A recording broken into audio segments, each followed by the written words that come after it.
I don't know if he's fully.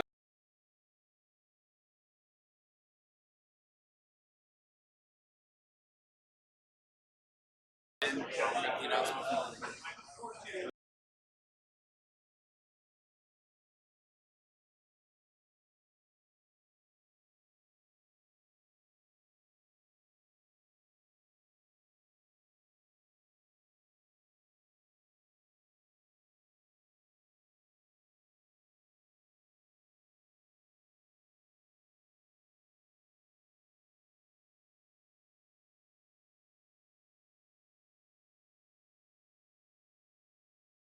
Okay, so here we are.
All right, so here we are for round.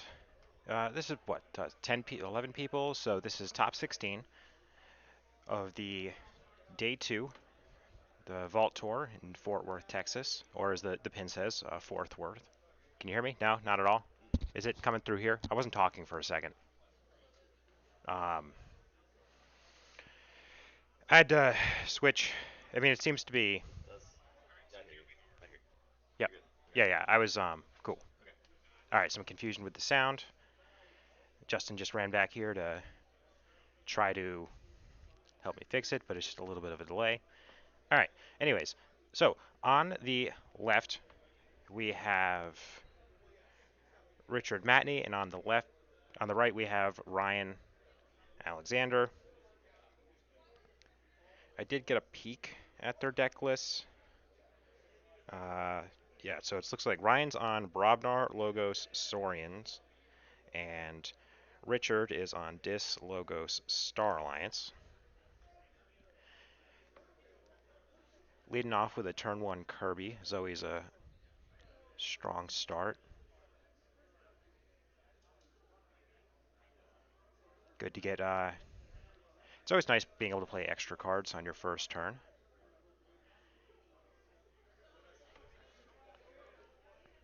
Looks like a Groke, and let's see. That might be a Gravel Guts or a Calfine. I think it's a Calfine. Igor from Richard.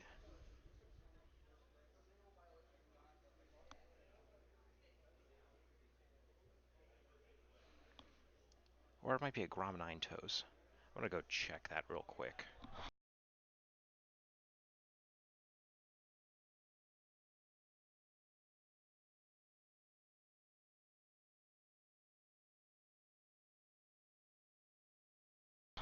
It is a Grom Nine Toes.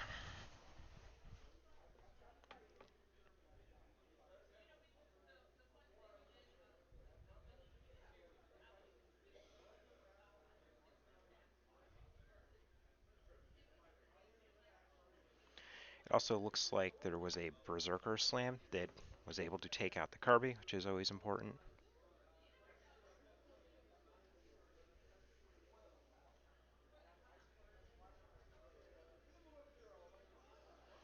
Hey, not tonight.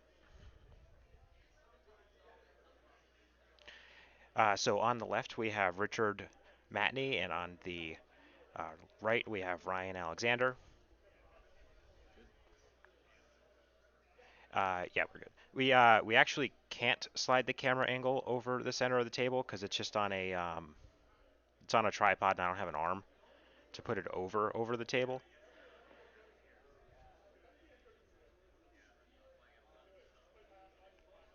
So we got an Odoac and a Theros Centurion that came down, and another Theros Centurion, and is that a third Theros Centurion? It's pretty good. Yeah, it looks like there's three Theros Centurions in Ryan's deck. That's pretty good. It's a big body. It's provides some amber control. Gets control of the board.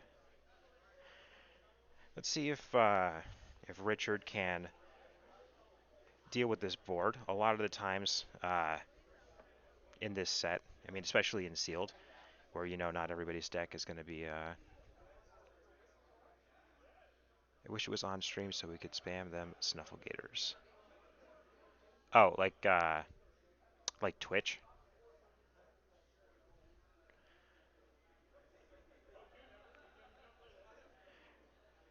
Oh yeah. So what I was saying? Yeah, about the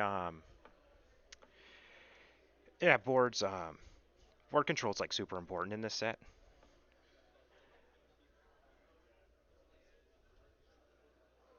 Tablet 12 Edie or Eddie. I was noticing a lot of the decks that did really well in at PAX had a lot of like good board control or good warding. And today it seems that today was ruled a lot by Hysteria being very good, which is it's a pretty good call. If everybody's playing Saurians, Hysteria obviously is one of the strongest cards against Saurians.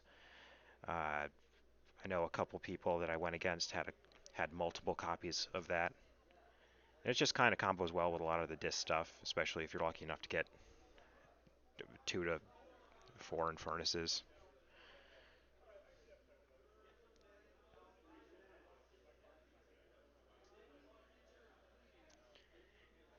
Okay, so we got Crash Molden and a Sensor Chief Garcia coming down.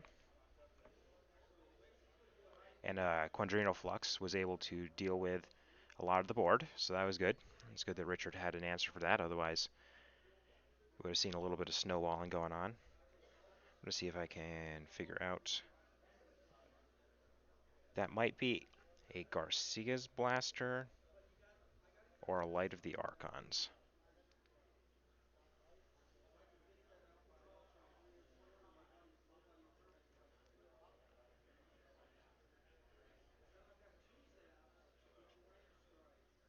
Cutthroat Research. And a Thorium Plasmate. Let's see which one's going to take 2 damage. Okay, it's Garcia. That leads me to believe that that is a Light of the Archons on the Crash.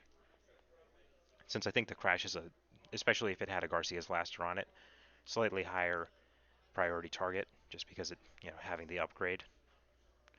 But if it would only take 1 and it takes more to kill it, then it makes sense just to get the extra damage down on the Garcia.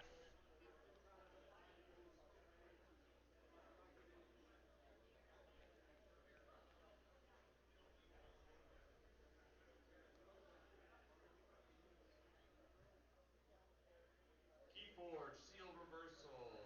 You have 5 minutes. Last call. Keyforge, sealed reversal. If you have signed up and paid, please meet at table 40. Table 40, sealed reversal.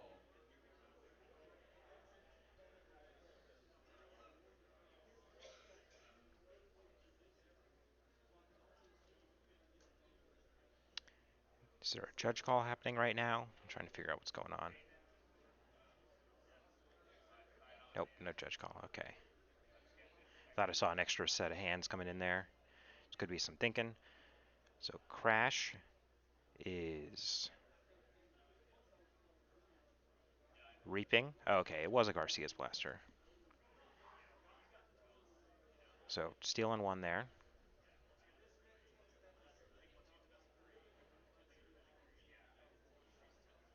Reaping with Garcia. Or fighting with Reaping with Garcia. Yep. I was going to say he needs to get that Amber from Reaping. And then using the Blaster to take out a Babbling Bibliophile. It makes a lot of sense. A Tactical Officer Moon comes down. See if anything gets rearranged. I don't think anything would become rearranged here. The battle line order right now, the only thing that matters is the crash, which is on a flank, which is kind of what you want since you want it next to things that aren't Star Alliance. If you were to throw that in the middle, you just wouldn't be able to use the action if you wanted to. So I agree with just leaving everything where it is.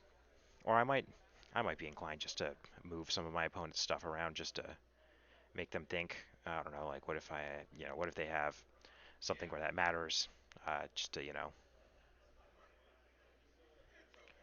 keep them thinking a little bit. Okay, Groke's coming in. Some Amber's getting controlled. Got the Garcia with the blaster out. Ooh, barehanded. Good to see someone getting good use out of that. Put a crazy killing machine back on top of the deck. I feel like every time I have barehanded, it's always in a deck that has too many artifacts to really get a good use out of it. But right there with 0 artifacts in play, obviously, that's the ideal time to play it.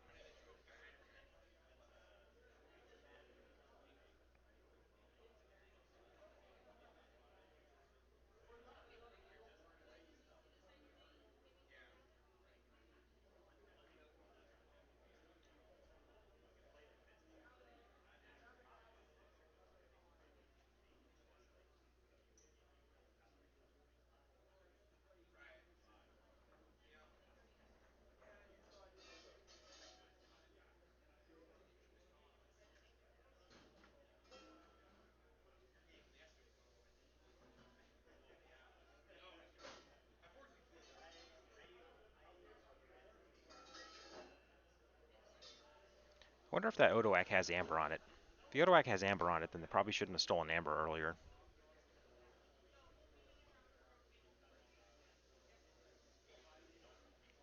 Hmm.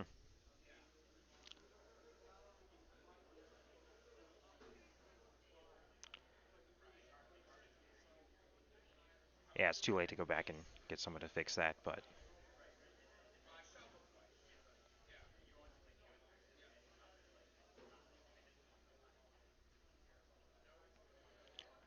something to pay attention to in the future if more Amber tries to get stolen. I'll be on top of that.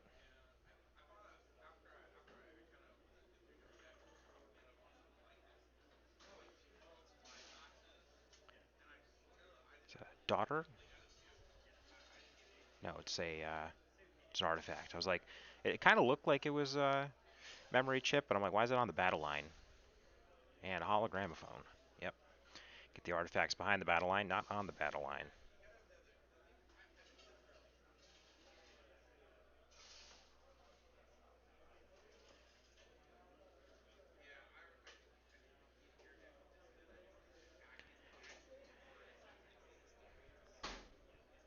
So we got one half of the Vellum Hide combo and a Quant being protected by a Titan Guardian coming down. So that's good. So yeah, there's a lot of. It looks like Ryan's deck is really just trying to build a big board. Uh, I'm gonna take a look at Richard's deck. See how much board controls in here.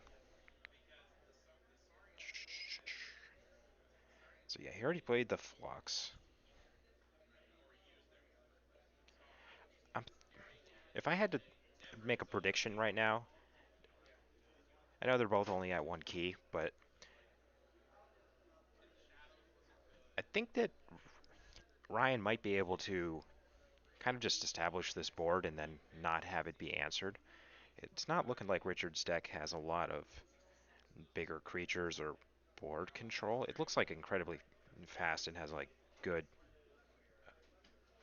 amber. I mean, it's got 3 Evil Eyes, which is good if you can make your opponent's keys cost a bunch for a while. And Cutthroat Research is to combo with that. But it's clear why this deck is here in day 2. But I don't know if it can keep up with the board presence that Ryan's established.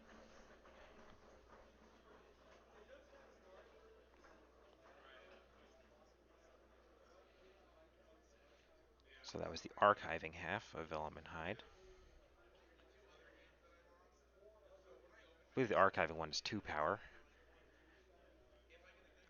because it's a little bit better than drawing cards. Yeah, okay. Ryan's making the smart decision here and just pressing his advantage. He realizes he's up on board. It's always good if you have a board advantage not to focus too much on getting through your deck more. If you've got what you need and your opponent is on the back foot, like really kind of just push that advantage, reap out, not to, whatever. I mean, it's reaping out is good. So it's the aggressive line. He's got what? 1, 2, 3. He's got 5 Logos creatures in play. So honestly, I might even just go Logos again next turn if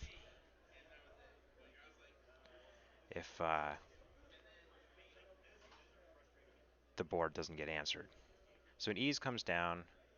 Some Amber gets stolen. Is the Odoak there? No, the Odoak is not there, so I don't have to go out there and start shouting.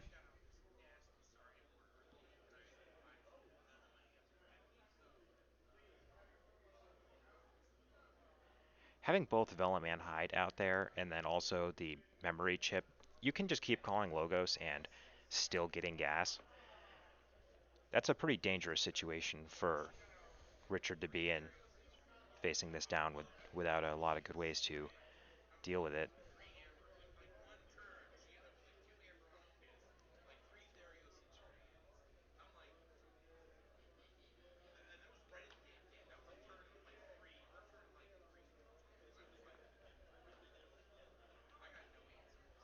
Yeah, Ease is super good.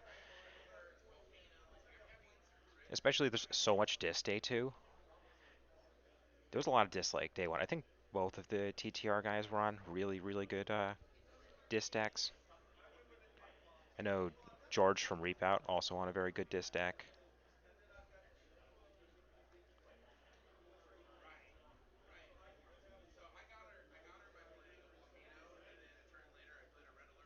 Yeah, calling Logos, I 100% agree there.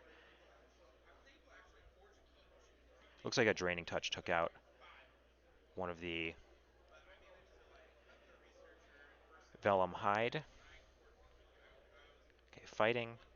Yeah, I think the fighting makes sense. Make sure you maintain board and just kind of lets you because a key got taken there. Like if a key was forged at the beginning of this turn, I would like reaping more, but you don't want to go too high. It's just no reason to open yourself up to stuff like that. Ooh, Quant's also good and lends itself to this reaping into Logos plan. Get more cards out of your hand. Let's see what gets warded. I like the Titan Guardian being warded already from the first one. And Quant, okay. Let's see what comes down with Quant. Nothing? Okay, no actions from Quant. It's a little unfortunate. I don't know if I would have warded it if you don't have any actions to play with it, but a couple cards are going to get to be drawn. It's the last 2 cards in the deck, so Ryan knows what they are, so probably is thinking, planning ahead, wants to go Logos again, knows what one of those cards are, wants to play it. I like that.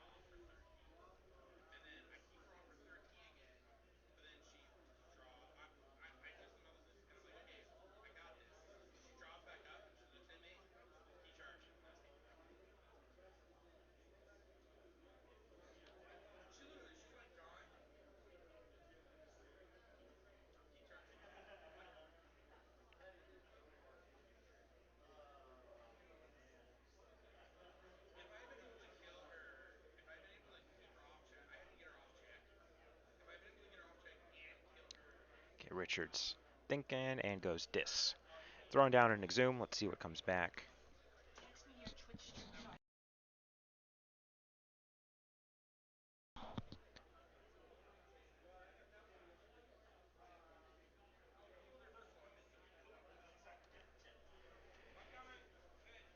Still looking through his discard pile.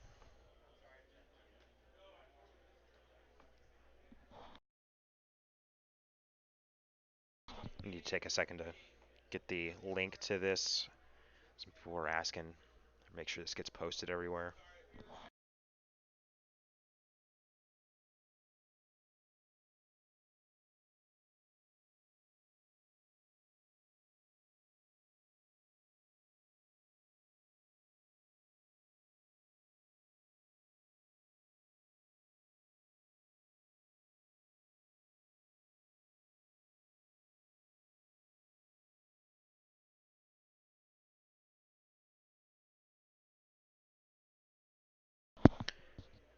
Alright, so looks like there's a snag in play and a Lord Invidious. I would probably get Kirby, because I'm greedy, but...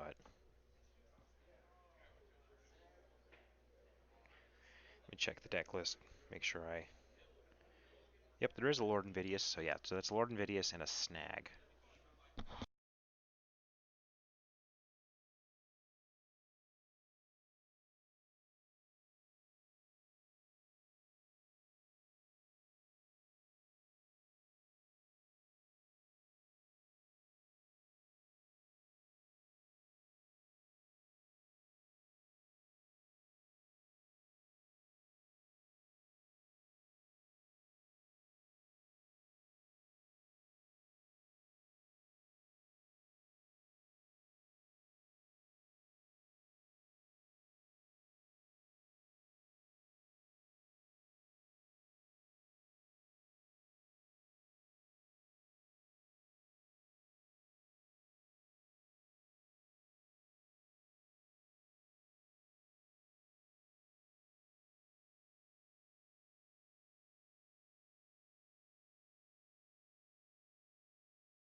Okay, sorry, I had to look away for a second. I was getting asked a lot of questions about the where the stream was and all that. Just posted the link everywhere I could.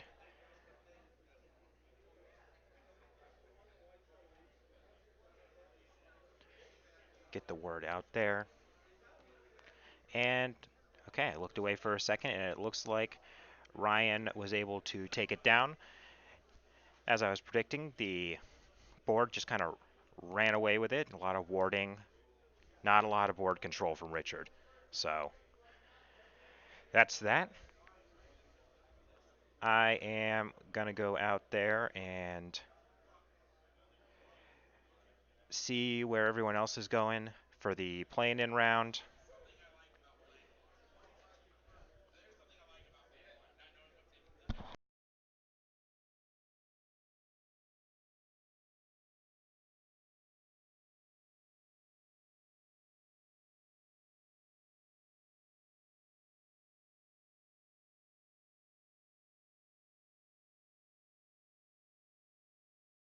Also, how's the video quality? Is it better than yesterday? I know yesterday there was a lot of problems.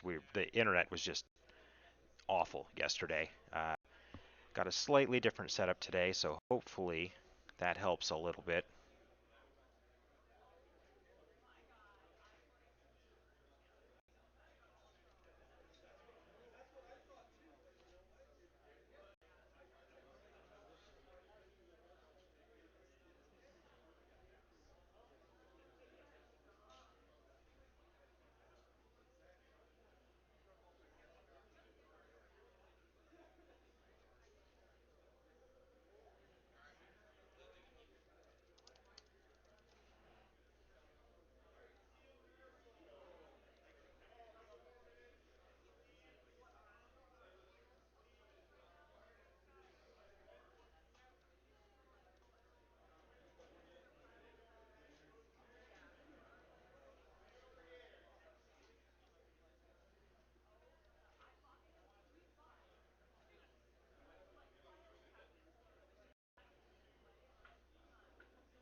Okay, yeah, there's nothing happening right now, so hopefully that's okay. It does look like, of course. Okay, as soon as I asked, it went to slideshow. Yep. Doesn't look like it's dropping any frames, but I'm sure it's just we got like 0.12 megs up here at the hotel, so it's just, the upload speed. Yeah, exactly, Murphy's Law. All right, I'm gonna, since there's nothing going on right now, I'm gonna go see what's going on, and then try to get a guesstimate as to when the next round's gonna start, so that way you guys can know.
All right, just a little update. It's looking like pretty much every other game in progress, everybody has 1 or 0 keys, so it's gonna be a little while before the next round. Um, I'm kind of in the back hallway of the hotel, trying to, get it's the closest place I could get without sound going over to the board to the game. So I'm probably gonna be walking around in between rounds and not just sitting here talking for the most part, just because it's kind of hot in this hallway and I'm getting kind of sweaty. So I will see you guys in probably 20 minutes at most. I don't know. We'll see. All right. Thanks, guys.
just a little update. Austin just defeated Charlie in what was a nail biter finish there.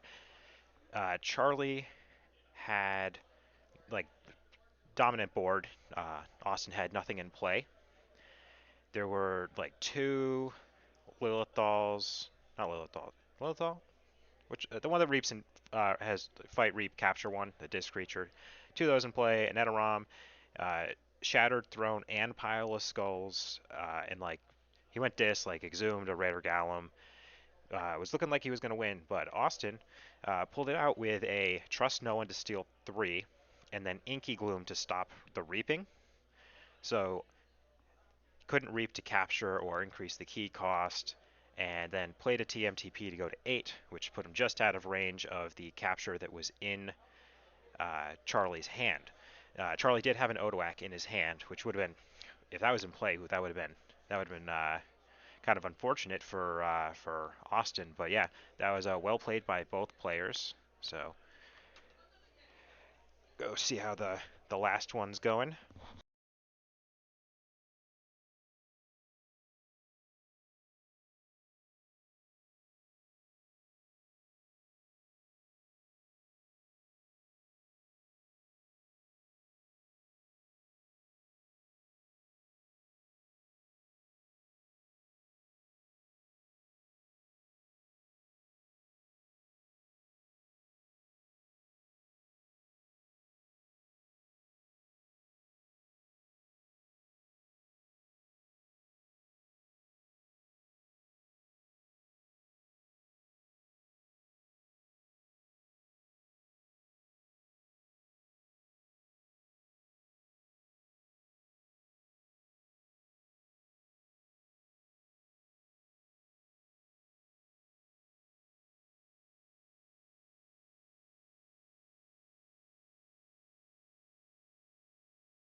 All right, the last match that was outstanding just finished up.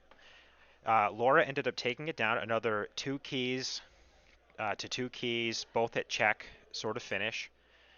I believe her opponent passed at 2 keys, 5 amber. She had, I don't know, maybe 20 creatures in play. It was hard to say. It was definitely like longer than a wingspan. Just reaped out, went up to like 9, I think. Passed, drew 1 card.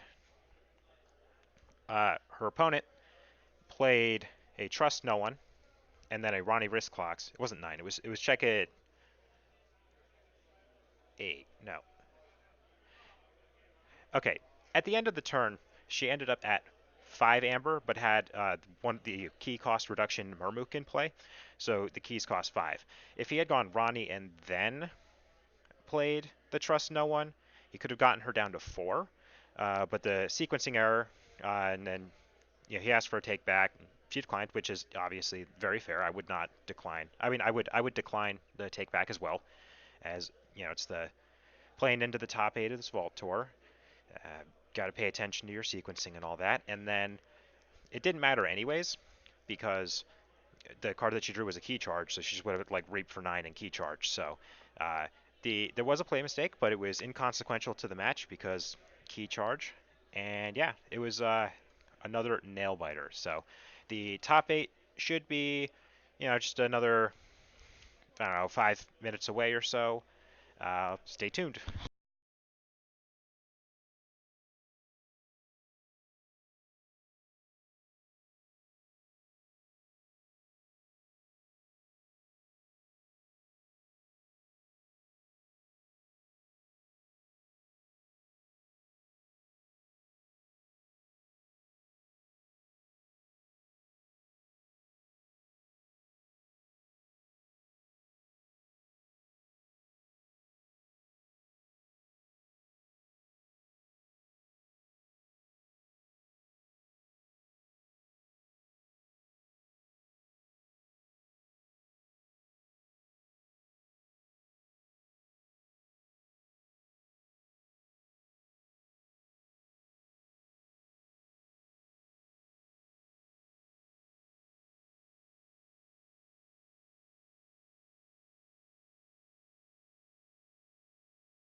Okay, so I've got the top 8 pairings in front of me. On stream, we have Billy Smith, who is an Austin local, works at the local game store that I attend.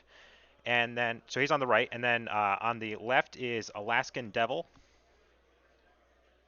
I should fix the. It's a little crooked. So I'm just to bumped the. Let's see, so what does it need? It needs to be twisted a little bit. Okay, cool. I'll go fix that.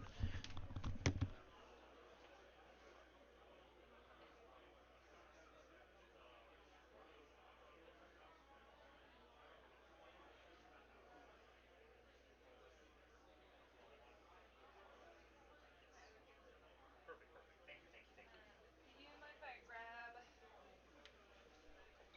Oh, is this wait? That's the other one. Oh, cool. I'm gonna take this then if that's cool. Yeah. Okay. No, sorry, that's the wrong USB. That's for. Is it? Or no, might be. This is the right one. Oh, okay, my bad. Oh, that's the one I was thinking of. Hmm. Cool. I was wondering where this was. Yeah. Got mixed in with all this. All right. My phone is dead, but it is charging. All right, but I have the pairings. So, the rest of the top 8. We have Austin Lewis versus Nathan Starwalt. Then we have George from Reap Out going against Ryan Alexander, the one who just won the last camera match. We have and something else. Discarding into Scootum. Oh, it's a Scootum and a Jarda. They got discarded. Got a Creed coming down. I believe that is the one that makes the text boxes of some creatures change, which is kind of a wonky one.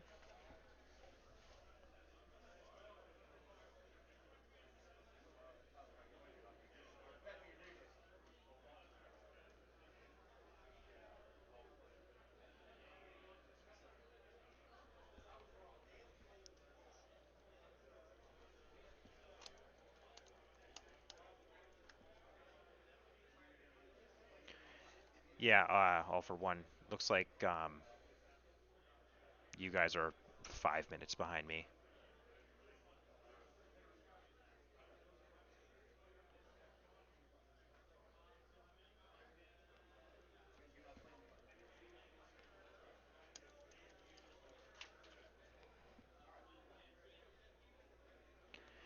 All right, so we got a Harmonia and a Flaxia coming down from Billy. Now, something that I saw yesterday in his winning in for the day 2, uh, his opponent ended up having to bounce 2 of his Harmonias. There's multiple Harmonias in there. And then he ended up going like Harmonia, Harmonia, not Flaxia, sorry. That's Mab the Mad. I meant to say Mab the Mad. Harmonia, Harmonia, Mab the Mad. Make, that's 1, 2, 2, so that's 5 amber plus the 1 on Mab the Mad, and then another creature. And then he Nature's Called to return them all into the hand and then play them again.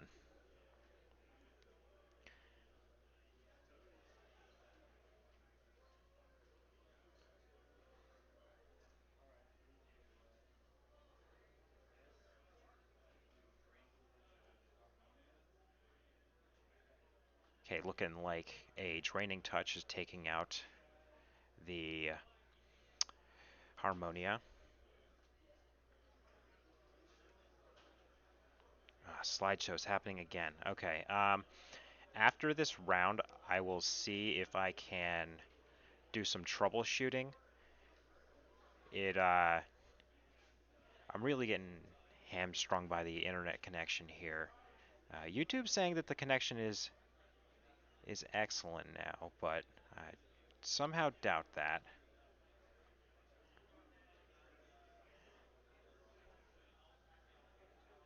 Looking like a whole bunch of Shadows guys coming down.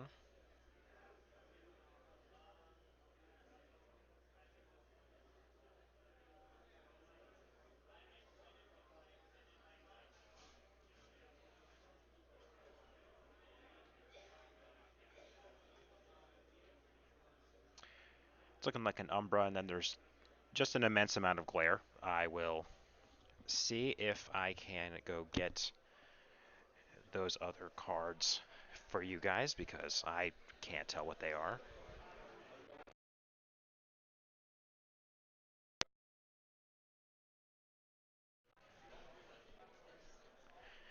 Okay, yeah, so it isn't Umbra. It's that rare card that I have no idea its name, the Fit something cloak, Finch cloak maybe. It's got like the reap, and it counts how much amber people have. And then on the other end of that, it's a Hugger Mugger.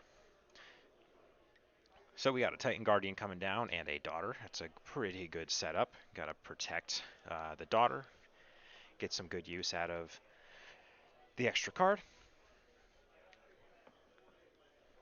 What's everyone who's watching's opinions on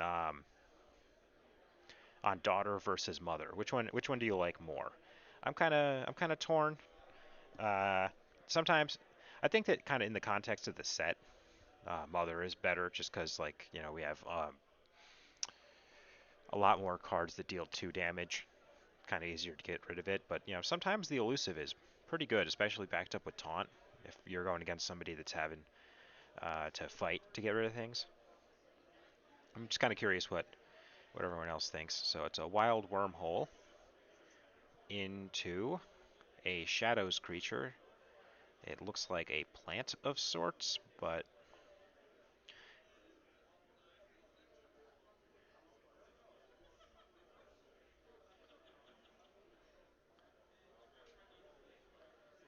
got a twin bolt emission. Yep.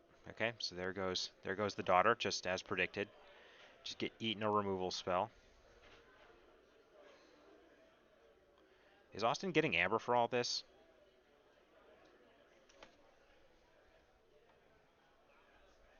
They have a judge sitting over there, so I'm trusting that the judge is paying attention and knows how much amber they should be at, but I feel like his amber didn't change. They're playing all those cards. I'm gonna go figure out what the new creatures are.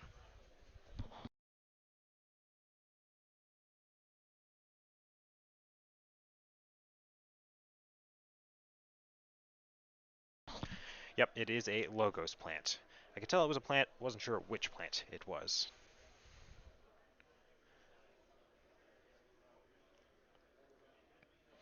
And there is a judge watching the table, so if anybody, I mean, if you guys notice something, I'll be honest, you guys are pretty far behind. Uh,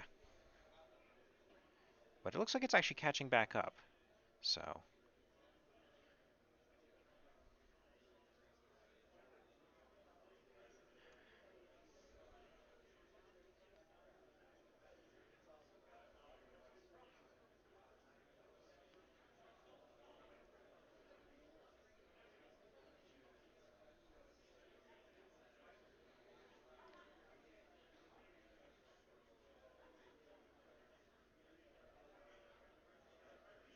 okay, cool. Good to know.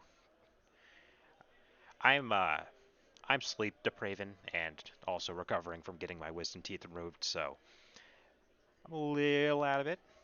But hopefully, but that's not going to stop me from trying to get this content out for people to watch the Vault Tour. Who is currently playing? On the right, we have Billy Smith, an Austin local, works at the local game shop I go to. And then on the left, we have Alaskan Devil, is what it says on this sheet. So it is Alaskan Devil versus Billy Smith.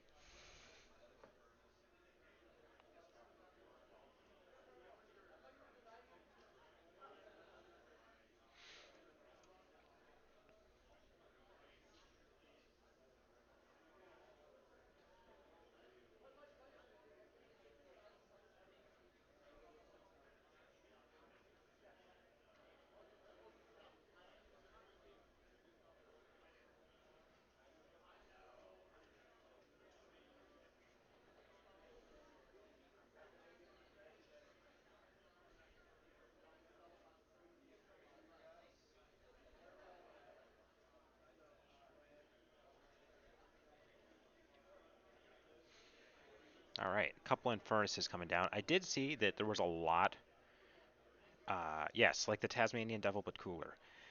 So there's a lot of Infernuses running around this weekend, a lot of Hysterias.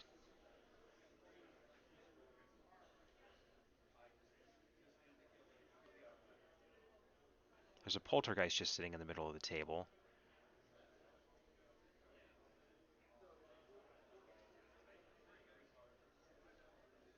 Okay.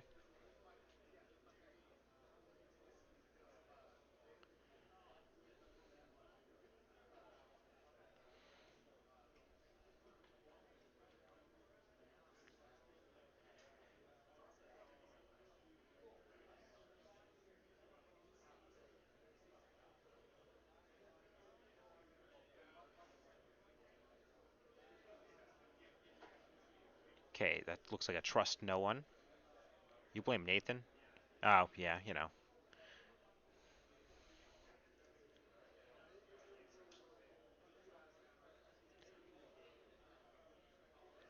Fitch and Cloak's gonna fight one of the Infernuses.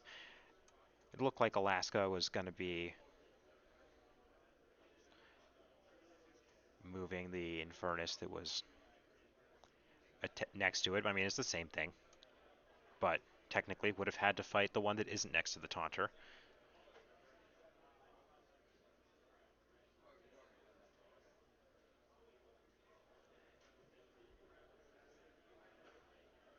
Yep, mixing the amber. There you go. Well, isn't Justin the one that won the Vault Tour? I'm pretty sure it was Justin. I mean, they both won Vault Tours, but I mean, like, won the Vault Tour with that deck. But yes, Nathan is running the Infernus Hysteria nonsense. Several of my opponents were yesterday, actually. Round 3, I got paired against another guy I know from local play who had 3 Infernuses, 2 Hysterias, 1 Exhume. So, what would you rather have? 2 Infernuses, 2 Hysterias, 2 Exhumes, or 3 Infernuses, 2 Hysterias, 1 Exhume? I think they both seem amazing. But, yeah, but I mean, I know they've both won. Yeah, okay, okay, sorry. I keep forgetting there's like a considerable lag on here.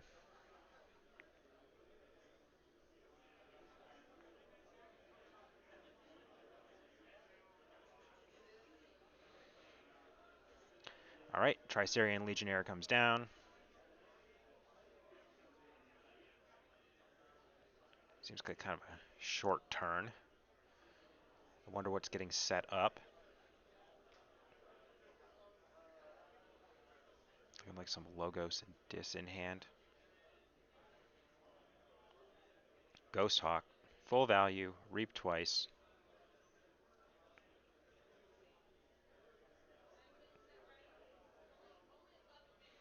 Kelly likes 222. That's it's a fair stance. I think I prefer 321, but I mean,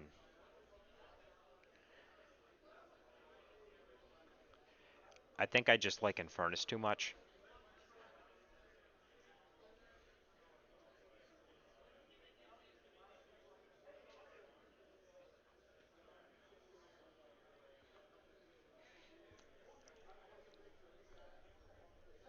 It's a bit of an interesting play from Billy. I think I would have bounced the Edoram and the Taunter as well instead of just returning Ghost Hawk for no reason. If Ghost Hawk readied, I mean, obviously, yeah, that would be just the right play.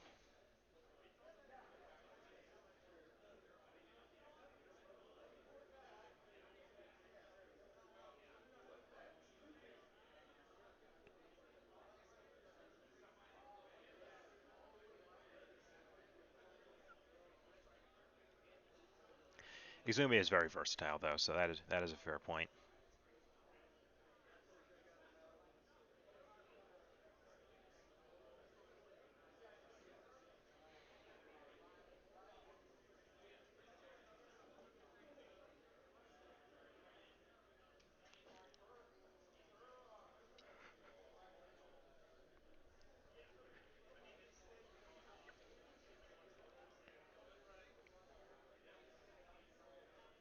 I have one deck with 3 Infernuses that's got a Legacy Miasma. It can pretty easily purge the whole deck down just the Miasma, and then I just play Miasma over and over again until I win the game. Deck is too slow to actually play in, an event. You just go to time every round. But theoretically, you would win if given infinite time.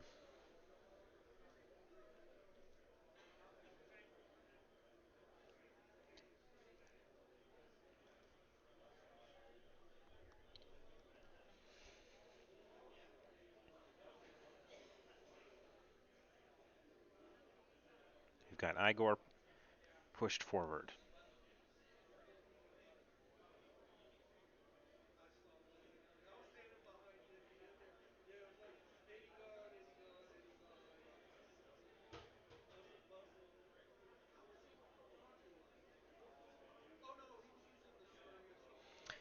Okay, looks like we got 2 Lilithals coming down. The card's great. Just a big body, good amber control.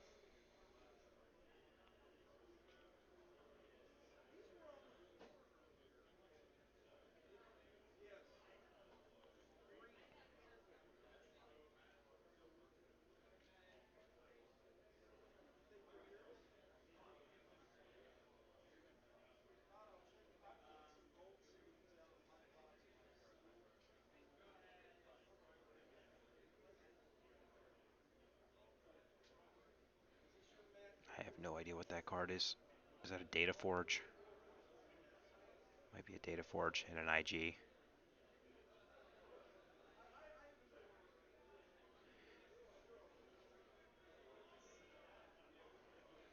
Its glossy front card sleeves are something else.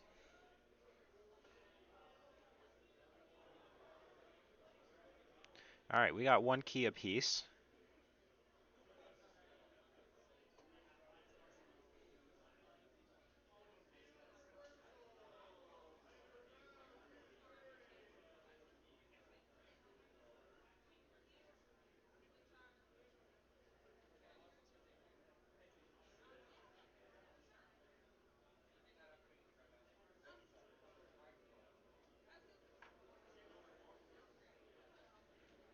Oh yeah, Kelly, that's one of my favorite things about the Infernuses. I mean, it takes a little while to set up, but like it kind of feels like you're building a deck while you're playing the game. If you're doing like a self purge sort of thing. I mean, obviously purging your opponent's stuff is great too, but yeah, just the self purge mechanic. Buzzle is a card that I thought that was yeah, Buzzle's like so hard to kind of evaluate at first. I think I was like purging too many things, and then like I wasn't purging enough, but once you kind of got if you got the right support, just like removing all the creatures from your deck is just kind of potent sometimes. You can just start looping your actions, and yeah, it's craziness. All right, so we got a big Saurian thing coming down. We got Odoak, Ludo. We have a Raptor and a Jarda. So we'll see if, I mean, it's possible that not Austin, Billy, Billy from Austin, uh, that Billy doesn't need to answer this because he does have 2 Harmonias in play. So let's see. So it's 4 creatures to 8 creatures. So just, I mean, that's 6 amber he can get just from playing cards.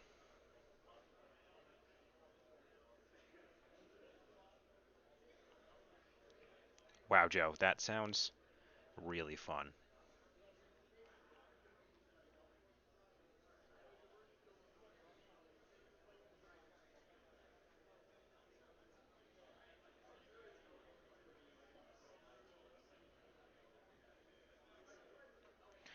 All right, running creatures into Ludo.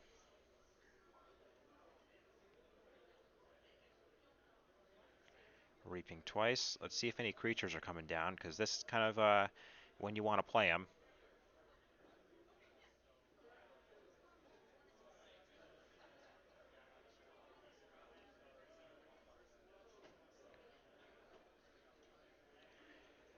No creatures from Austin. Did he present check? Yet looks like check at 6. Seems kind of like a weak check.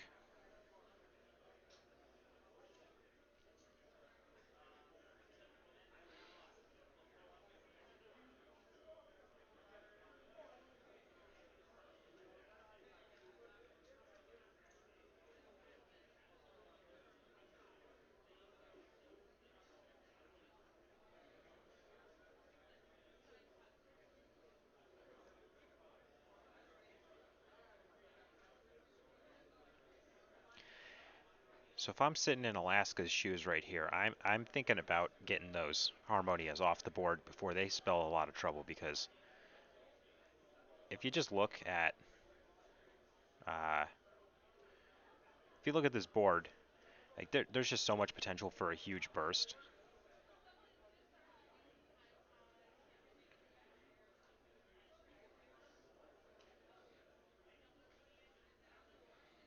With them both being at one key, maybe he's being a little more aggressive than I would be. So Legatus Raptor's probably fighting one of the Harmonias. Or the Igor. That's interesting. Will he exalt? Yes. And going, okay, just trying to rush.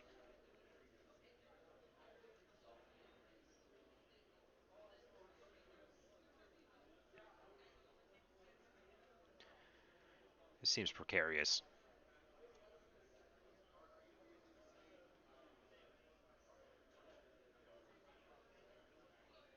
Maybe there's some removal in hand that I can't see. Oh, there's an Axiom. That makes sense. Okay, I understand. Yes, definitely. Great play, Alaska.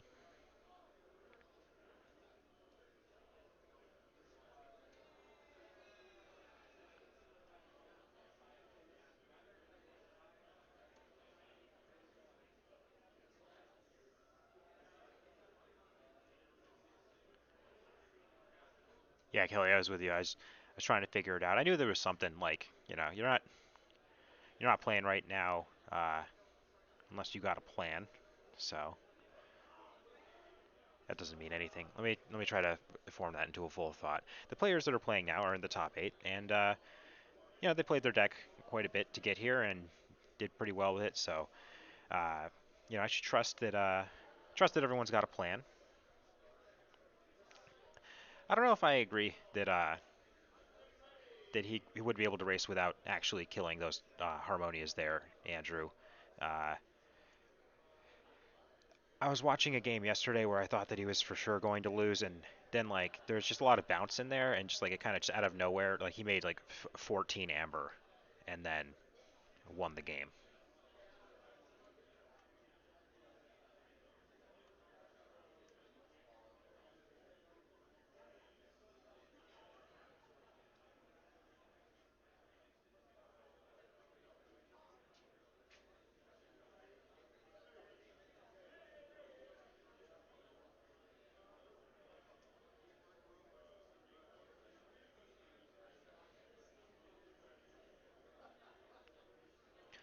Okay, so it looks, is that 6 amber or 5 amber?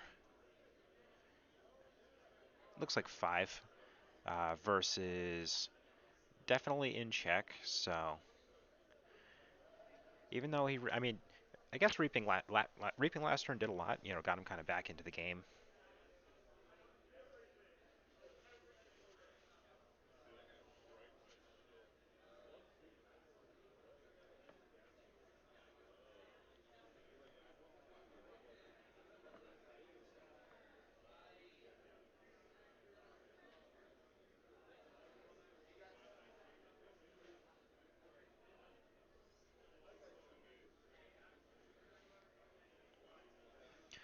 So yeah, now they're both down to just basics. I'm gonna go try to figure out what creature that is. Uh,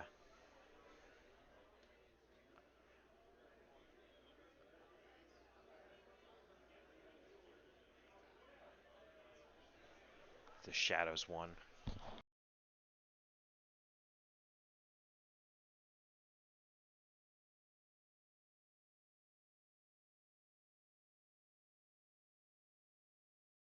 It is a Finch Cloak again, so that makes sense.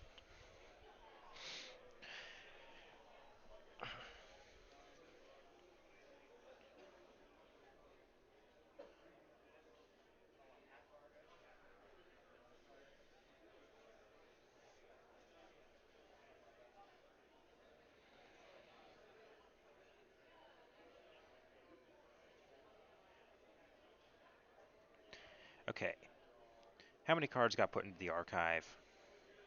Is check still happening?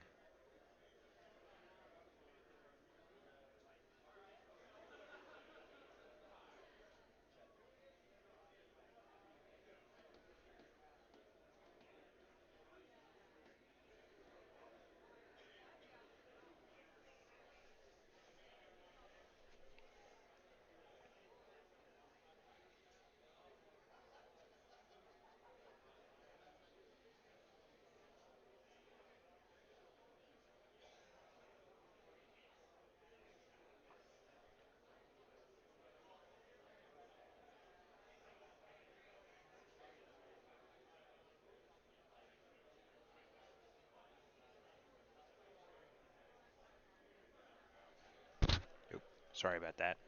Okay, Finchcloak takes out Edai.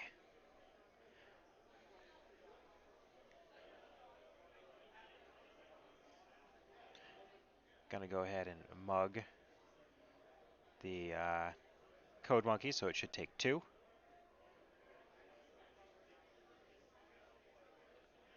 Do as much as you can.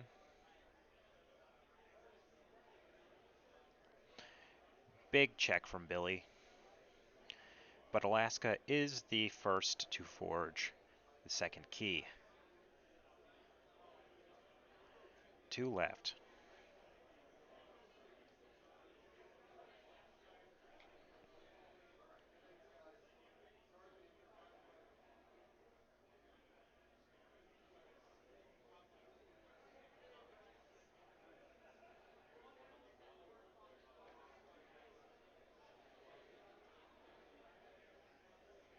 Sorry if I misspoke earlier, Code Red. On the right is Billy. He's from Austin, the city. There is someone else named Austin in the top 8.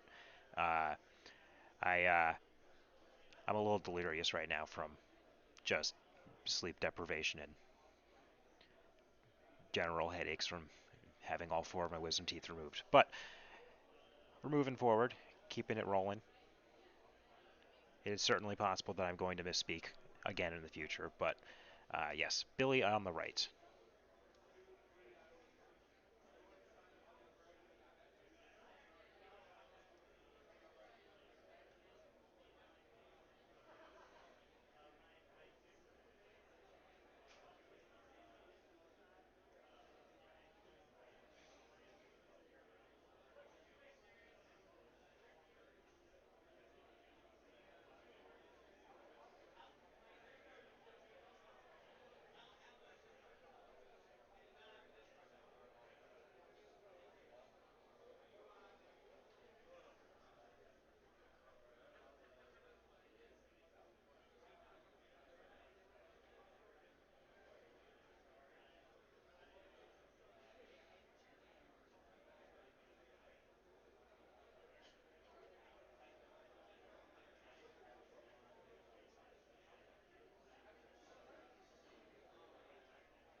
Exalting the Shrix. Yeah, I like that play.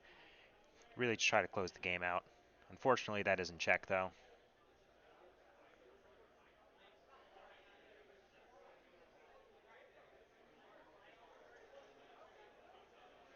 So Judge right there. Billy was about to forge his key, and Judge is like, wait for his turn to be over, because turn's not over until you have everything ready and you have a full hand. The Voltor is trying to keep it clean.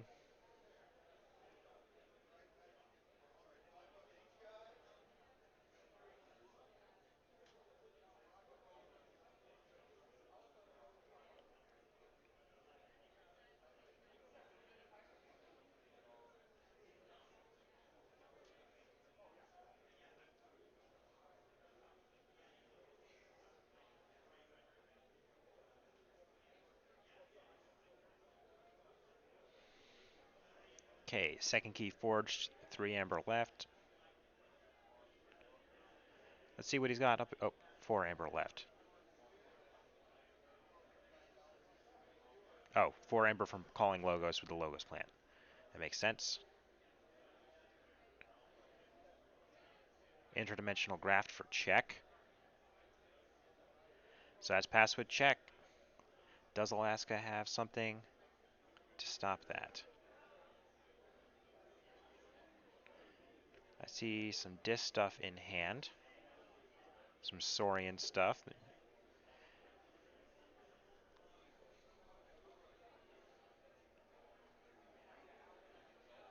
Going Saurians.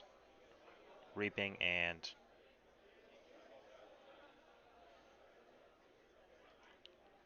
setting up.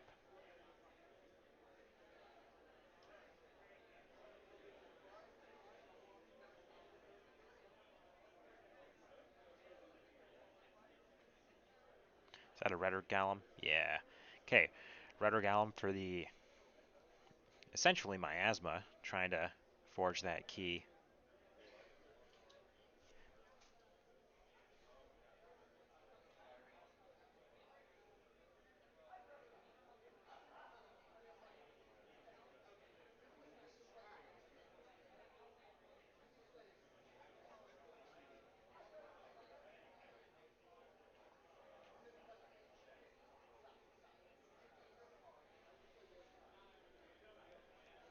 All right.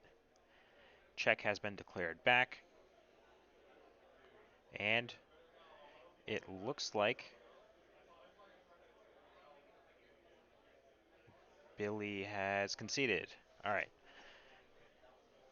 So Alaska advances to the top 4.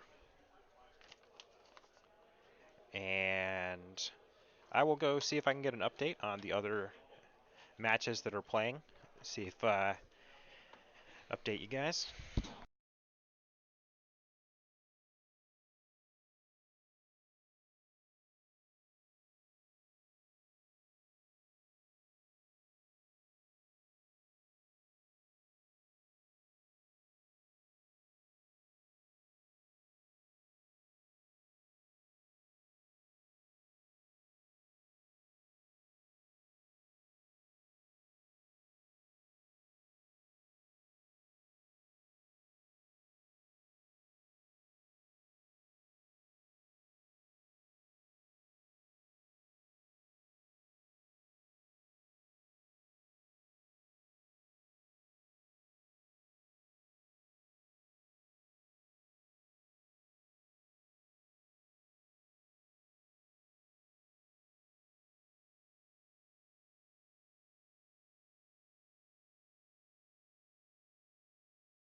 All right, I got updates on. That was the last one going. So, George won his match, Laura won her match, and Austin won his match as well. Austin going against Nathan. I didn't get to see the other games. I did get to chat with Nathan after his.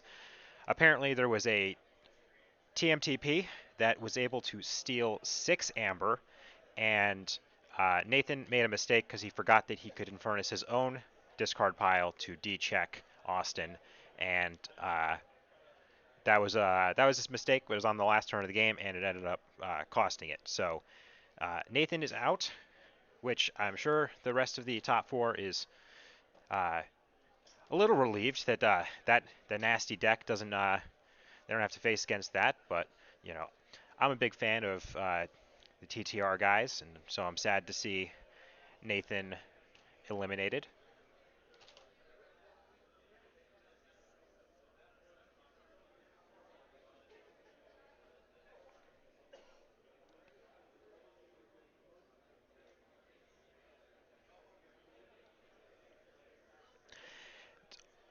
I'm gonna go walk around the room for a little bit, but all the matches are done, so it should only be a little bit before the next round starts. I'm gonna turn off the feed to the table just to try to keep it healthy in between rounds. I know it kind of like dropped in between rounds last time, so hopefully less data will make it so that it isn't going all slideshow for you guys. So I'll leave the logos there so that way it's not yeah, we know it's still going.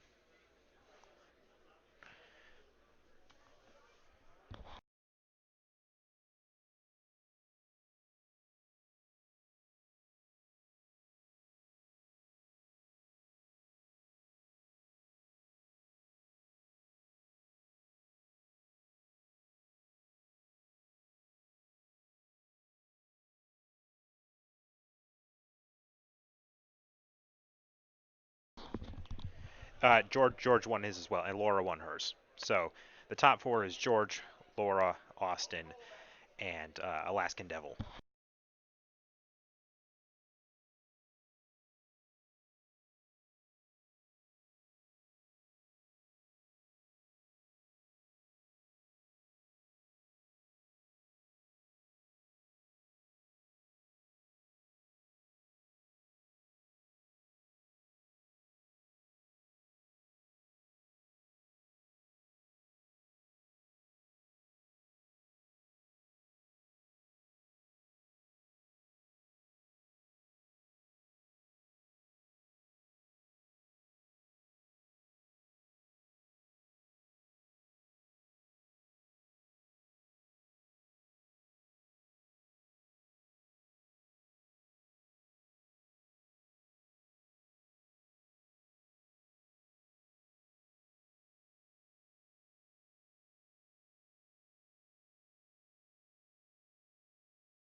All right, we're back. I am going to turn on the camera feed again.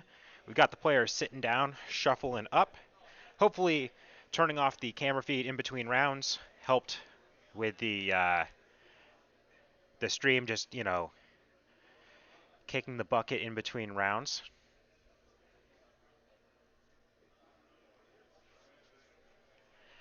So on stream again, we have Alaskan Devil, I believe, on the right. I will verify that real quick. Yes, on the right. And on the left, we have Austin. For real Austin this time. Not getting confused last time about Billy from Austin.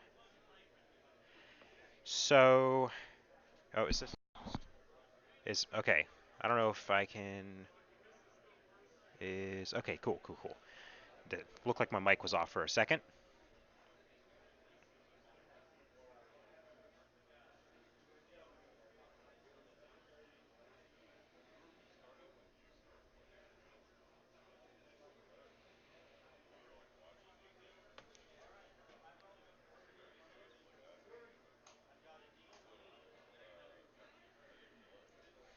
Rolling for who goes first. I always like to do odd even instead of both rolling just to avoid ties.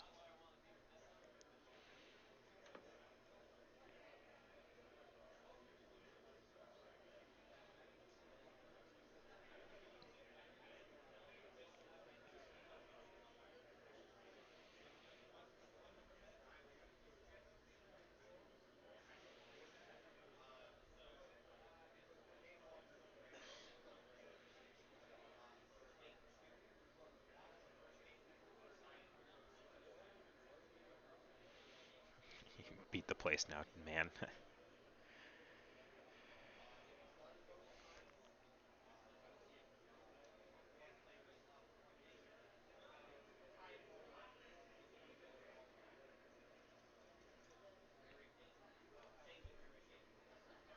guess the L5R guys brought cheesecake, so Vince is like, where's your tribute? You guys got to step your game up. And I'm just like, oh, whoops. I'm sorry, I didn't bring any food. Can't even eat a bunch of food right now just because I drank way too many smoothies this week.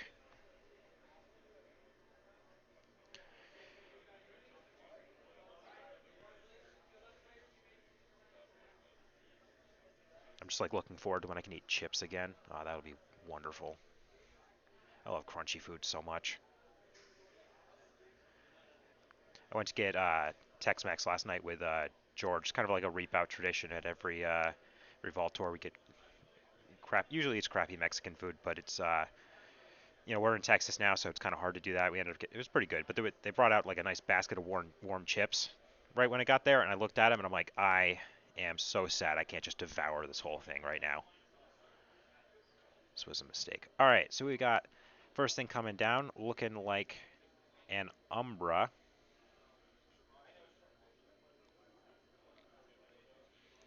Again with these glossy sleeves. Come on, people.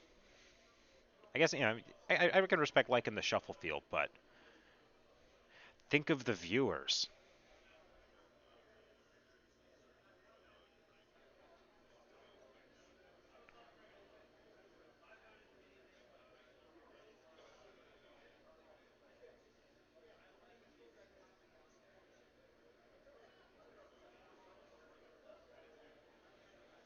Huh. Is that the whole turn? No. Okay, it's still exhausted. I was like, it's a bold statement right there.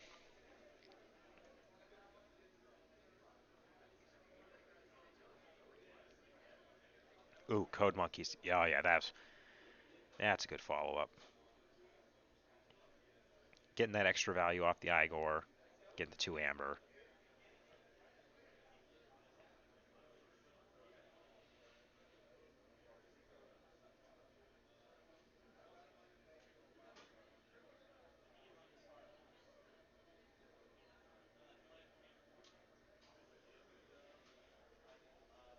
Oh yeah? Does he have a strong opinion on that?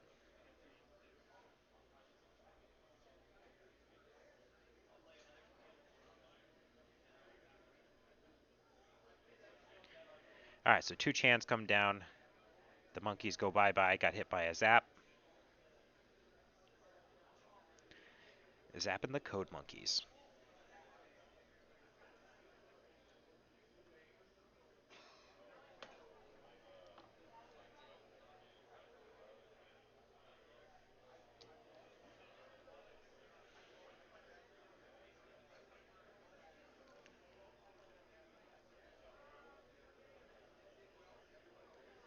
Looking like an Axiom. Oh, nope, that's a mistake. I gotta go stop that. Something got warded. Oh, yep, okay, never mind. They figured it out.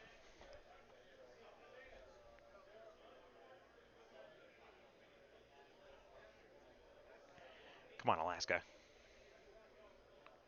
Alright, there we go. He got tertiated. Didn't end up mattering. And Ludo comes down. Down to 1 change. Should be going to 5 cards. Yeah, there you go.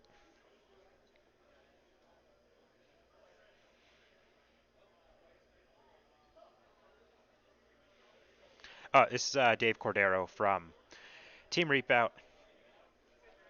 Sitting in back hallway of this hotel.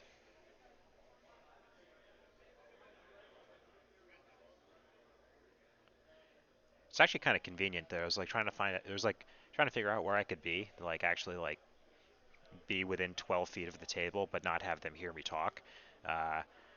Turns out there's like this service hallway, and it's got like this big concrete wall between me and them, and ended up being pretty convenient. So we got a Light of the Archons coming down onto Ludo. So that would be a problem if it wasn't just dying immediately to the Flux.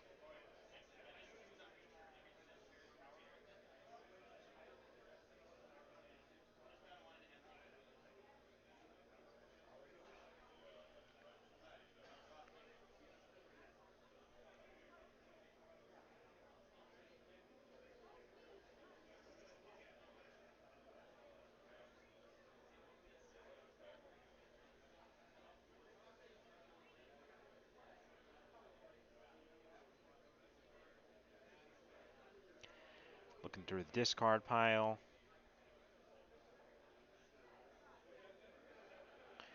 Ooh, here comes Infernus. Hitting Zap and the Light of the Archons. Then we got a big 2 Lilithals and an Edoram coming down. So that's a pretty threatening board right there. 4 of the same house. Amber control built in. Stomp is coming down. Edoram is being taken out. I can actually kind of hear Austin right now, which is kind of funny. I know they can't hear me because like there's like a weird sound barrier. I don't know if I would have done that because like now, like Alaska has the option to just go disc again, reap, capture all the amber, go up to 7. Like even if he plays nothing, that's like a really good turn. But let's see what he's got, what his plan is.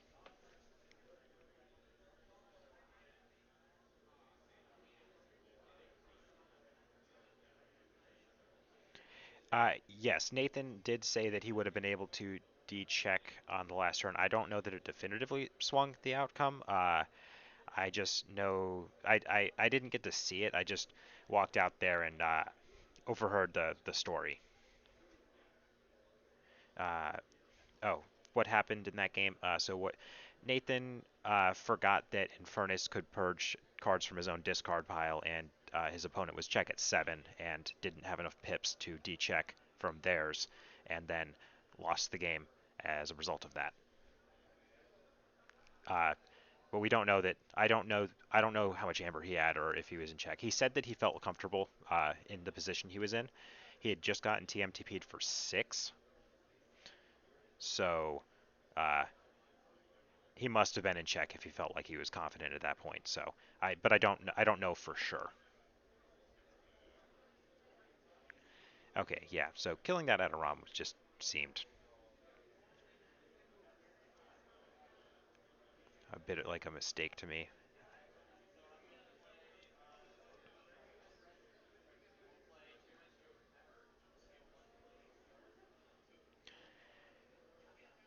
And an Alaskan Devil can just keep going dis for the you know.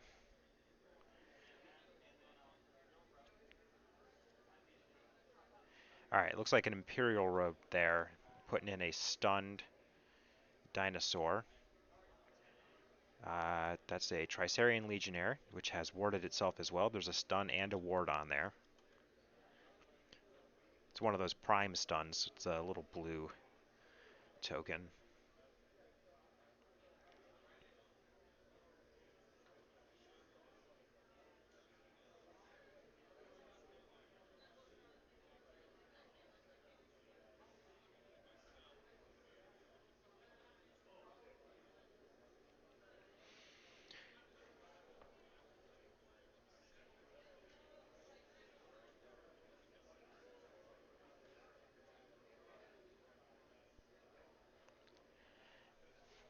He's probably thinking about, do I want to just play this stuff in my hand, or I just want to keep reaping? And honestly here, just got to keep reaping. Yeah, yes, reap out. Uh, there is a TMTP to be aware of. I don't know if Alaskan Devil knows that, but that is probably the only out that he has. So, okay, choosing to fight with Edoram to pop the ward there. I can see that. It's good. Don't have to kill one of your own creatures and not extending into TMTP more. Uh, Austin did just go Shadows, so I don't know if he'll have a way to TMTP and okay, yeah, so he's in Starline, so that's a safe overcheck.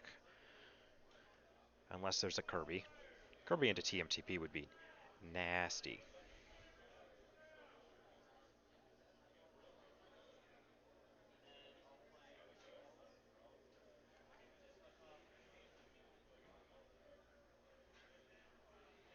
Oh, did he already play a TMTP? I'm sorry. I know that there is a TMTP. I might have missed it.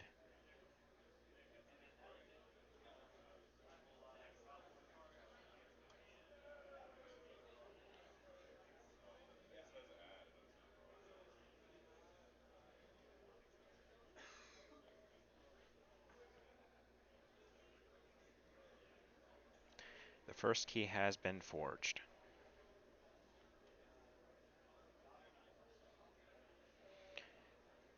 Okay, so it looks like the Medic Ingram rewarded the... What did Medic Ingram ward?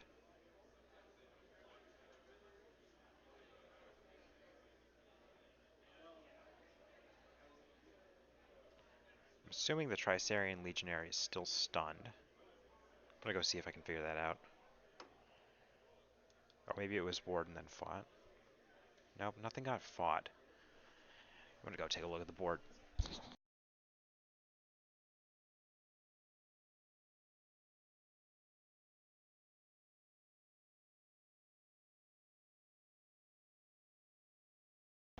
Yeah, it warded the Tricerian Legionnaire and it got de-stunned when he used it with the Crash Molten. Okay, that makes sense. Cool.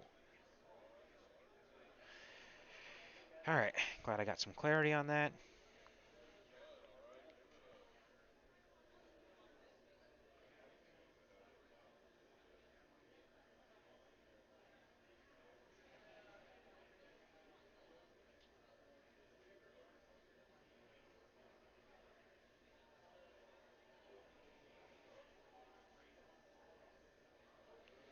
And he should have captured one.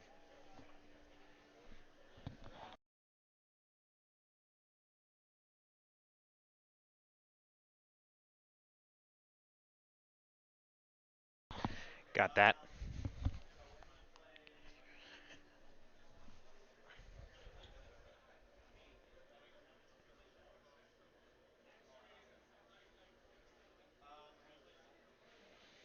Yep, okay. Everything is.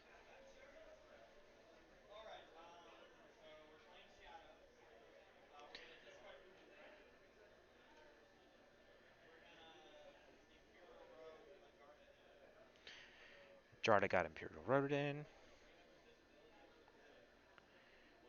Ring of Invisibility on Medic Ingram.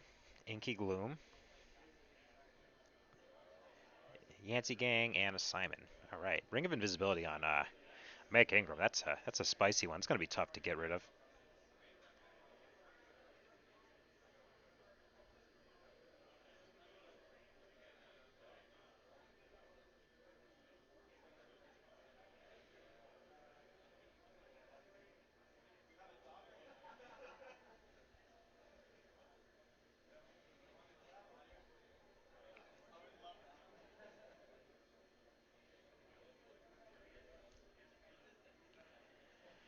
All right, falling behind on board here.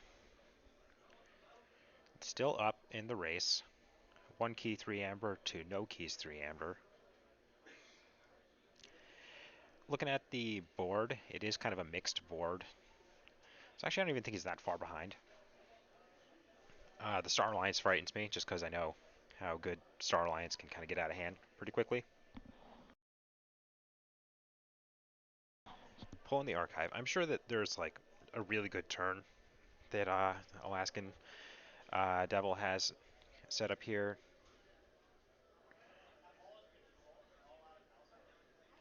Uh, just because calling disc so many turns in a row and like setting up. Yeah, so pulled the archive. That was the Igor from like much earlier on that got archived with the Code Monkeys. It's about to be probably a pretty big turn. Information exchange. Stealing 1.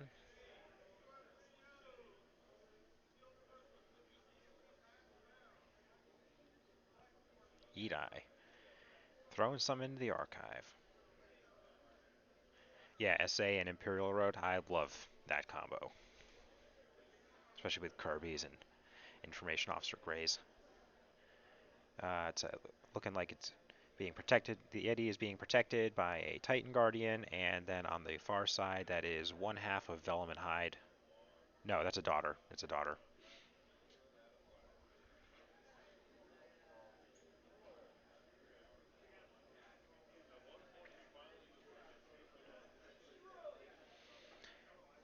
Okay, yeah, it's I think Alaska or Alaskan Devil is back into a pretty comfortable place on board.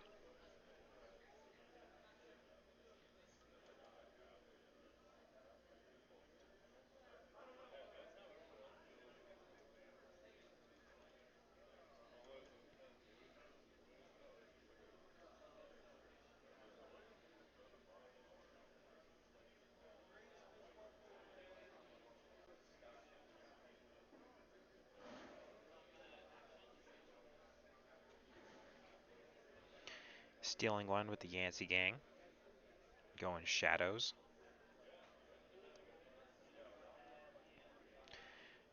The Simon being able to put the Titan Guardian on top of the deck seems pretty important here. I think that actually it would have been better for Alaskan Devil to play the daughter than the Eat-Eye last, because that way the Eat-Eye would be on the flank again. So that way when the Guardian comes back down, it will still be able to protect the Eat-Eye.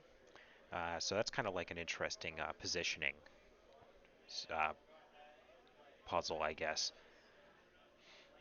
Flanks are, oh, but I guess it does protect from the Kymor, so never mind. Oh, and that Kymor actually shuffles the Titan back as well instead of being put on top, so we'll see if that matters.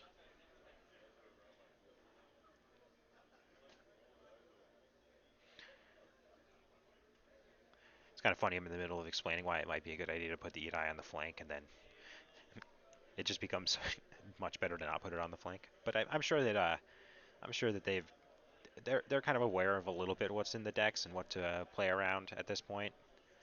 Doing a little bit of scouting. Okay, Odoak in play, no more stealing. Keep that in my mind.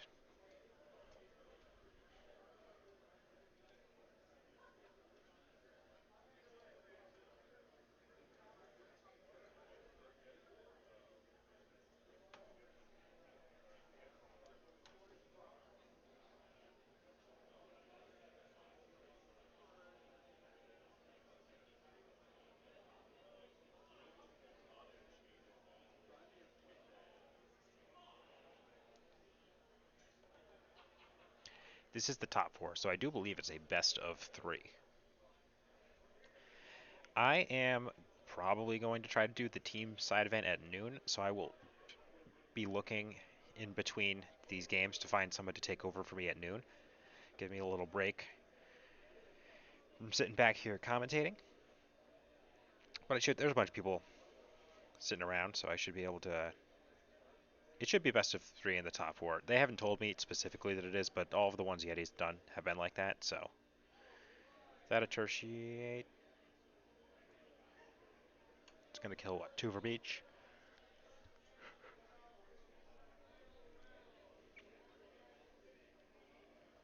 Oh no, it's moving capture. That's what it is. Yeah.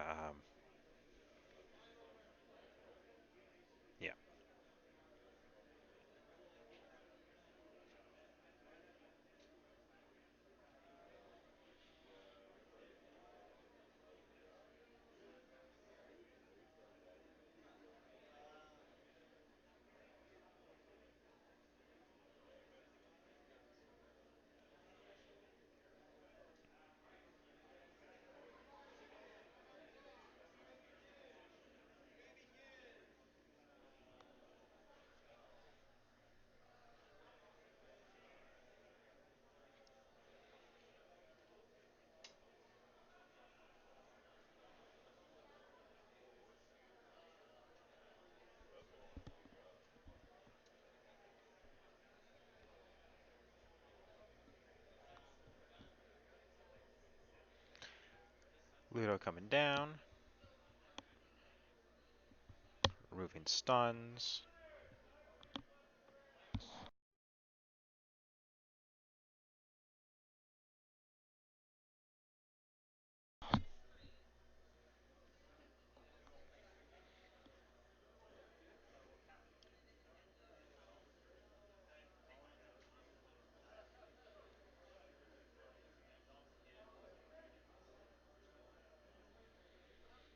There might be a hiccup there in the stream.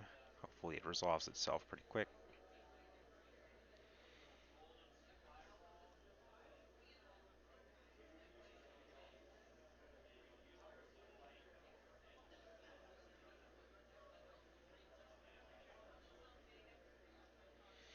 He died down.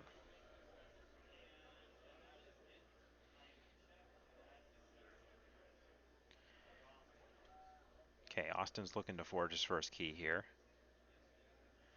That's quite the turn.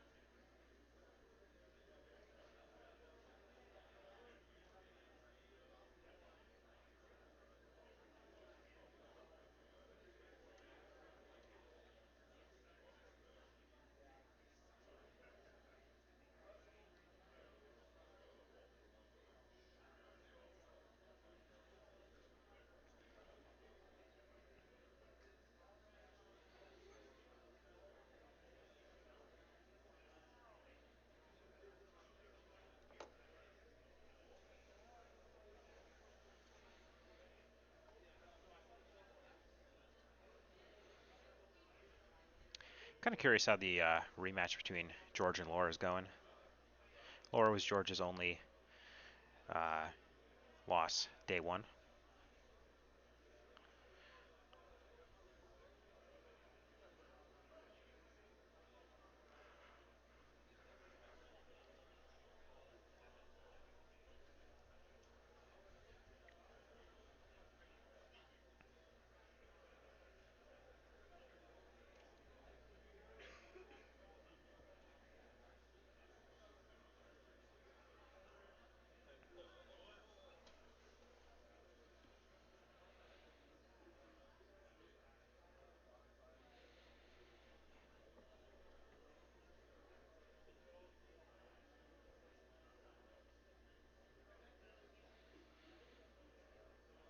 Looking like a couple of Jardas coming down.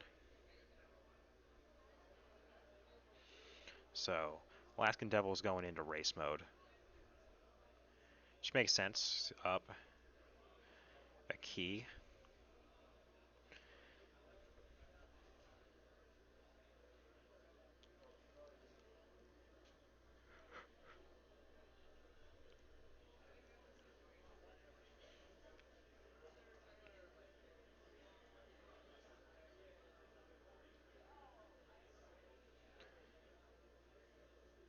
Okay, Jarda's being exalted.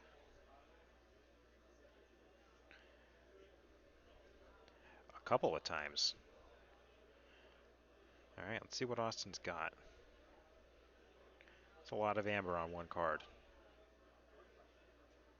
Oh, is there a Ludo? There's a Ludo, yeah, fighting it away.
So I'll go check that.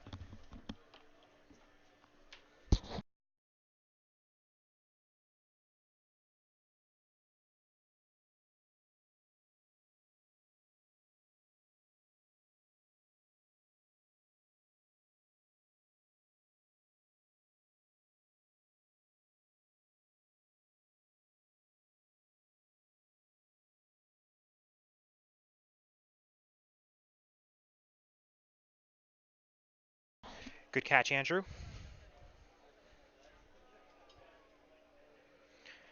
They're rolling that back.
Okay, I think there was a little discussion there about whether or not he was going to allow the Jarda to do something else instead of fight the elusive Jarda.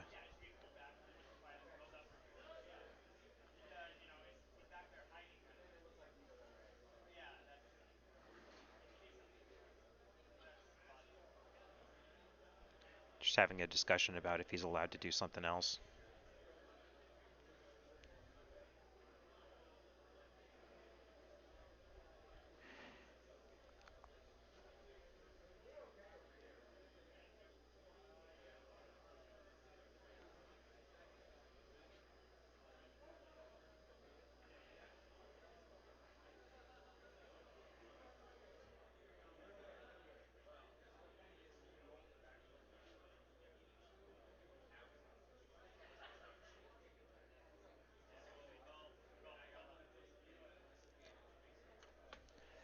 gonna go stand out there while they're resolving that, so I can give you guys some updates on what's going on. It just sounds like there's a discussion happening. Or no, okay, they're moving forward. Okay, I don't have to do that. Okay, so they are allowing a rollback to allow it to do something else.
Looking like an Imp Spectre coming down.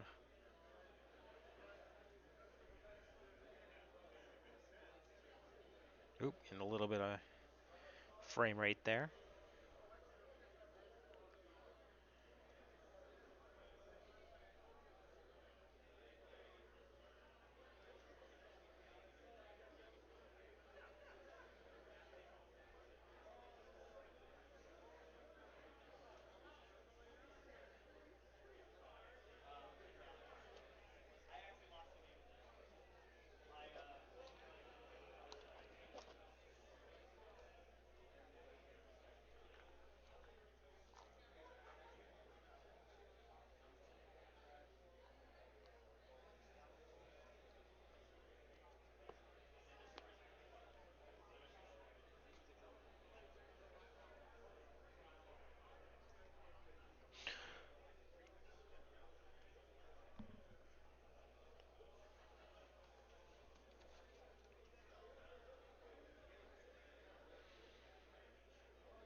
Is there anything happening right now? Sorry, I was not expecting it to take that long for... What? How is he reaping with that?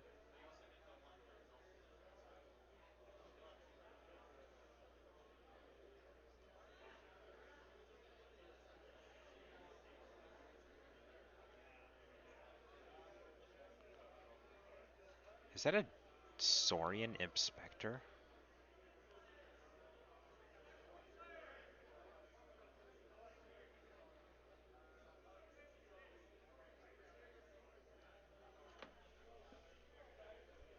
Or maybe I missed... Oh, no, no, no, no, no. I understand. Poltergeist. That makes sense. Never mind. Sorry. Still a little out of it. Poltergeist was used on a Golden Spiral, which allowed him to use the Saurian card.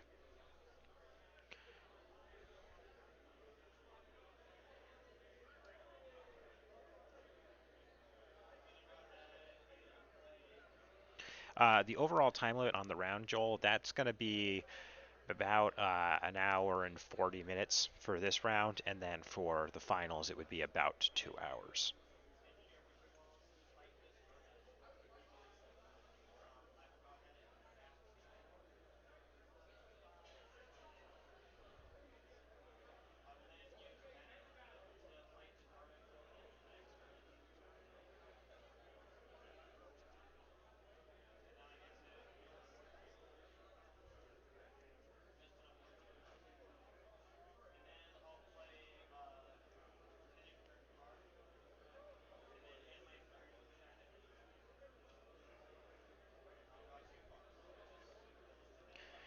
All right, looks like these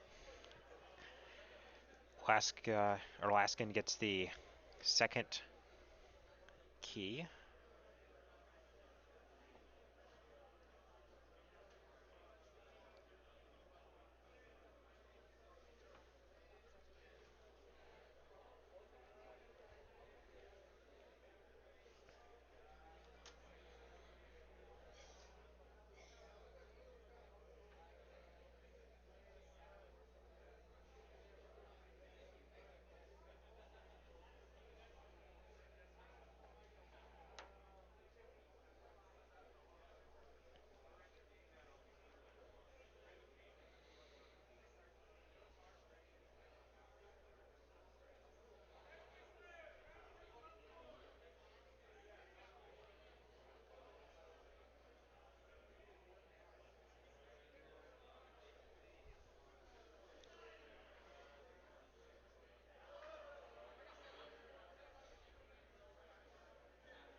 All right, I need to go get some water real quick.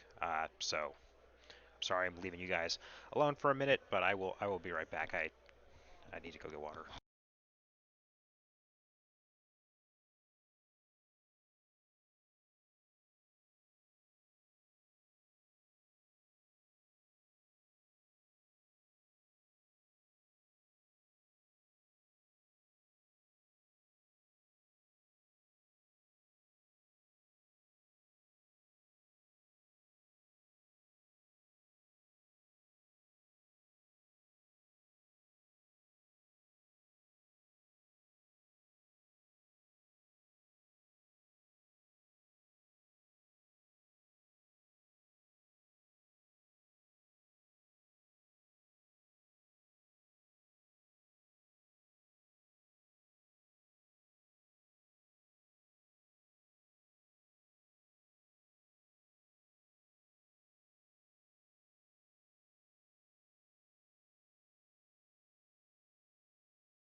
All right, I'm back, and I only spilled my water in the area directly between my Keyforge cards and the laptop. So dodged literally everything that could have been a disaster.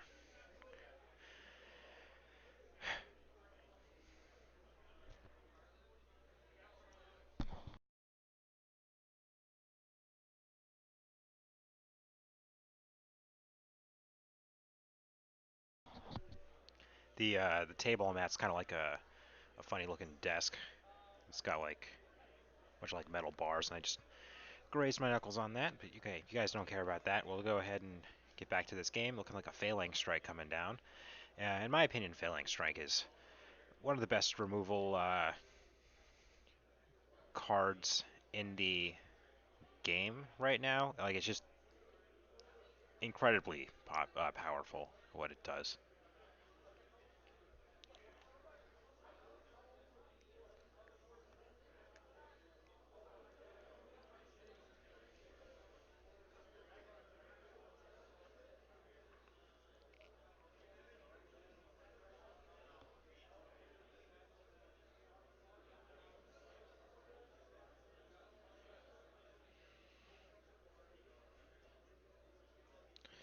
Golden Spiral to Reap.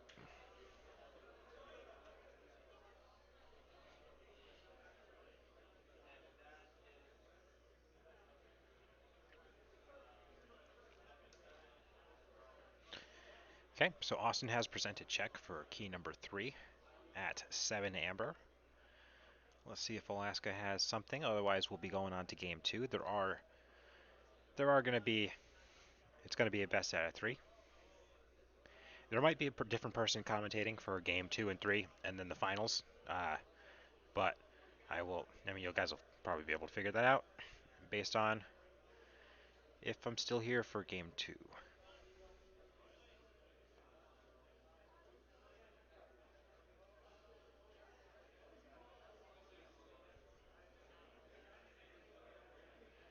Yeah, exactly, Andrew. It's like a cooperative hunting that comes with, yeah. Also, it does twice as much damage as cooperative hunting, which is like kind of relevant.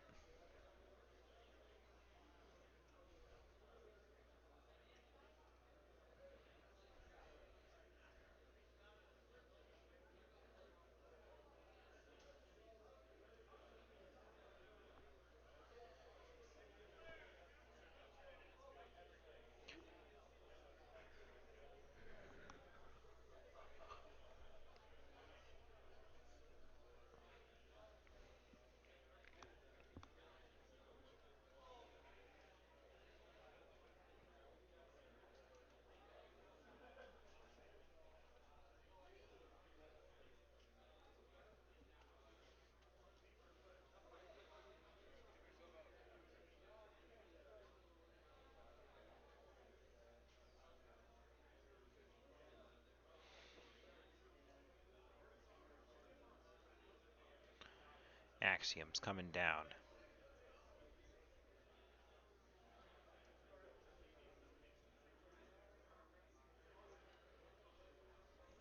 But is there a way to stop Quester Jarda? Not Quester Jarda.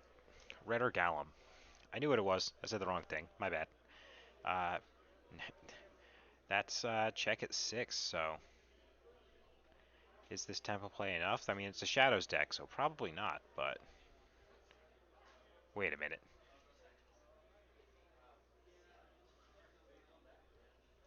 Oh, there's a... I'm going to go verify who won game.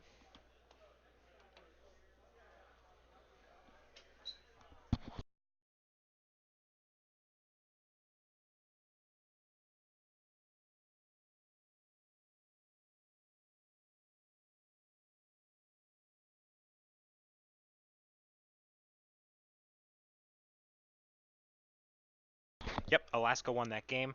Just got clarification on that. So they're shuffling up for game 2. I'm going to go see if I can find someone to take over uh, for commentating on me. But I will be back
All right, I got a treat for you guys. Taking over from me, Nathan will be doing the commentary on the rest of this game and the yeah. So he's taking over commentary for me. So that's pretty cool. Oh, hey. All right. How's it going? This is.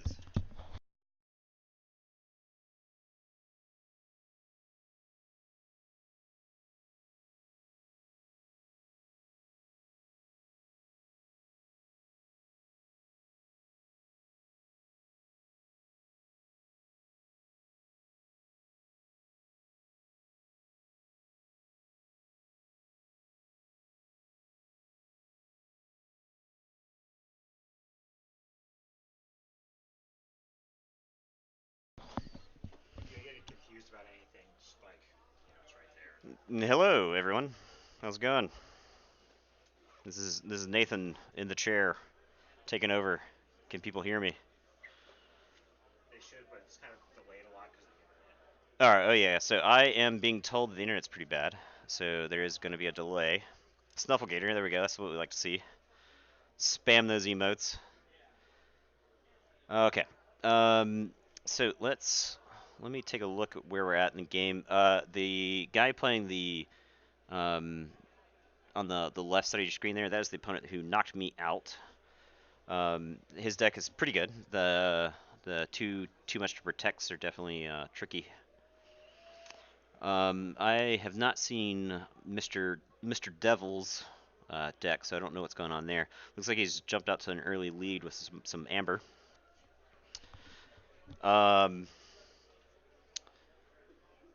Is that a Questor Jarda with a Scudam on it, I'm assuming? We got Chan with a Light of the Archons. Can't see what the artifact is. Artifact's probably Golden Spiral. I think he had 2 Golden Spirals. Yes, Stormstrong. I can hear you. I can hear you loud and clear. Not tonight. Zoke. How's everybody doing? Everybody doing pretty good? You guys enjoying some Keyforge? You have to read from him? Okay, that's fair.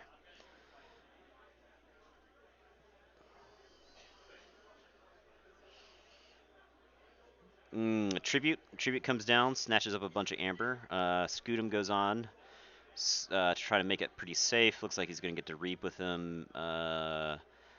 So yeah, that amber is going to be tough to get back. I don't know what 3 houses the Alaskan Devil has in his deck, but without some sort of bounce effect or.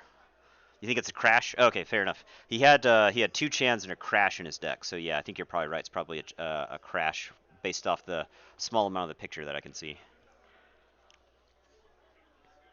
He's at check with 6. I don't think there's any key modifier, so yeah, no problem, guys. I gotta shake off my play mistake. So when I was talking to Justin seemed more upset about my play mistake than I did. So if it's just the line of play I don't see, I can't be too mad at it, right?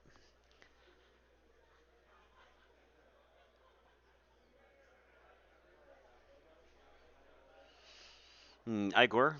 Igor's always good. Saurian logo dis. Okay, so he might have a Hysteria or maybe even like a Legacy Fear or something. It'd be pretty good in this part. There were actually, I would say, an abnormally large amount of Legacy cards that I saw throughout yesterday and today. So I think this pool of cards has.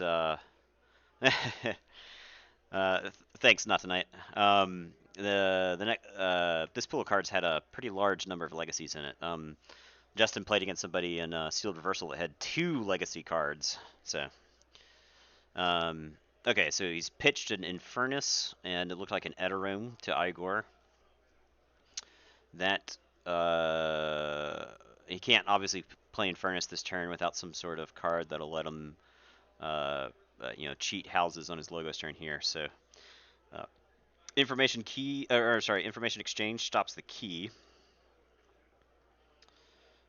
That information exchange actually could be, yeah, exactly. Um, that information exchange could actually be pretty good later in this game. So Twin Bolt there doesn't do any damage because everybody's got armor. Oh, Entropic Swirl, is that what that is? So that'll blow up Crash, right? Since he's got so much damage on him already. Looks like he had 3 damage on him. He took 6 that turn. Crash was +2. He had 4 armor. Yeah, so that takes him out. Yeah, Justin and I had talked. We were planning on probably cheating my deck from today into the tournament because it's such like a stone cold killer in this format. Oh man. Legacy Grunt Buggy's the dream, I think. That's gonna be like a Grunt Buggy is gonna be one of those cards that like legacies and Mavericks of and stuff like that are just gonna be awesome forever. So, Wild Wormhole plays an Edaroom. I didn't. I had Edarooms versus I believe his name is Austin, um, and I never really got to use him because Austin's deck actually has a decent amount of removal. All right, Mug comes down, takes an Amber from Questor Jarda. Oh no, he just mugged the. Okay, yeah, there you go. So he mugged Igor, so that way when he Kymor eclipses, the Amber, he gets the Amber for the guy being shuffled in. Oh, it looks like he's shuffling in the Scudam. Hang on. I think I think the judge has caught it. So, yep, play mistake there. It's easy to get the Scudam. Okay, yeah, all right, that's good.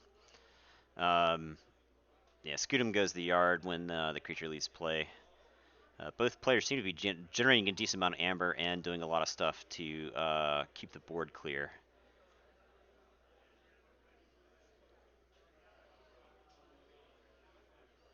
All right, so looks like the devil has forged the first key. Forges the yellow key, thus indicating he doesn't have a red baron. I'm not sure what the game count is. Has anybody been paying attention? What's the game count out?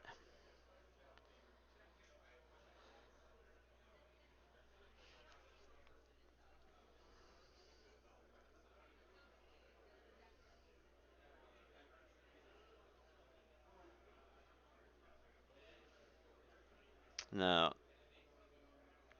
I think Alaskan Devil got away with a little bit, right? Ooh, interdimensional graph. That's a good hit right here. Looks like it's gonna steal a couple amber. I think that's a Titan Guardian. So Austin gets the key, but has to pay the 2.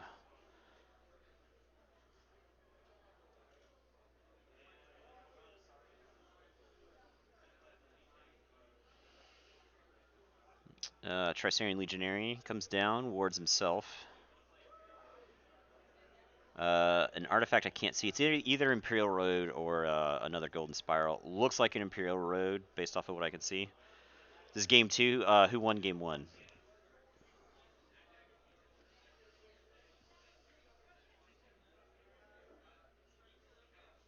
Alaskan is up 1. Okay.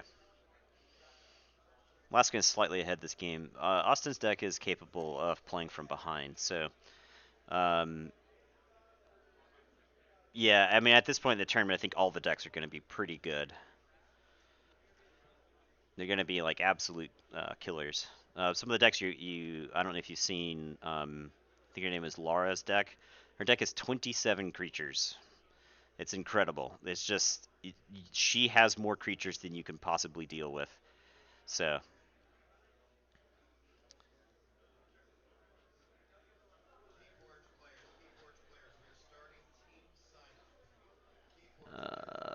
Bornet comes down. Okay, 2 more Edarooms and possibly a Lilithal hit the table. If that is a Titan Guardian, he has not put his creatures in such a way that Titan Guardian would be active. So it does look like a Titan Guardian.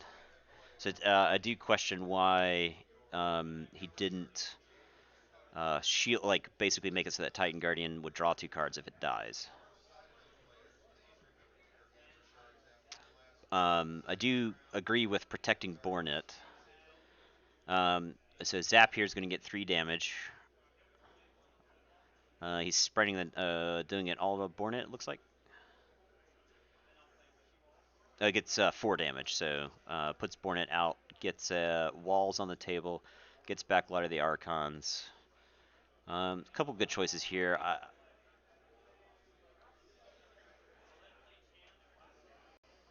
Oh, okay, I'm getting pop-ups. Getting pop-ups on Dave's computer over here. He's trying to update Java. Can't you see him commentating, computer? Alright, so Chan picks up his blaster, which will let the Tricerian Legionary get used. Vault Tour Archon. I don't. I do not think so. I think it's got game versus Worlds Collide. I think it's really good in Worlds Collide, but I do not think it would do very well versus AOA or he has Code Monkey. Okay, yeah. So that is that's a reason to put all your guys together. Yeah, that would be a reason to keep all of your disc creatures together. Is so that way you at least have 2 next to each other, so that when you play Code Monkey, Gleeful Mayhem, that's gonna come down. It's gonna kill some stuff.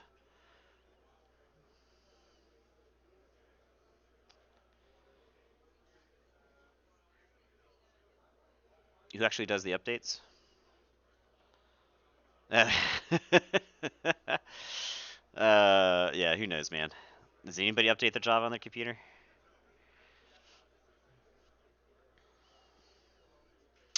Alright, so Gleeful Mayhem has opted to smoke Chan, kill an Eterome, shoot his own Titan Guardian. Is that gonna put damage on it? Yeah, it's gonna put some damage on it.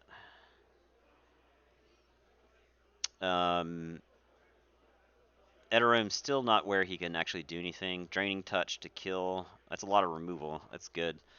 I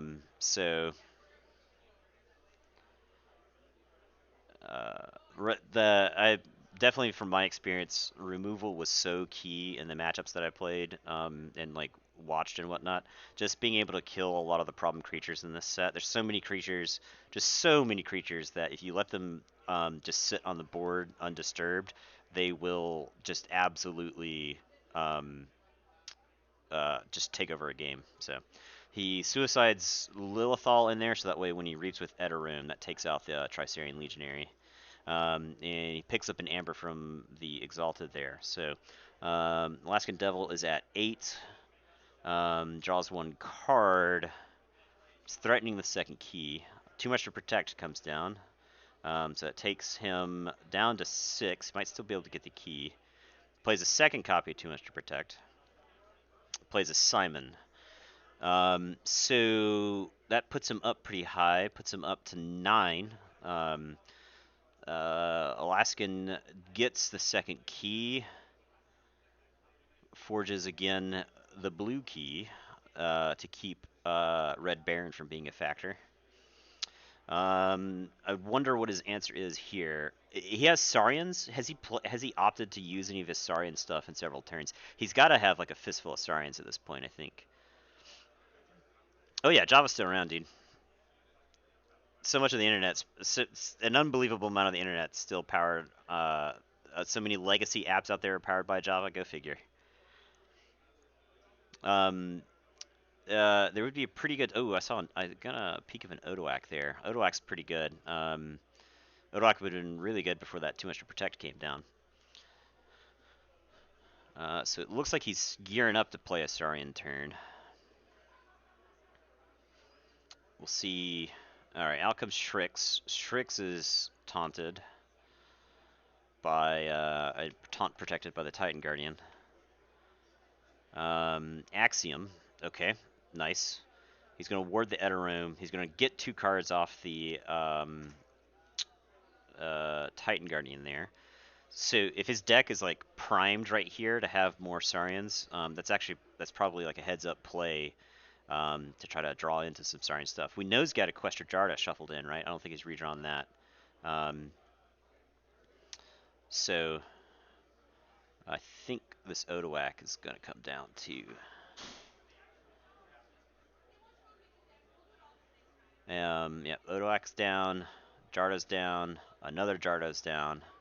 Okay, so that Saurian board actually threatens to end the turn or end the game very quickly if it's not answered.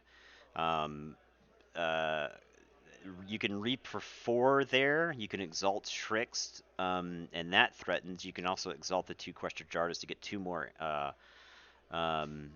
amber. So yeah, if Alaskan gets back to his turn, and uh, our boy Austin here isn't threatening, then I think Alaskan's got a good shot at winning this game.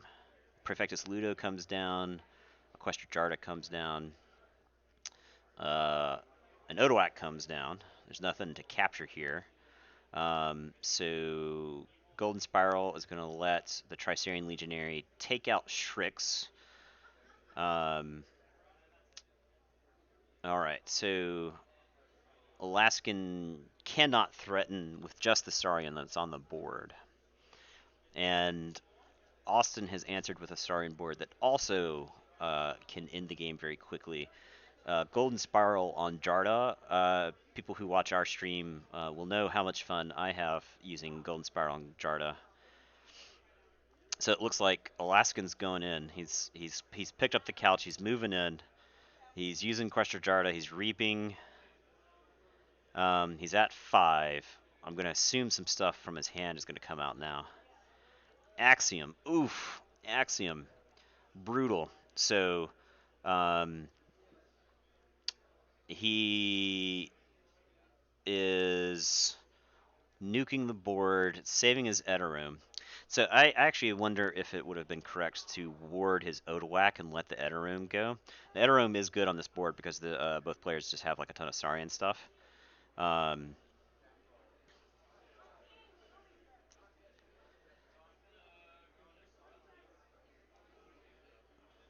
right.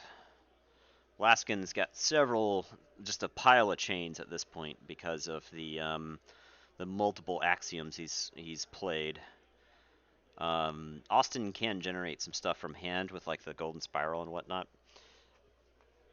So we'll see how he answers. Quintrino Flux actually pretty good. Yep.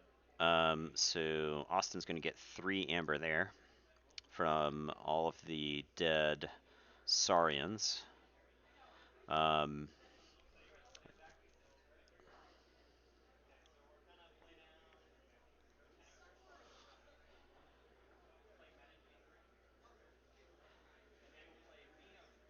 Alright, so Xenotrain is going to capture to keep the amber from winning the game. So, alright, so Austin answers, goes to 7. So Alaskan Devil's going to need something here. He's at 5. Austin's at 7. We'll see what's cooking up his hand. Is that... I thought maybe I saw an answer in Logos, but not being able to get like a clear look at the hand, I'm not sure.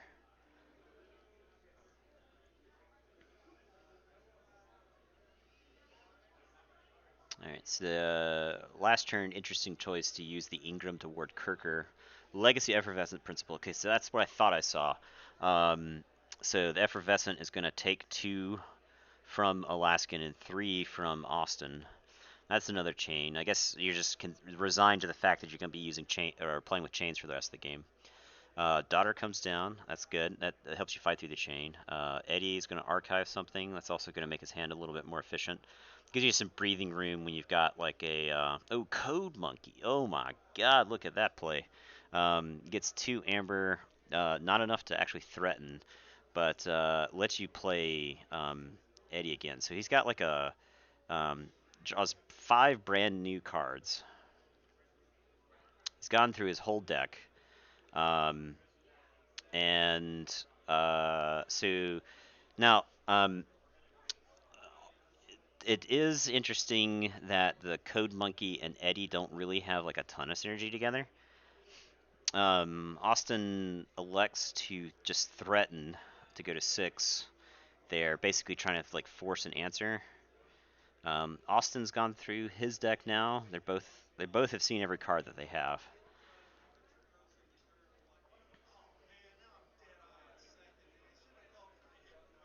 All right.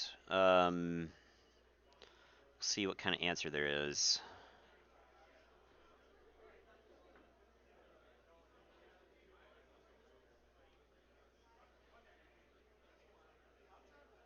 We know Eddie's in the archive, so that's at least a way to prolong the game.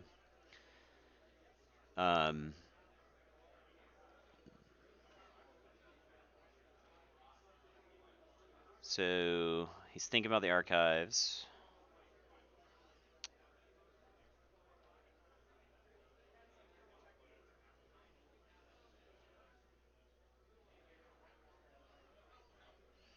Looks like he is going to pick up the archives. I can only assume that he said logos since he just put 2 logos cards in the archives.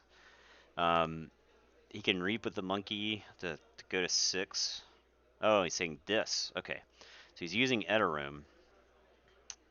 I wonder if this is an Infernus or an Evil Eye. Poltergeist on the Golden Road. Or sorry, the Golden Spiral. Reaping with Edarum. Plinking a ward off somebody here.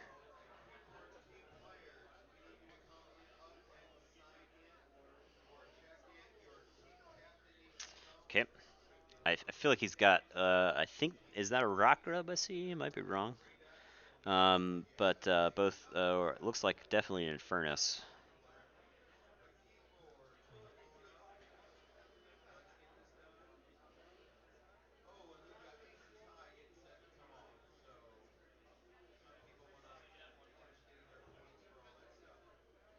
They're pointing out that Alaskan actually needed an extra Amber. He didn't get the Amber from Edarum Reaping the second time. Infernus comes down. That's going to stop the key, definitely.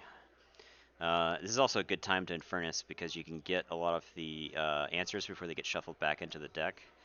Looks like he's opting for Too Much to Protect and a Xeno Training. I may have grabbed the Tribute. I think Tribute's still in there. Maybe he should have looked at the rest of the pile. If Austin has like a way to stop and then draw back into Tribute, that's a good way for Austin to stop his key. The Devil may have enough. Let's see, 6, 8. No, so he doesn't actually have enough to get through a Tribute. Devil's going to get to reshuffle. Austin extends the hand, concedes. So there you go. That's game 2. Looks like Alaskan wins. So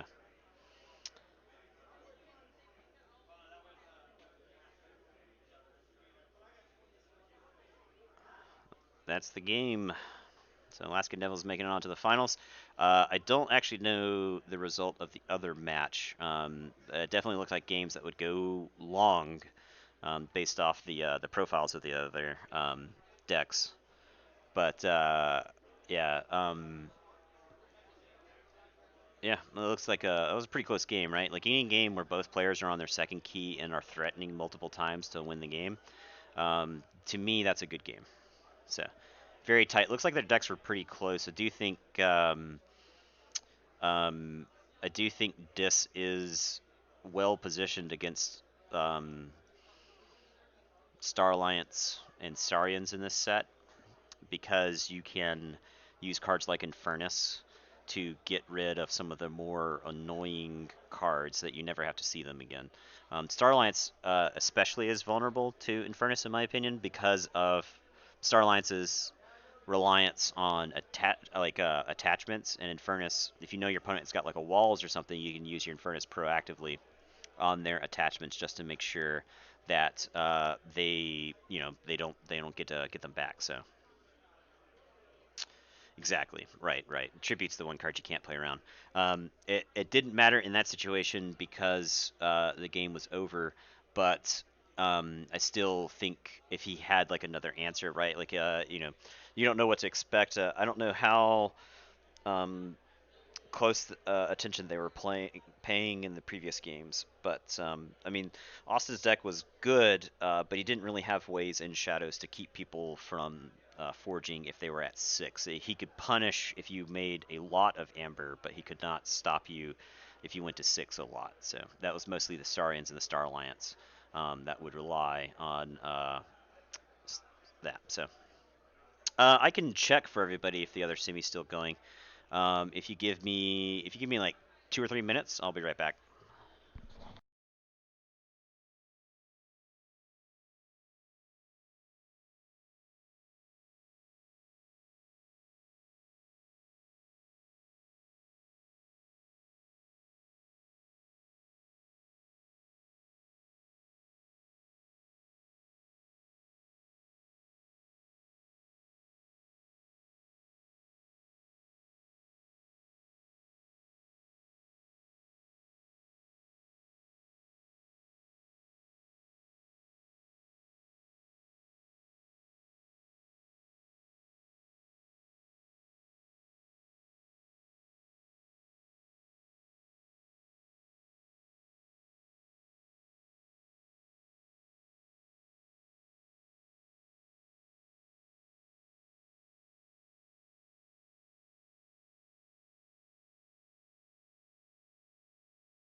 Yeah, so that is correct. Laura won.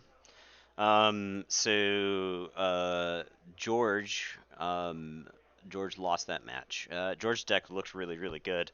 Laura's deck, like I said, it looks pretty nasty. So this matchup, I'm gonna see if I can get some deck lists before the game, so I can actually look at them and really understand what's going on with their decks. So that way I can talk about that stuff intelligently without, without having to like guess what's in every deck. I know Laura's deck had like triple Centurions. Yeah, her deck is just gross, right? It's like it's the Saurian Dream where it's like 3 Thero Centurions. It's just like huge dudes who just hit the table and are hard to remove and are very good at fighting for Amber. So yeah, I'll be right back. It's probably going to be like 5 to 10 minutes before that match starts. So I will be right back.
All right, I'm back. I got both deck lists. So Alaskan is playing Mannix of Rain Sprawl Camp.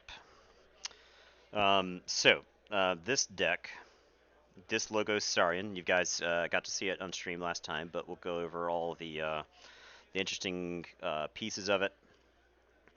The Dis, Draining Touch, Triple Eterome, Imp Spectre, Double Infernus, Double Lilithal, Bornet, Gleeful Mayhem, Poltergeist. So, Infernus is going to be the bulk of your Amber control there, and Eterome is actually really good because like you often end up in situations in Worlds Collide sealed where both players are just going to have a pile of creatures on the board, and Eterome is so good at breaking those stalemates, right? Your opponent has to play. This is we're moving up to the finals there, Archon's Corner. Your opponent can like try to play around Eterome, but it's just like really difficult because you can always just like crash your own creatures in, and then use Eterome after you've gotten value out of them. So his Dis is unassuming looking. Like you'll look at this Dis, and a lot of players I think would just like skip right over it. But this Dis plays better than it looks.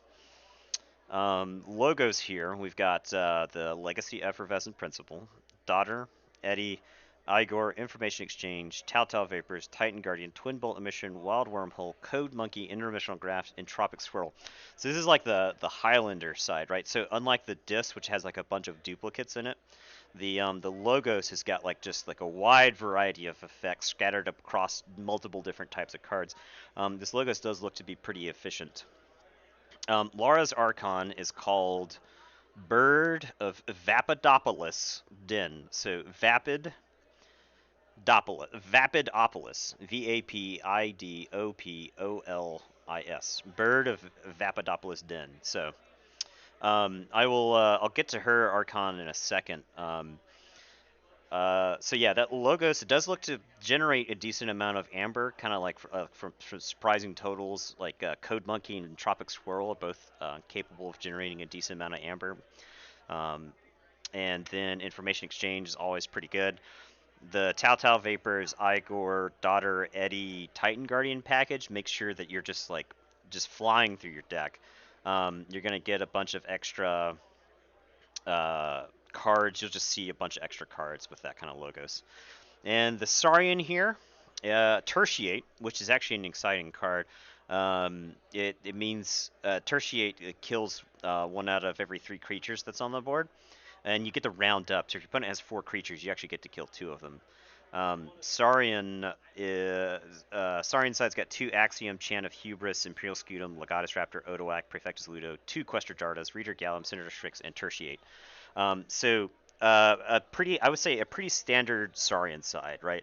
Like this is just a good Saurian side, lots of synergy, Axiom to keep the board clear, and lots of ways to do some tricky stuff. Scutum and Praefectus Ludo are good ways to dump your Amber in case you end up with having to exalt your Legatus Raptor a bunch of times. So, I mean, I can see why this deck is here. And I think Alaskan Devils probably played it pretty well. This deck has the tools to make a deep run. That Effervescent Principle is particularly tricky, right? Because a lot of times if you see Dis Logos Saurian, well, I would say the combination of Effervescent Principle and an Interdimensional Graft, a lot of people will burst against Logos mistakenly without realizing that Interdimensional Graft can punish them, and then this Effervescent Principle can also punish. Anytime you're destroying or capturing 3 or more Amber from an opponent in Worlds Collide, you're usually doing you're doing pretty good. So let's go take a look at Laura's. We got Bird of Vapidopolis Den, Logos with Babbling Bibliophile, 2 Eddies, an Igor, a Hapsis, a Hologram of Foam, a Thorium Plasmate, a Titan Guardian, a Twin Bolt Emission, Candle Unit, Mini Group Think Tank, and Reassembling Automaton.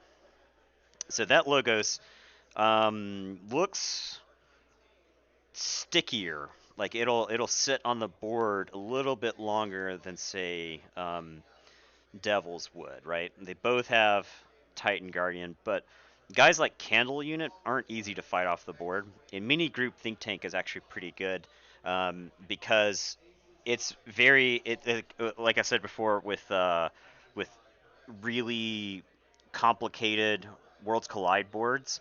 If you know you have a Mini Group Think Tank, you can play around it by playing your creatures in specific orders. Um, but your opponent may not. And anytime you're and the Mini Group Think Tank looks like it will actually do a lot of work versus Alaskan's Dis. You've got the 3 Eteromes, Inspector, Infernus, Lilithal, Bornet. Like, that's just so many Dis creatures. So if he ever takes a Dis turn and plays like 3 of these guys in a row, the Mini Group Think Tank can get some kills here and there. So the Twin Bolt Emission, I don't actually think does enough damage. The Twin Bolt is good for Daughter, but everything else in this deck is big. Or in Alaskan's deck is big, so you don't really want to like Twin Bolt and Imp Spectre. Not necessarily. Sometimes you can like kill Imp Spectre if you only have like 1 card in your hand. You don't really care if it's purged. So yeah, that's a good point. Like Candle Unit behind a taunt. Like if you've got a taunt, you have to fight through and then get to the Candle Unit. Yeah, that's just nightmarish. So Candle Unit can also capture Amber. So if Laura's making a heads-up play, she can play around the Axioms in Alaska's deck by capturing an Amber preemptively with the Candle Unit, so that way it won't die to an Axiom. It also won't die to the Draining Touch that he's got. So I think that would be very important. It's one of those things you'd have to you could definitely figure out for like a game 2 or game 3 situation to keep the Candle Unit alive. All right, so moving on. Laura's Saurian. We got a Chana Hubris. We got a Praefectus Luda. We got a Reader Gallum.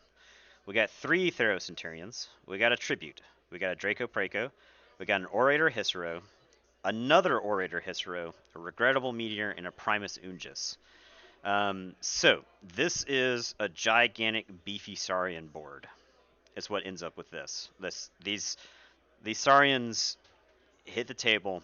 They don't go anywhere. Primus Ungis particularly, I think, could be difficult for okay, so Tertiate. Okay, yeah, now, so Tertiate, I think, is going to give Devil possibly an edge in this match, right? Because the Tertiate can be used to kill some of these bigger dudes. There's actually not a ton of warding in the Saurian. That's something to note.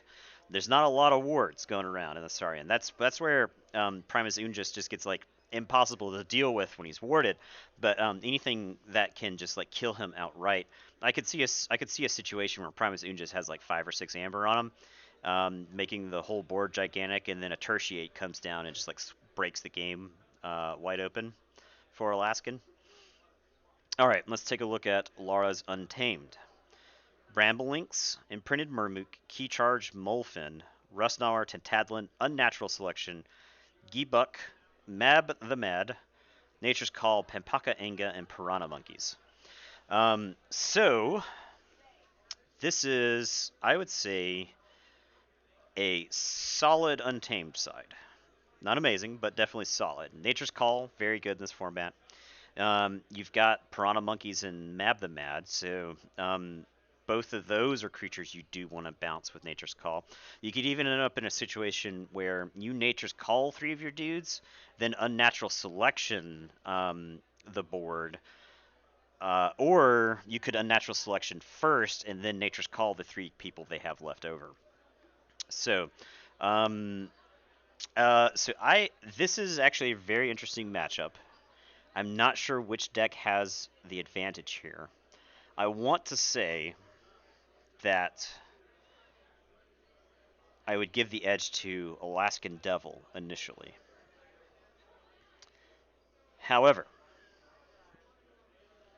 I think there are draws where Alaskan Devil is behind on the board and Laura can run away with it. The Theros Centurions are very big. The Theros Centurions, I think, can fight everything. Yeah, they can literally fight every creature in Alaskan Devil's board, in his deck, and kill them without dying.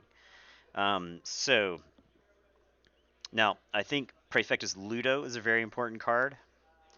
And I think people like if whoever gets to actually use their Reader Gallum and force the opponent to pay the full 9 for a key, I think that would determine who wins the game.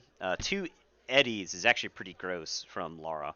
If she ends up in a situation where she can play both eddies and then like on a following turn Nature's Call them and then play them again, I could see that being a pretty gross situation. Hologramophone is really important in this matchup because of the removal, protecting just like a few key creatures. Reassembling Automaton. Is there any combos with Reassembling Automaton in this deck? Is there anything that he can do? Not seeing it. Not seeing any combos.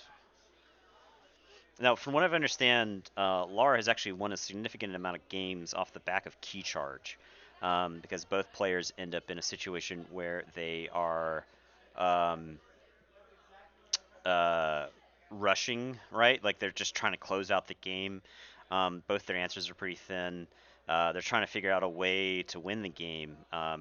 Lara has been putting games away with Key Charge, from what I understand. So that's good stuff. I think, is the computer lagging? I can't tell. I mean, I know there's a bit of a delay, so and the internet's not great here, so if at any point I drop out, shoot me a message and I'll try to figure out what's going on. So, all right, both players are down. They're shuffling. It looks like Lara is on the left there. Alaskan Devil is on the right.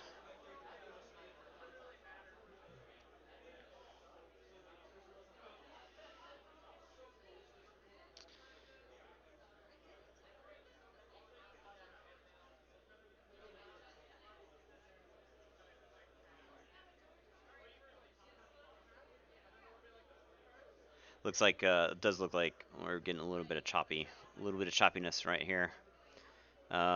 So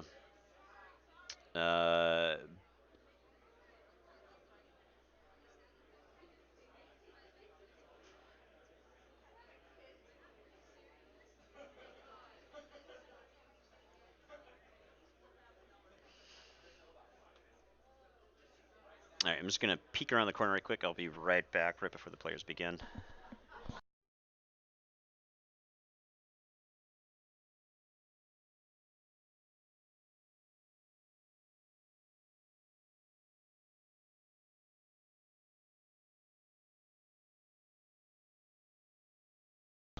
Okay, I'm back. We got 2 judges sitting at the table. They're out of sight. You can't see them. So hoping for a clean game. Hoping for some good games. Let's take it to game 3. How about that? My flight doesn't leave until much later today, so I don't have anything to do except sit here and watch Keyforge and commentate on some Vault Tour finals. So the more of that I get to do, the happier I'll be. Looks like they're about ready to begin game 1. I don't know if they've determined who the first player is. Looks like they're fixing a roll. They're talking about rolling.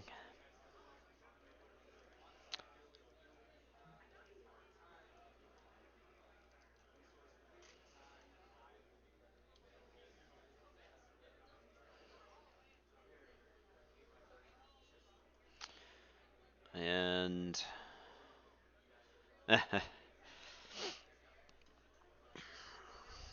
and Laura has she's put away some hitters, so she's definitely earned her spot here. And Alaskan too. I mean, like both players at this point. Yeah, let's see. I don't know. I think Laura had a play-in game also, so I think Laura has even had a tougher road to get to this point than say Alaskan Devil. Laura is on the first. Looks like she has drawn her 7. Both players are deciding whether or not to mulligan. I imagine Laura's deck. Okay, she's tossing it back. I was going to say, I would toss it back. I would try to get like a good 4 Saurian hand. You've got 2 shots at it. I would probably go like first turn dump like an untamed card if possible, and then try to hit like a 4 or 5 Saurian starting hand, because that's the kind of stuff that will just win a game very quickly. All right, both players mulliganed. So down to 6 for Lara. Alaskans at 5. All right, finals. Finals have started. So we're gonna see how things start, how they kick off.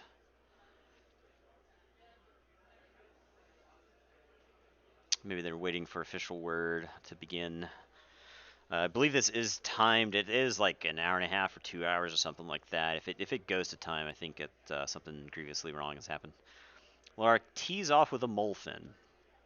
Now, not much actually gets stolen, so I don't think that Molfin's going to do anything. It doesn't really play an important role in this game. The Hazardous 3 makes it inconvenient to fight, at least. Alright, Draining Touch answers the Molfin. That's a good way to get rid of it, at least. Bornet comes down, Edoram comes down, and a Lilithal comes down. Alright, solid dis answer. It was good mulligan. Mulligan at a 4 discards off 5, so gotta feel pretty good about that. Draws up to 6. Lara answers with some Untamed.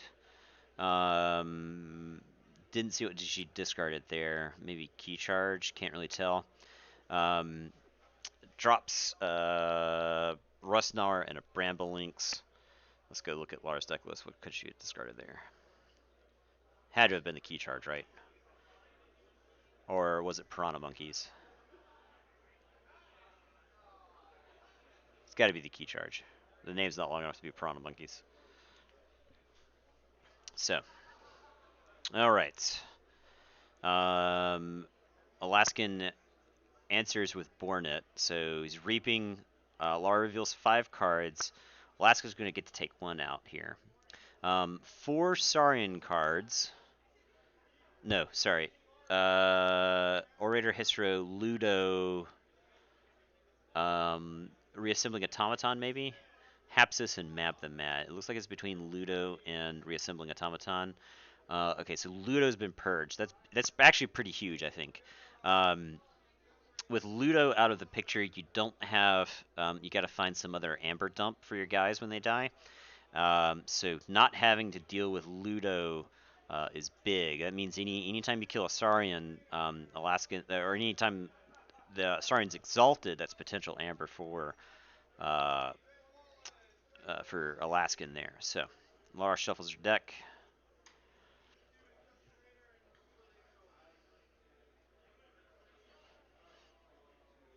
And nope, that doesn't work. Right? Oh, he fought. Okay, yeah. So Edoram fought there to take it off. I thought he was reaping. Lilithal's going to reap. There's no Amber to capture. And an Infernus comes down. So Infernus is going to purge. Probably get some just random creatures here. Honestly, getting the Key Charge is probably a good call. Yeah, so Alaskan takes care of 3 cards that turn. Definitely some problems that he doesn't have to deal with. Maybe saving himself some future anguish.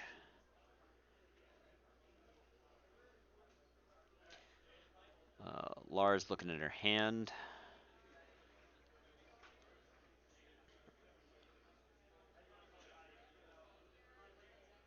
Regrettable Meteor comes down, kills nothing.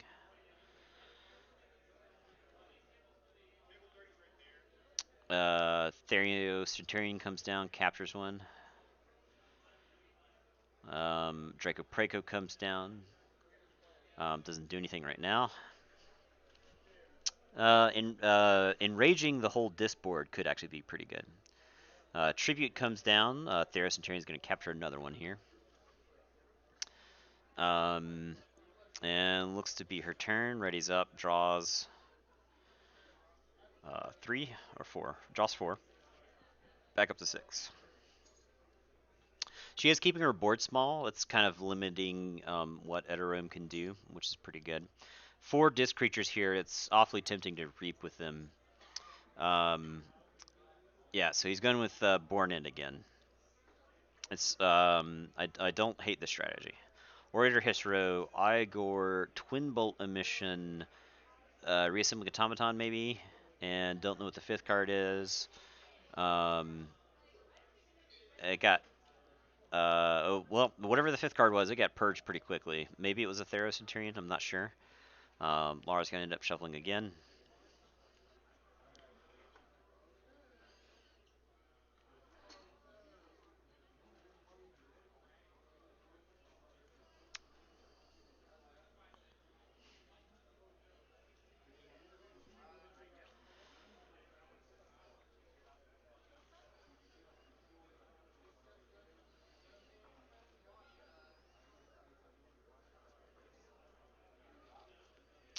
So, interestingly, I think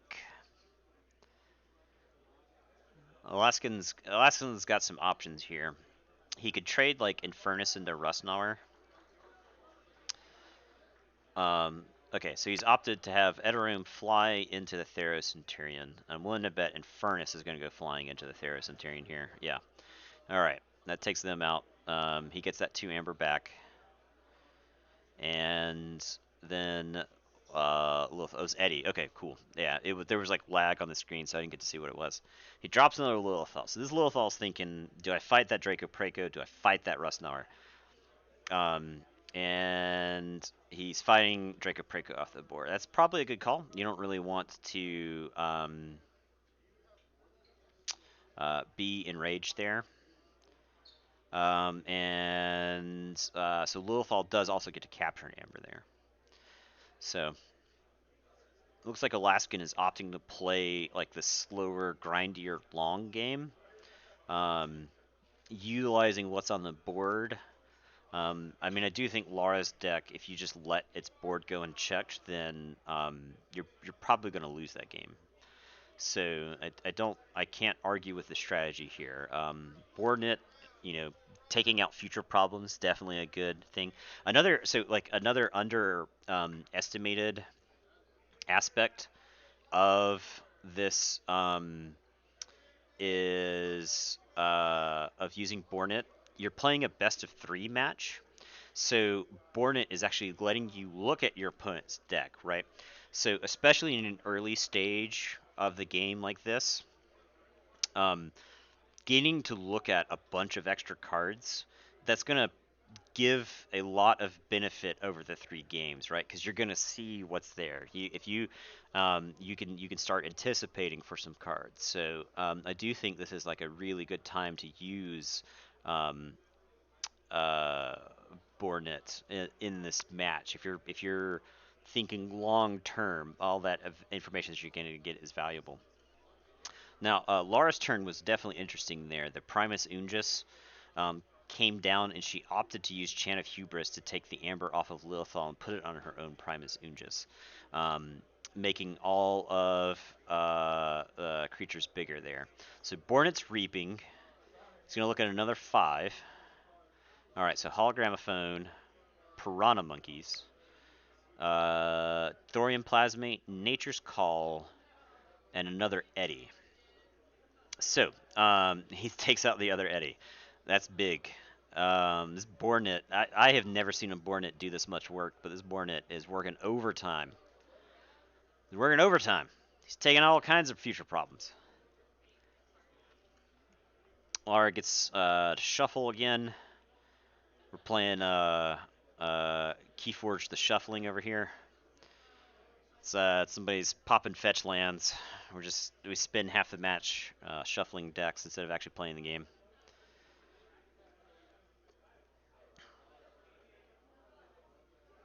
All right, Lilithal.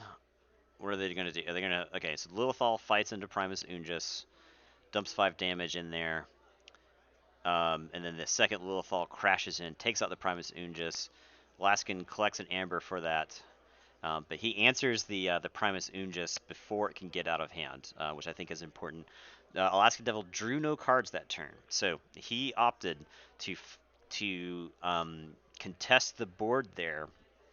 All right, something's coming down. Was this? Okay, unnatural selection doesn't do anything here. Rustnar is killing Bornet. There's no artifacts to destroy. Murmoot comes down. Tadlin comes down. Gabuk comes down. Okay. I wonder if Laura has walked into an Axiom here. Mortivis, what's up, dude? There's a little bit of a stream here, so. Yeah, you're right. You're right. That's a good call. Not tonight. Yeah, Bornet like disrupting strategies can certainly throw an opponent off. So, yeah. All right. So Tau Vapors.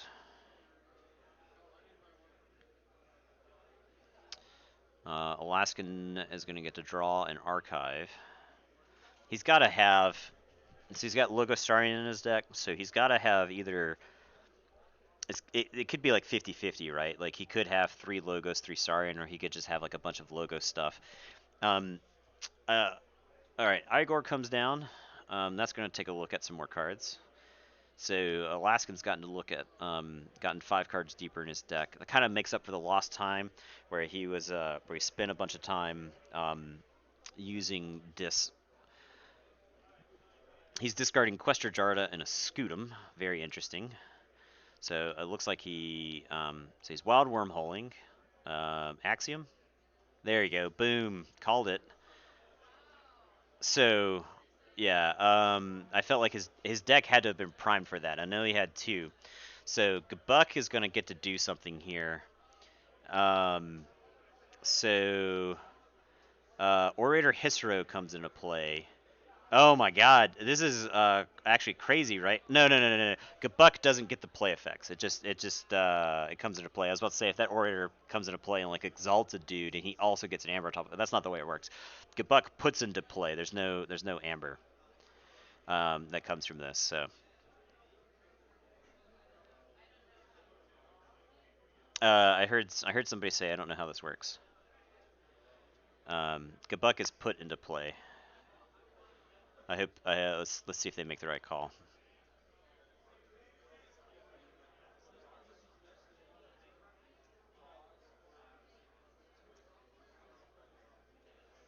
Gabuk is put into play. Hang on. I think.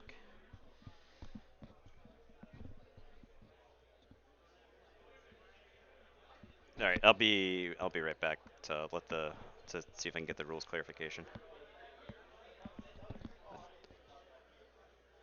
Yeah. I think they got it right. I think they got it right. Okay, so I didn't have to leave. See ya. Yeah. All right. So he does get chains. So yeah, Gabuk is put into play, right? So yeah. Okay. Yeah. So all right. Yeah, crazy sequence there. Absolutely crazy sequence. Wild Wormhole into Axiom. Somebody was talking about how much they hated Wild Wormhole yesterday. And that's a clip. That's a clip for them right there. Okay, she's played a Thorium Plasmate. That doesn't do anything here. Plays Reassembling Automaton. Actually pretty good in this matchup, right? Both players are both trying to control the board. Both players are fighting for board position, so having a creature that can just sit around. Twin Bolt Emission comes down. She's going to shoot a Reassembling Automaton in the Igor. And that's a wrap for her. Looks like her turn's over. She's sitting at 5. Alaskan is going to get this key, though. So he will forge. Okay, I did get a peek at his archives there. He's got an Interdimensional Graft in his archives. So,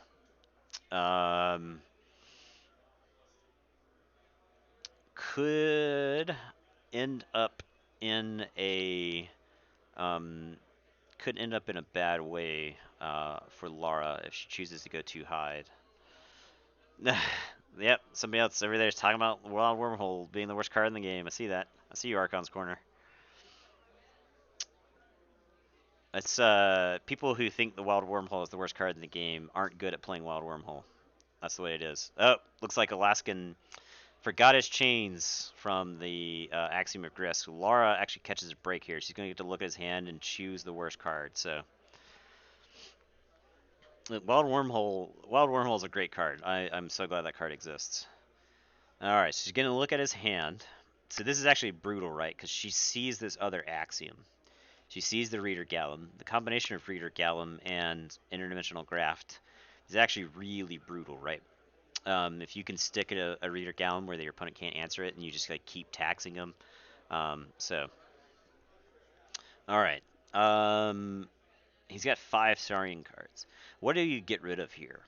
I would be tempted to get rid of the Reader Gallum, but Chant of Hubris. She's opted for the Axiom. That's probably a good call too. Because her deck is so reliant on creatures to win that she really just doesn't want the opponent to have those creatures. So at this point, I think Laura's deck is actually about 50-50 Logos and Saurian, right? She's played a lot of Untamed cards, has not played very many Logos and Saurian cards, and a lot of her, like 2 Eddies were purged. The Prefectus Ludo was purged. So, alright, down comes Odoak, down comes Legatus Raptor, down comes Reader Gallum, and Chant of Hubris. Do you chant that over? I mean, like, chanting onto the Bibliophile is pretty good.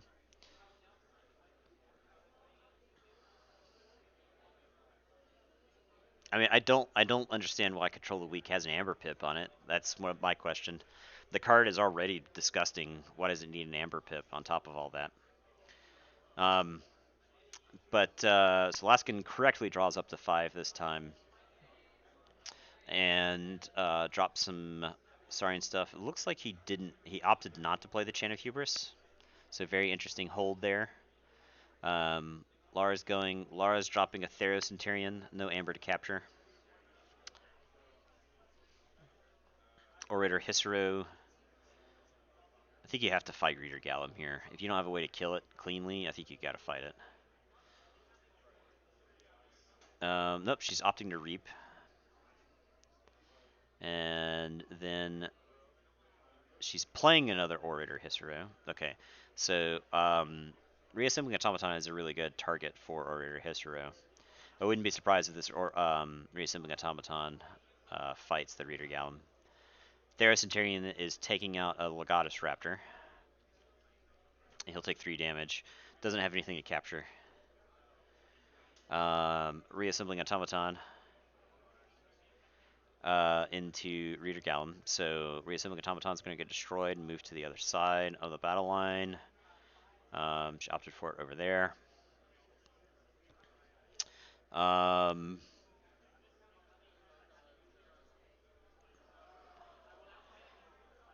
And that's that. So Lara has reestablished board control. Drew 2 cards there. It's got some pretty nasty Saurian stuff on the table. Well, I should say she's got Theros Centurion on the table. Alright, Imp Spectre comes down. I bet this is a Gleeful Mayhem. Yeah, there you go. Gleeful Mayhem. So you're actually going to get to kill a decent amount of stuff here. You're going to get to take out the Imp Spectre and purge a card at random from Lara's hand. Going to get to kill a Saurian, probably a Theros Centurion, and also get to kill a Babbling Bibliophile here. Gleeful Mayhem's just an insane card, I think. So yeah, 5 damage will take out the Theros Centurion. Alaskan gets a Amber from that. 5 damage is more than enough to kill the Babbling Bibliophile.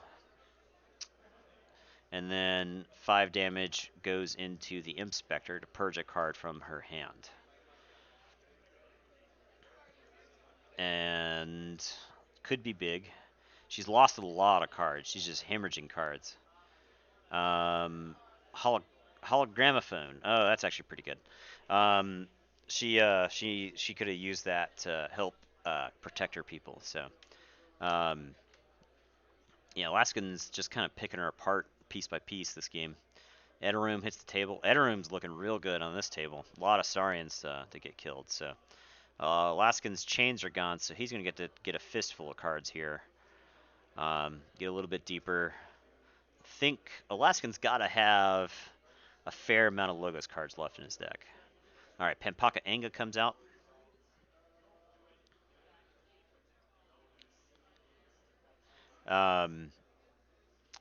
So Pempaka Anga's guys are better. Oh, she played Nature's Call, bouncing 2 people.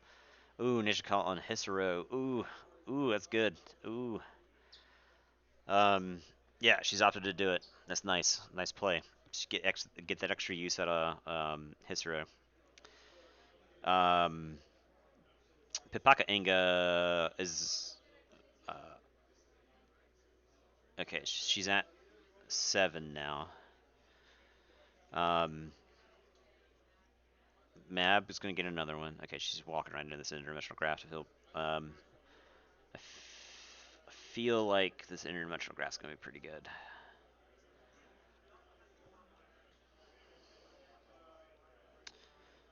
Okay.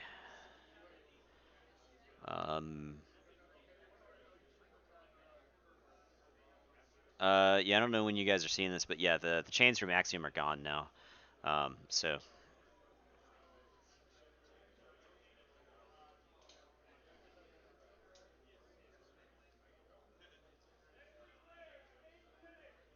All right.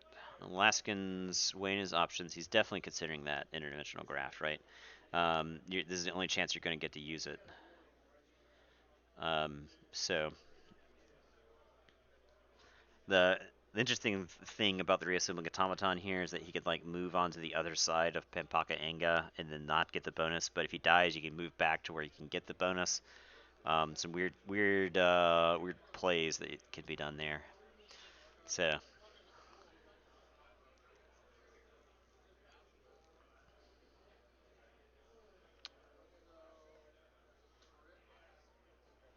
Effervescent. Okay, he's opted for Effervescent. So he's going to get a chain from that. That Effervescent took out 4 Amber there, I think. Yeah, so pretty significant loss there. He could spike up here. Out comes... okay, so that's Entropic Swirl. That's going to get some Amber. And just absolutely destroy the Orator Hisaro there. I wonder if Alaskan's going to try to threaten this turn. And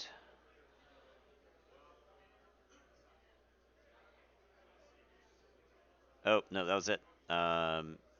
Wait, what's happening? Okay, no, I guess Laura's going. Okay. Oh, he had too many cards in his hand. What happened? Why does he have so many cards in his hand? Should that chain be gone?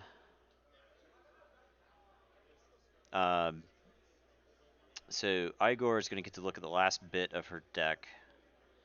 She discards a mini group Think Tank.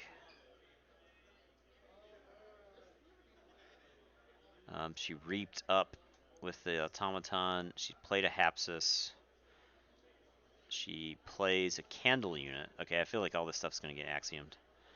And then she played a Titan Guardian. Okay. Yeah, so she's played a Titan Guardian. She's trying to protect her Pempaka Anga here.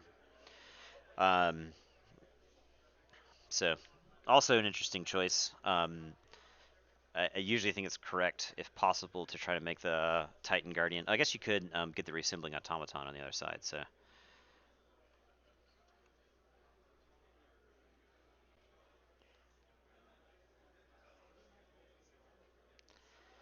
So Lara's gone through her deck, which is pretty good, because I think... yep, this is Nathan. What's up, Nihil? How's it going, dude?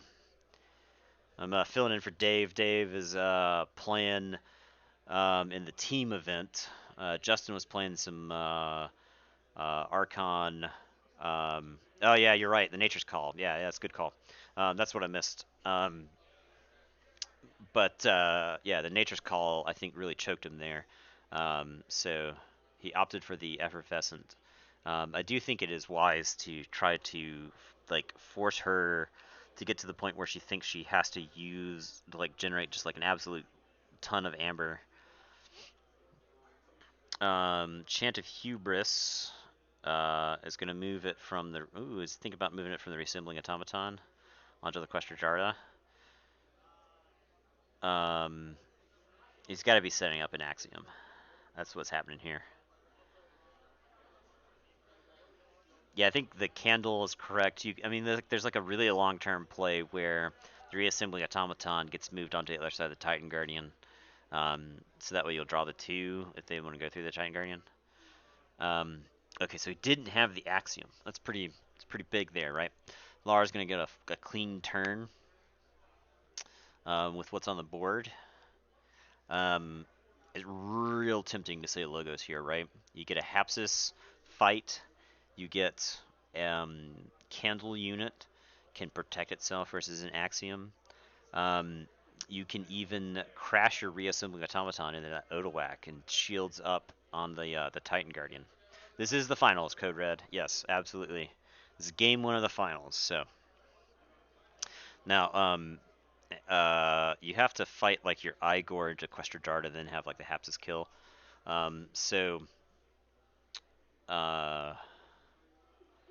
You do also have the reassembling. So Elusive goes to the Igor. Hapsis is going to finish off the Jarda.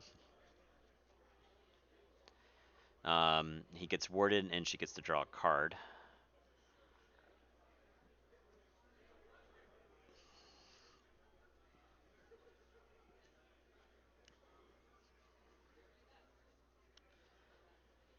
She plays a Thorium Plasmate just for the Amber.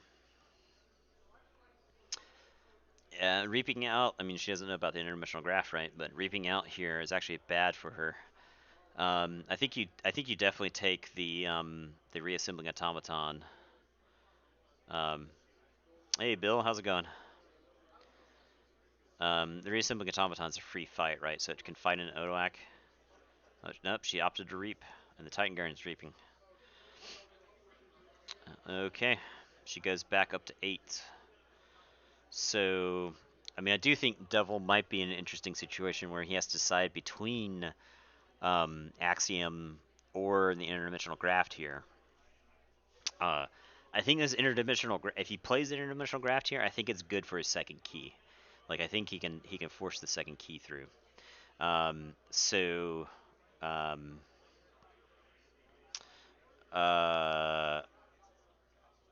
If he's got the Axiom, though, it's got to be real tempting, because the Axiom is going to take out a pretty large number here.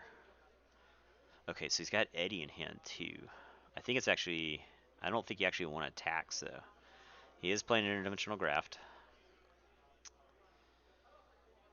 Because that Eddie is basically lost amber if you do archive. I mean, I guess you Eddie. Oh, that's it. He passed. Wow, heads. That's ballsy. I admire that. So interdimensional graft pass. She forges her key, puts him in check. She gets another clean board though. Another clean turn of using her board. So real hard to pass up another Logos turn, right? You get 1, 2, 3, 4, 5 activations. You get a card draw off Hapsis. You can capture an Amber on your Candle unit. She's got to know there's an Axiom coming, right? She saw it get shuffled back in the deck when the guy was chained. So, or when Alaska made a mistake with the chains, she's got to know that other Axiom is coming. Candle unit's real hard to take off the board as long as that Pempaka Enga is alive. 7 power, 1 armor. Looks like Laura is doing some math. She's got to be thinking kind of the same thing I am, where, you know, this Logos board, you may not threaten a key this turn, but you're gonna get to so much value. And like based off what I've seen, she's going for it. Okay, Reaping with Candle Unit. Reaping with Hapsis. Reaping with Igor. She's reaping out. Reaping across the board. Goes to 5. That's it. Wow. Bold. Alaskan forges his second key. Leaving him with 1 amber. Both players... Laura is not playing around Red Baron, and the Alaskan Devil is. Maybe she's trying to psych him out. Alright, so Alaskan's gonna get to crack back. Neither player really has artifacts to speak of, right? I'd have to go back and look at the list. Oh, Hologramophone is the only one I could think of. Furnace comes down.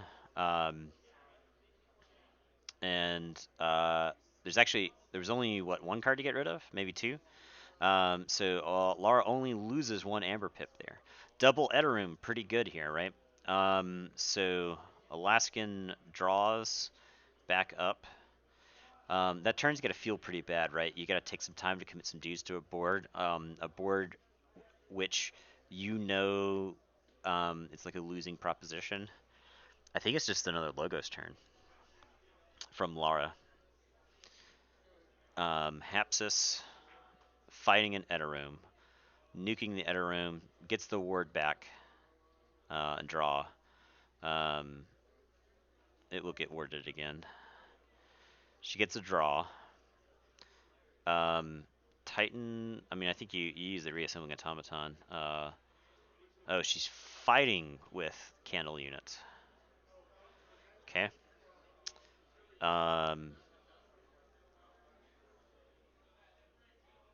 Reaping with Igor. Reaping with Automaton. Reaping with Titan Guardian. Going to 7, saying check. Lara's really surged back into this game. This several turns of just like unopposed Logos action here. Just 5 Logos dudes just getting used again and again and again. Just ramming that Amber onto the table. She seems to really be she's made up a lot of ground. She was behind for a vast portion of this game. So the 7 Amber, pretty important, right? Because now Alaskan Devil. Okay, so he's using information exchange, taking 1 from her. He could probably combine this with an Eddy.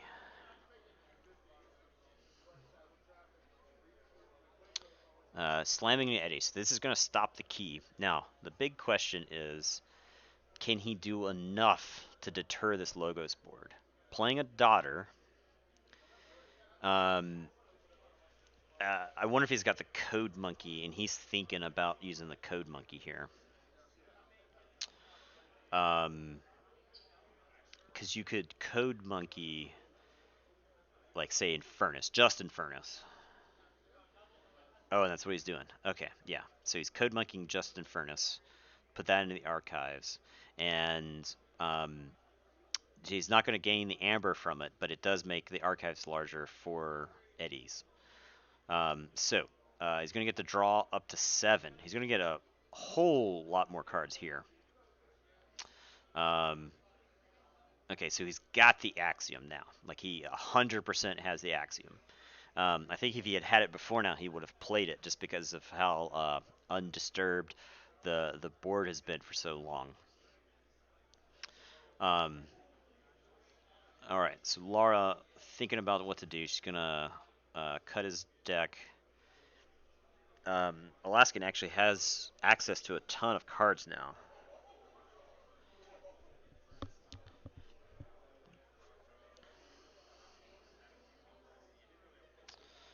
Alright. Alright, she's going with Saurians. She's playing Theros Centurion. Okay, so she's actually playing some guys that are relatively immune to...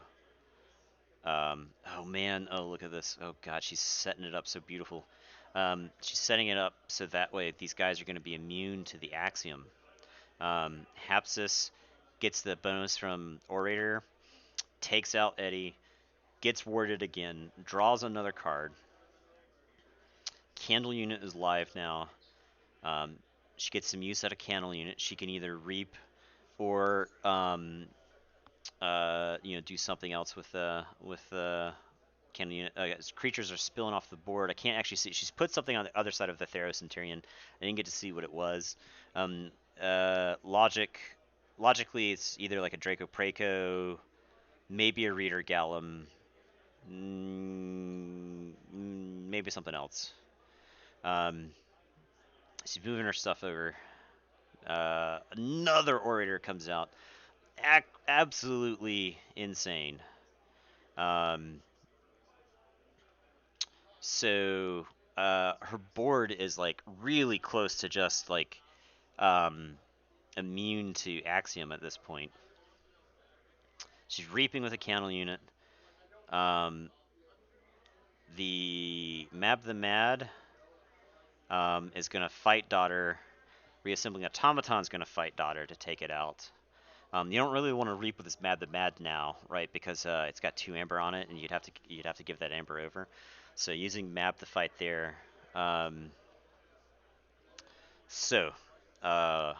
Absolutely monster board. She's raised up her dudes. She's at 7. She's in check. Let's see what creature was it. It looks like a Draco Praeco. All right, so big swing there, right? The Axiom is nearly useless. The Axiom is going to get a Titan Guardian, Pempaka, Orator, Igor, Orator, Draco Praeco. You could use your Odoak to clean up whoever's left over, because you can ward him to the Axiom. Okay, Tertiate. Absolutely monster. I forgot about that card. So she's got 1, 2, 3, 4, 5, 6, 7, 8, 9, 10, 11 creatures. He's going to get to blow up 4 creatures with Tertiate. He kills his own Code Monkey. So he's actually going to get to wipe out all the dudes that aren't going to die to the Axiom here, right? He gets 4, so he can like kill, like, let's say Hapsis, Candle Unit, Mab, and yeah, Mab is definitely gone. Candle Unit is gone. Theros Centurion is gone. You probably bust the ward off Hapsis, right? Because okay, it's going for Pempaka Anga. All right. So, lots die. He gets 4 amber here from all the captured amber and all the exalting that was done. So, that lets him threaten then, correct? Yeah, he's at 6. All right. I think he's gonna follow this up with an Axiom, if I had to guess.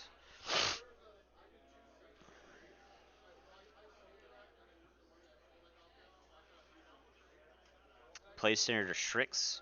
Ward on Strix here is pretty good. Yeah, he's opting to ward his Strix, hitting with an Axiom. Axiom's gonna take out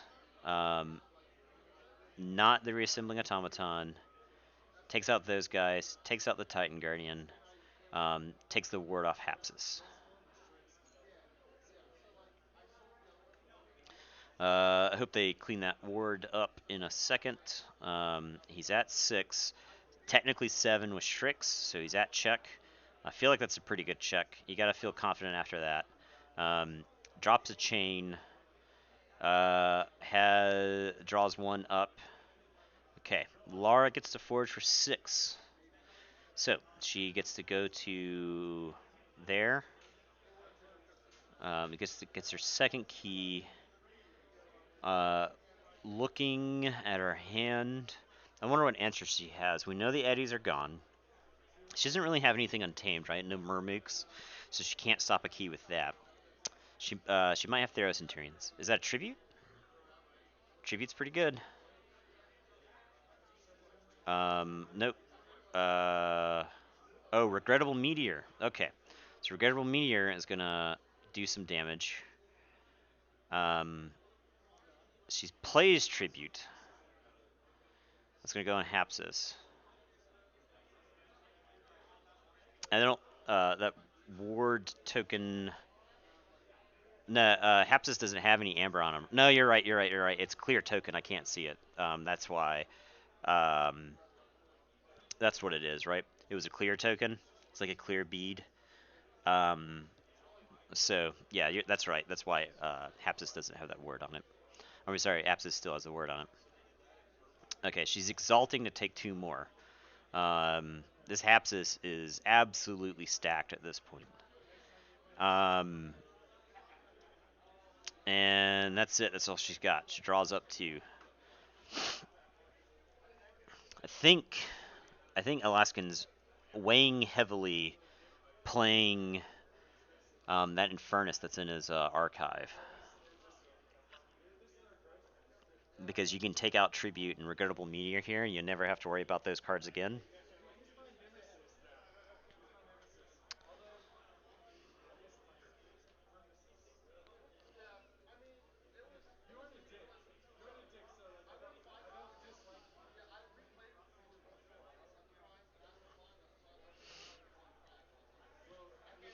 Alright. He picks up his archive, Sandisk, playing Infernus. Infernus is a good pick there. Probably the Tributes, right? Like, you gotta get rid of that Tribute. You got a bunch of other creatures, so opted for the Regrettable and the Tribute. Good call, in my opinion. You don't want to get in a situation where she gets another free board clear on you with a Regrettable Meteor, and you don't want to get tributed again. So, Poltergeist's got no targets. Like I said, I don't think either player really has any artifacts. Outside of Hologramophone, which was discarded long ago.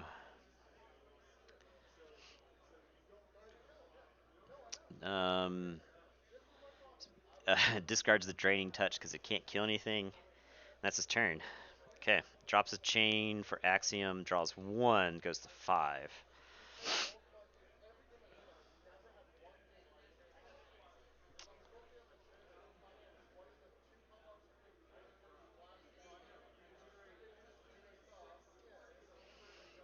Discards Piranha Monkeys, plays Bramble Links. Okay, so both players just had to like take a turn off to like draw cards. I would have been tempted to use Hapsis and just draw a card, right? Because taking Shrix off the table seems important. You get an amber from it. You get to draw cards. Maybe you hit a Logos card. It's just I feel like if you're saying Logos this game, or if Alaskan is gonna say, oh man, another Axiom comes down. Yeah, that's what I'm talking about right there. Like you can't let him get another ward off. So both of them are safe. Bramblelinks and Gabuk die. So she's gonna get a card off Gabuk. It is a Tintadlin. That card is not irrelevant because Alaskan Devil does use his archives with like Eddie to stop. Yeah, to stop some keys. So outcomes Praefectus Ludo, outcomes Legatus Raptor, and he's going to lose another chain, draw 3. Okay, so he's actually in check because of Shrix. Now, this would be a great time for Twin Bolt, I'd say. If she has the Twin Bolt in her hand, I think she's actually in good shape because she can Twin Bolt. Okay, she's Gabuk comes into play. I think they're trying to clean up the Gabuk. The Gabuk puts the Tintadlin into play tapped. Not that she has the key charge, but that could be something that would be important. Perhaps in a future game. Honestly, at this point, I don't know who can win this game. Like, I feel like this game has had a lot of back and forth. She has the Twin Bolt. She has it. She's gonna get the ward off the Shrix. She's gonna get to put 2 into Ludo. Oh, she opted for the Legatus Raptor. No. She's decided on the Ludo. Okay, let's put 2 damage in the Ludo. Reassembling Automaton gets a clean kill on Ludo. Hapsis gets a clean kill on Shrix. She gets to threaten here, if that's the line of play that she goes with.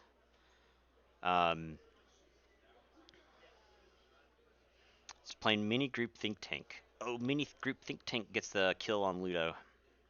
That's why she was going for the damage on the raptor then. Down comes a Babbling Bibliophile. That card's like pretty close to blank at this point. Hapsis gets a kill on Strix. Loses the ward. She gets 2 amber. Goes to 6. Is gonna get a card draw. Reassembling Automaton still available. He's reaping, going to 7. What's Alaskan got? He could have the Reader Gallum, right? Okay, Laura's done. She's passing it check over to Alaskan. How's Alaskan answer? She's trying to figure out if he can kill this Hapsis. This Hapsis has a bounty on it.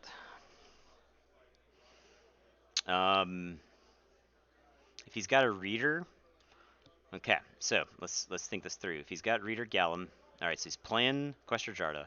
He's playing a Reader Gallum. So that's delaying the game. He's trying to figure out if he can get to this Hapsis. The problem is this Legatus Raptor can't kill that Hapsis, right? There's no way for him to kill the Hapsis. So the Legatus Raptor is attacking into, I think you got to say the Bibliophile here, right?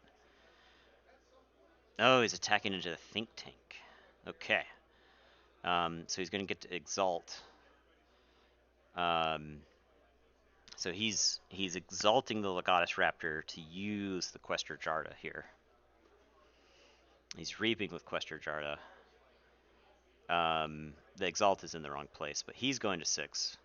Okay, Judge steps in, corrects it. Okay, I think that's what he's got. He stops the key. He says check. He draws, loses his last chain. Okay. So, does Laura have an answer? I don't think she has any answers in Logos, right? She really wants this Reader Gallum dead, too. Out comes Theracenterion. Game's still going. We're not done yet. Another Theracenterion hits the table. Reader Gallum hits the table. What is that? Can't tell what that is. 5-power dinosaur. Is it a Perfectus Ludo? Is it a Odoac? No, it's Primazungus. Primazungus is here to make all of her dudes bigger. Okay, she stops the key. Alright. She draws back up. She's drawing a fistful. She's got a shuffle. She has like almost all of her cards are in play or purged. I don't know what she could have in her hand or deck at this point, right?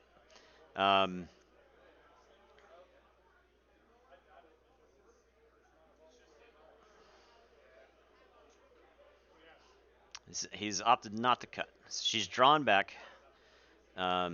She had probably 1 card. I think she played 4 Saurians, so she draws 4. Okay. He's got to reap with Reader Gallum to keep the game going. He's going to exalt Reader Gallum.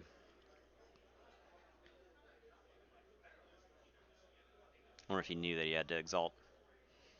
Okay, so he's exalting to keep the game going. Questor Jarda is reaping. Is Questor Jarda going to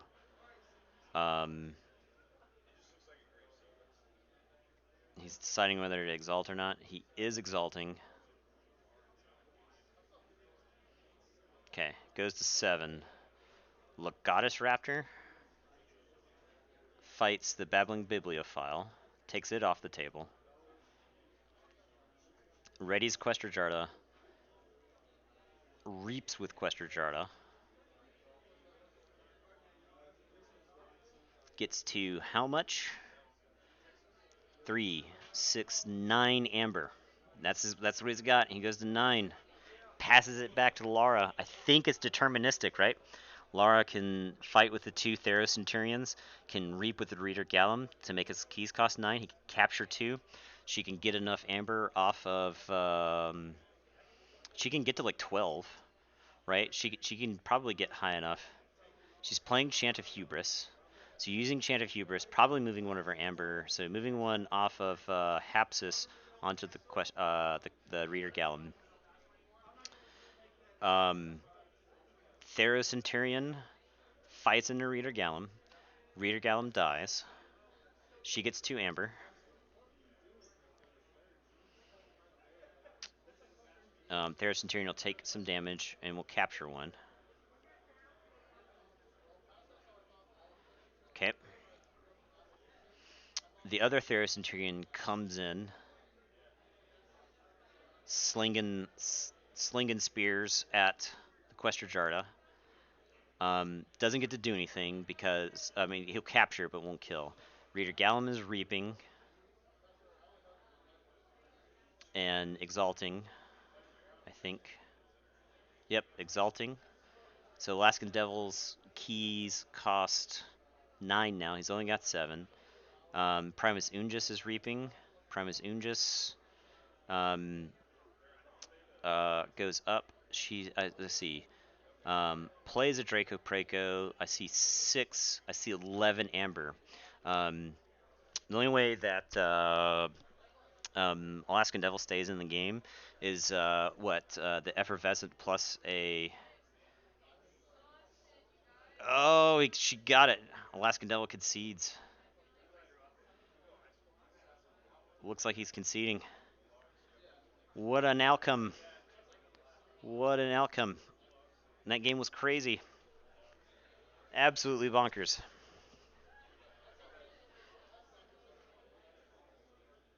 He needed the Effervescent plus, like, the information exchange, right? I think that was his only out at that point. That's what he's looking for, the Effervescent. She had, good lord, look at all the cards that were purged. So many cards purged. Incredible game. Incredible game 1.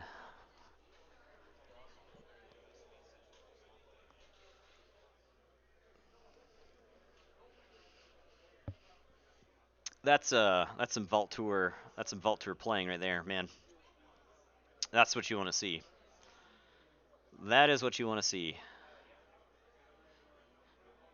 Just the third key. How hard fought was that third key?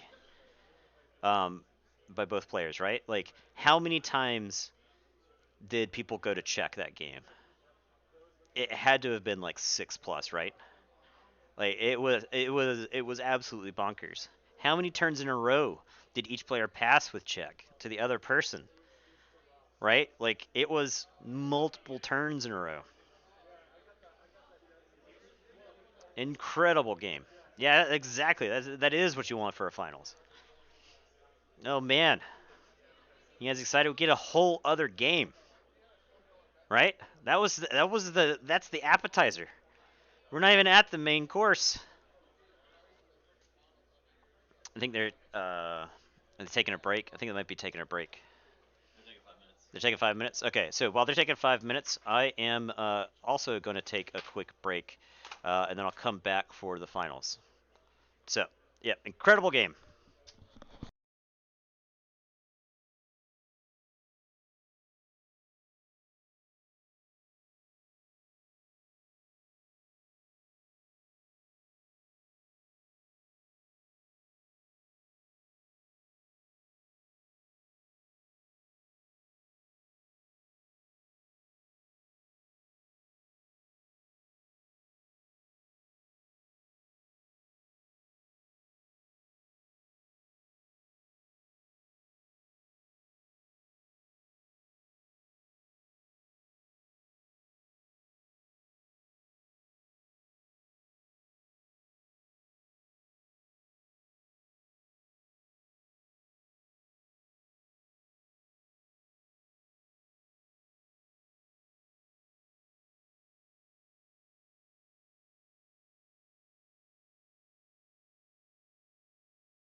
Okay, I am back. And I'm Justin's here with me. We only got the one headset though, but basically I'm gonna do a recap. Anybody that's joining in for the finals here, we'll do a recap of game one. Crazy game. Starts off, Alaskan Devil starts off with like his diss, and he gets to reap with Bornit, I think 3 turns in a row, and Bornit takes out Prefectus Ludo and both Eddies. So Laura's big Amber control, like a way to just like absolutely tax the opponent, removed from the game. A way for the way for Laura to dump her Amber, removed from the game. Okay, so she does not have access to an Amber dump in the form of Prefectus Ludo. Does not have access to Eddies, right? And another thing about Eddie is the efficiency she gives you. Her deck really relies on just playing dudes, so she can't just like blaze through her deck like Eddie would, where Eddie can also let you set up some big turns and whatnot. So Alaskan Devil forges the first key, I'd say pretty quickly. Lara plays an Untamed board, and Alaskan Devil has not seen an Axiom, right? And she's done a pretty good job of like keeping his stuff off the table. He uses his disc stuff until it just eventually atrophies away, so he's down to like an Infernus or something, and she responds with like this really big Untamed board. So Alaskan Devil goes. He plays Tau Tau Vapors. He plays Igor. He Wild Wormholes and hits Axiom off the Wild Wormhole to wipe her board. And Gabuk puts in like an Orator Hissero. It doesn't give the Amber because Gabuk doesn't put into play. It puts into play, doesn't play, right? So when that happens, her board's like crushed. So, but he doesn't really get to respond with like uh, a big Logos board. She follows up with some Saurian stuff, and he doesn't really get much on the table. She puts like this big Logos, this disgusting Logos setup on the table, and it was like a Titan Guardian, a Hapsis, an Igor. She just gets this pile of logos. There's like 5 of them out there. She still has not forged her first key, kind of thing, and so he has interdimensional graft in his archives, and he opts to use like an effervescent principle to keep her off, and so she goes to like 8, and he uses the interdimensional graft because it would let him threaten his second key. Okay, she still has the board though, so she forges her first key, gives him the 2, can't answer his second key, but just opts to use all the logo stuff and just reaps out with him. Goes to like 5 Amber or something. So he goes, forges his next key, and has to take a turn and like play some disc garbage. So she Hapsis just starts putting in work, and there's a bunch of and she manages to get to her second key there, so they're both on 2 keys. She's got a board, he doesn't. She just like flexes her board. He finally gets to the bottom of his deck. She has 11 creatures on the table. He tertiates Axioms. Did you start watching that at that point? And so like at that point, like all bets were off, because like from that point forward, both players were just like stop threaten for the rest of the game. Just crazy sequence of final turns. So all right, looks like game 2 is getting ready to get underway. I've got some water, so hopefully my voice will make it through game 2. Like I said earlier, I want there to be a game 3. Right? I want some finals key forge. Game 1 felt like a game 3, if you're asking me. If you like had to show somebody one game of Keyforge to try to get them hooked on the game, I think that is a great example right there, right? That game had everything. The game had You had board wipes, you had amber generation, you had big swings back and forth from both players. Just everything you could possibly want. Um, so they're shuffling up, um, and look, I guess so. Alaskan Devil actually gets the option here if he wants to go first or second. I don't actually know what is correct for Worlds Collide. I think it depends on your deck. Alaskan Devil's deck, I think, actually wants to go second, right? Because he'd much rather play like a 4-card dis hand going second, play like some Eteromes and some Lilithals into like a single creature. He's also got board wipes handy, so if he like loses advantage in the early turns, he can just like reset the state of the game with a board wipe. All right. Both players deciding whether or not to mulligan. And looks like Alaskan Devil's keeping. He's got all the indicators of keep right there. Oh, or is it? I don't know. You hold your hand like that, you might be sending it back. We'll see.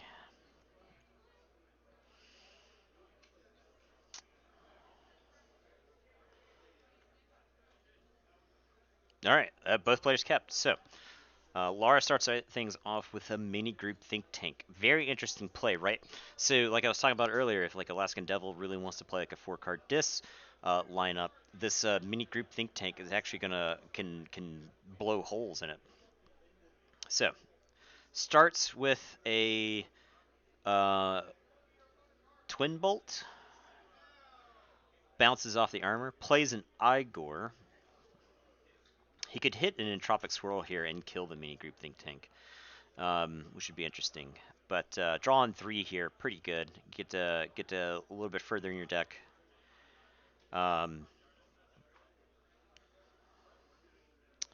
And thinking carefully about which 3 that he wants. Probably having to think about what he's going to do for the next turn. Discarding a Shrix and a Chant of Hubris. I don't hate that call. There's a lot of people out there who might scratch their head, like, why get rid of Shrix? He's so insane. The thing is, Laura's deck is very good at fighting for the table, and so Shrix could very well be a liability. Tau Vapors comes out. He's going to get to draw 2. He's going to get to archive 1. For once again, anybody joining in while he's deciding what to archive. Anybody joining in now? We're in game 2 of the finals, the Vault Tour Fort Worth. Okay, so my table spies have told me that he's archived an Effervescent. He's wild wormholed into Equestria Jarda. And he's going to get to draw a whole lot of cards here. So this is his first turn. Look at the card advantage Logos and Worlds Collide gives you. What an absolutely insane start to this game. Gets to go to 7 cards. He played 3 creatures.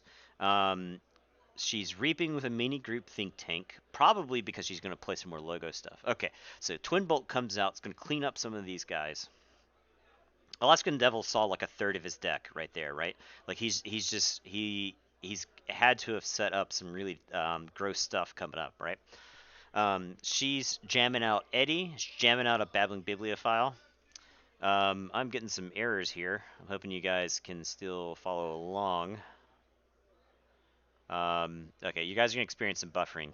The quality of experience may suffer here, so I apologize. All right. And she's archived a card. It's got a Babbling Bibliophile, and so she's drawn up. She's going to get to draw a fistful of cards. So lots of cards swinging both ways early in this game.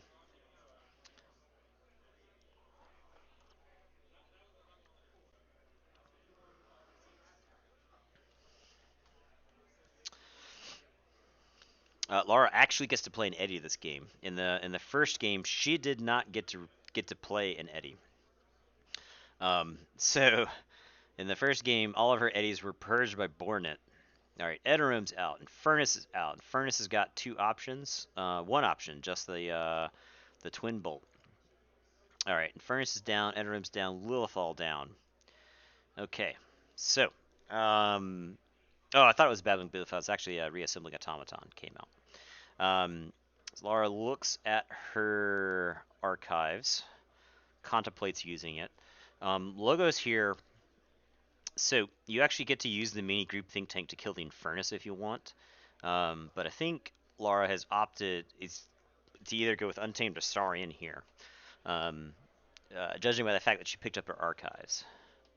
Oh no, she's going with Logos. She picked up archives instead of Logos. So she's gonna shoot the Infernus. She's reaped. Now another interesting thing about mini group think tank is that it is play fight reap. So she could have like fought into like Questor Jarda. All right, so she's gonna Thorium Plasmate Lilithal. Okay, Edorum. Put 2 damage in Edorum. She's played a Candle unit. Very good unit here. The Automaton is going to fight the Edorum, take it off the table. The Reassembling Automaton is going to get to move over. And Eddie is going to reap. Alright, once again, doing a good job of keeping the board under control. I appreciate the comments on my commentary. Alright, she's drawn back up. She's drawn just 1.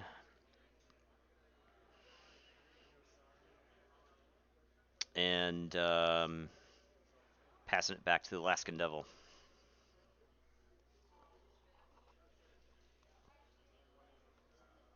He's contemplating what to do.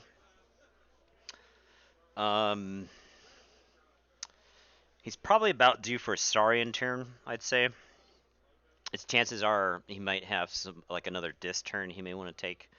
But judging how he went through so many cards on turn 1 with Logos, and then followed that up with a Dis, I think a Saurian turn is in order. He may want to get some value from if he has got like 3 discards in his hand. I think he's probably playing Dis here. Like just taking Eddie off the table is pretty good. This is like a whole other game, right? This is a completely different game, right? Alaskan Devil had an incredible turn 1, but I feel like he's starting this game on the back foot. He's playing an Eddie. Okay, so he's saying Logos, dropping something else in the archives, setting up a big, probably big Saurian turn later on, right? And setting up a big Saurian turn is probably good for his deck with the Tertiates and the Axioms. He's jamming a Code Monkey to put Eddie and Lilithal into his archives. Okay, interesting play. I think he's just. Oh, okay, yeah, he's got it. Okay, yeah. Okay, so this makes sense, right? Like he knows he needs board wipes, so he's throwing stuff in his archives, just absolutely chucking stuff into the archives, so that he can try to draw to the Tertiates and the Axioms. All right, so Lara leans into it kinda by taking an Untamed turn, playing Mab the Mad, Imprinted Murmook, Tentadlin. She's going to get to say check here because she's at 5, and the Murmook is going to give her a discount. So we'll see how Alaskan Devil responds. She draws 3 here. I'm willing to bet it's going to be a Saurian turn. If he reaps with the Questor Jarda here and exalts, it's like absolutely an Axiom of Grisk is coming.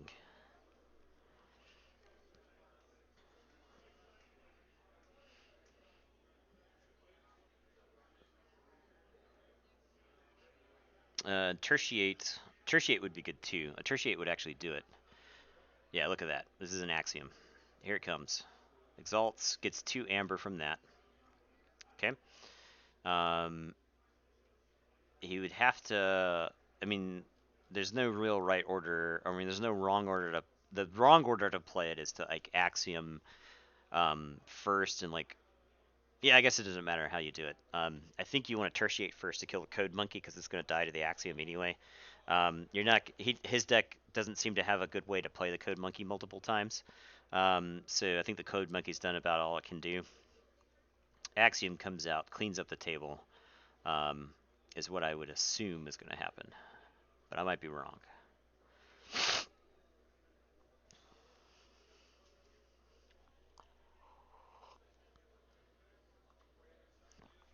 Prefectus Ludo comes out. I might be wrong. Maybe he doesn't have an Axiom yet. I find it hard to believe that he hasn't hit an Axiom after all this time. He got to see a third of his deck early on. Doesn't, you know, there it is. Okay, so he's warding Ludo. Code Monkey's dead. Lara's board explodes.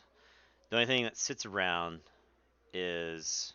Did she draw a card when he reaped? Yeah, Reassembling Automaton stays. I wonder if she got a card when he reaped with Questor Jarda.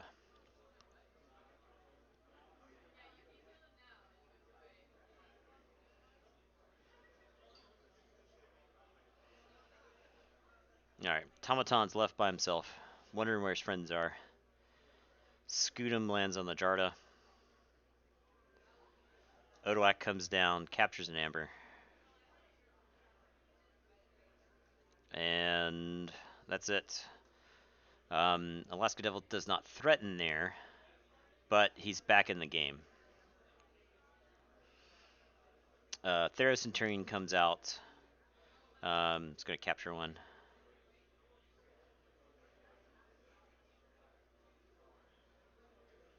Okay.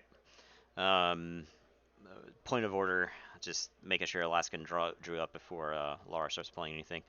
So Lara's going to get to go. She is... I don't know if she drew from the candle unit or not. You believe she did? Okay. Primus Ungus comes down. Chant of Hubris. No, Tribute. Oh, this Tribute. Lara did come back. Yeah, absolutely an incredible comeback. She opted not to go full Tribute there, it looks like. She did the half Tribute to make Primus Ungus. All of her guys are now +4/+4. Orator Hisro comes out. Makes Primus Ungus even larger. Gonna get the Reassembling Automaton in on the action. I think Alaskan Devil's in real trouble here. So this is where things can quickly get out of hand, right? If he doesn't have the Tertiate, he's gonna want that Tertiate. Okay, so Reassembling Automaton is gonna take out Ludo. Reassembling Automaton doesn't even come close to dying here.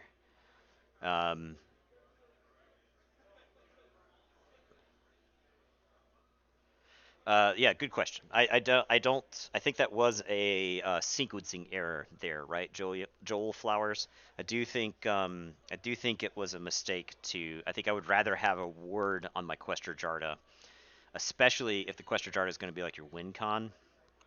Okay, so Primus Ungus, I think she's at 6, so she's in check.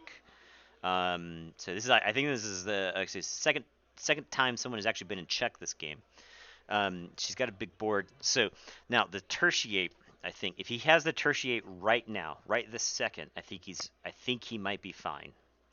But if he doesn't have the Tertiate, then I think Alaskan Devil is going to be in trouble. Because this Saurian board is threatening to crush everything that hits the table from here on out. And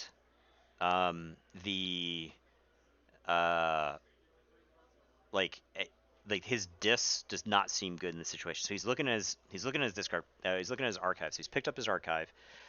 We know he's got one Logos creature, one disc creature in there. If he takes a turn to like dump a bunch of disc stuff here, he might be in trouble.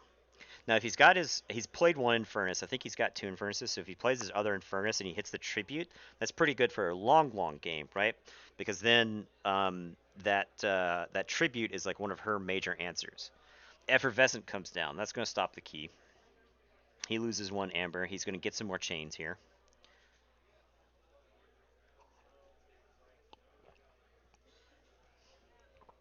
Back down to 3.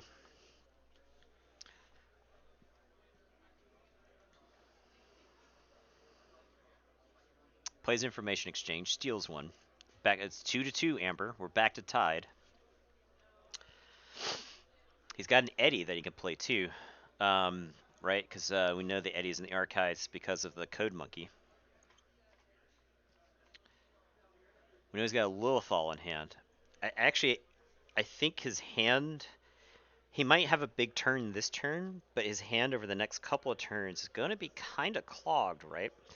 Down comes a Titan Guardian. Down comes Eddie. Eddie's archiving something. And he's going to get to, like, draw 2. Yep, lose a chain. Still on 1 chain because the Effervescent. Only draws 1, actually, sorry.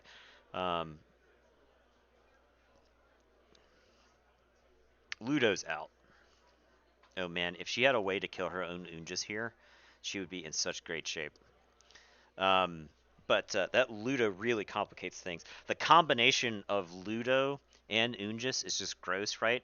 The Ungus is making the Ludo bigger. The Ludo is protecting it if the Ungus ever dies. So Draco Praco is forcing all of the Logos creatures to fight. Okay, she's enraged Draco Praco. Or sorry, she's enraged with Draco Praco. The Logos guys have got to fight. Theros Centurion, what's he going after? I think Odoak honestly is a good target. It's the same as Reaping with him, but you get a creature off the table, and you get to capture another one. So Odoak, looks like Odoak's going down. Yeah, Odoak's dead.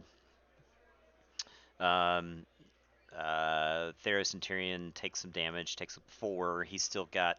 Theros Centurion right now is 14 power because of Primus Ungus. He captures one with the fight effect there. Orator Hissero, who's he going after? The Eddie stops her from threatening, right? So... Not sure... I'm not sure if the correct play is to Reap with Orator Hissero or if it's to, like, fight the Titan Guardian. I don't want to give Alaskan Devil cards here if I'm Lara. Because I know about the Tertiate. The Tertiate could be used to kill, like, Praefectus Ludo.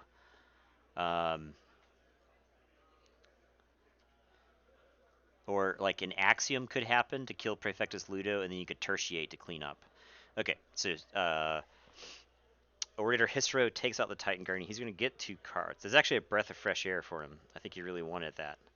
So, Primus Ungus crushes Eddie. It absolutely smashes Eddie to pieces.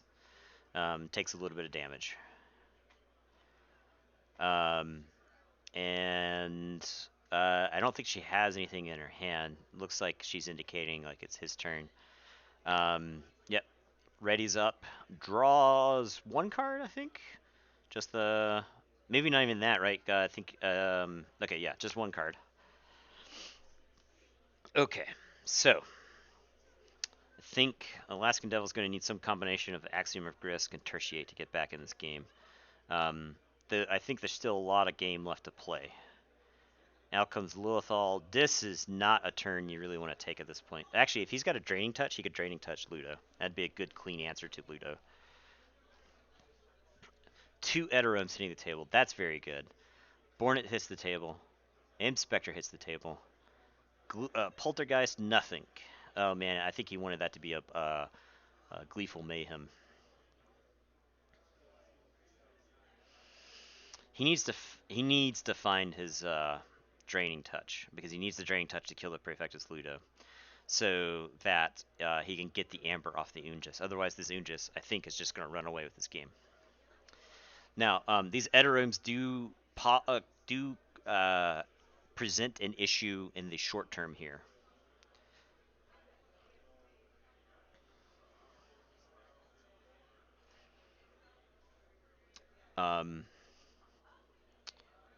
So she's probably got an interesting choice this turn.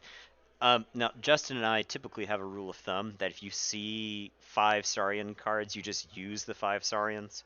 I think that is most likely correct here, seeing as how like her 5 Saurians on the table are very, very valuable. If she like uses, okay, I can't see what the card is. Too much glare on it. She's oh, is this unnatural selection? Interesting.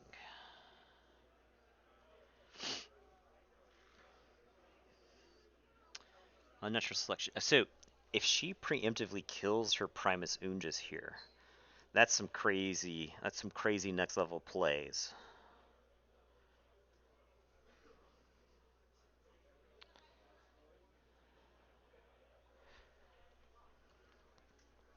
Let's see. This choice could go any number of ways. So, oh yeah, she's doing it. Oh, wait, or she's keeping him, or she's killing. Okay, okay. So she's keeping. Okay, I would have been really tempted to kill my Primus Ungis there because it's got so much amber on it.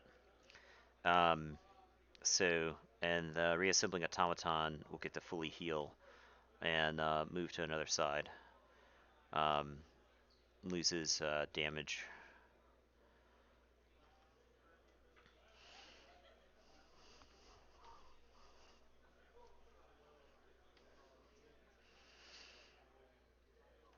All right. So, Pempaka Anga comes out. Okay, all the dudes are big. All the dudes are always big.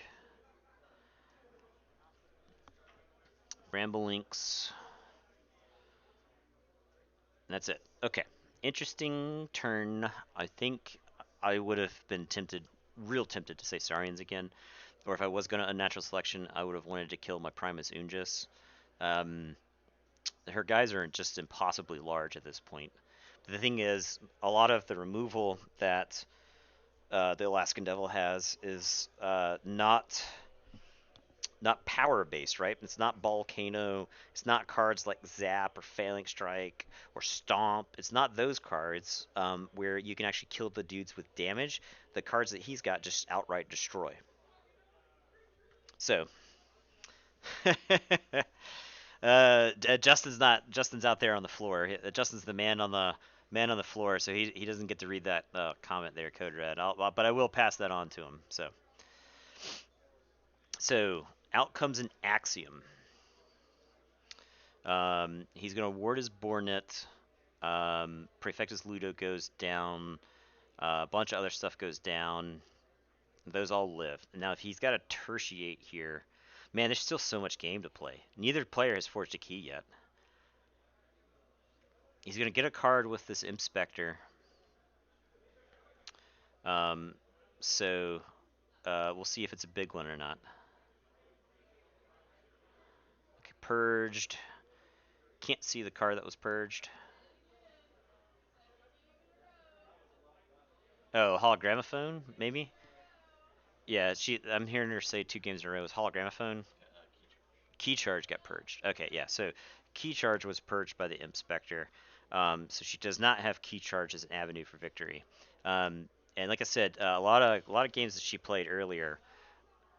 Yeah. So Tertiate taking out the Primus Ungis. Just giving a bounty, an absolute bounty of amber to Alaskan Devil there. Okay. So,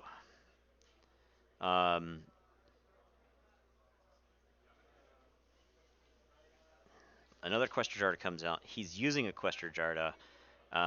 Looks like he is going to reap and exalt.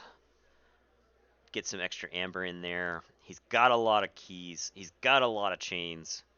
He's got a lot of amber. He's got a lot of chains. And he's drawn up to 5. He's almost been through his whole deck. Very close to get through the whole deck.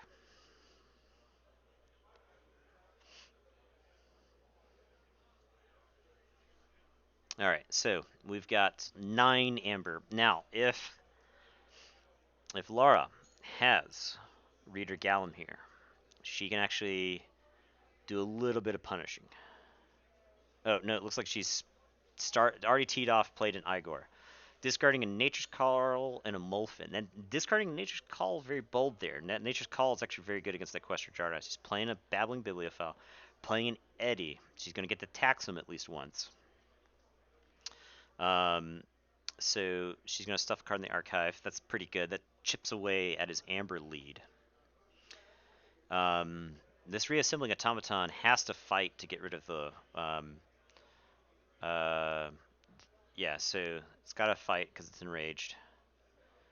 Can't reap. Oh, I hope people catch that it's enraged. Yep. Okay, they got it. Cleared that up. He's got to fight into an elusive person to get rid of the enrage. Might as well, right? It's basically a stun at that point. So. And one card in archive. Alaskan Devil's going to pay 7 for the first key. We're at like what? This is what, 20 minutes into this game? The finally first key's getting forged? 25 minutes?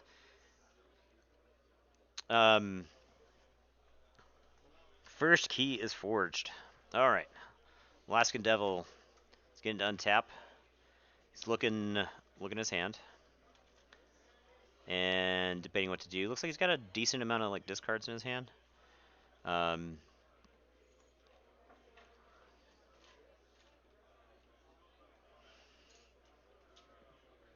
Draining Touch on Eddy.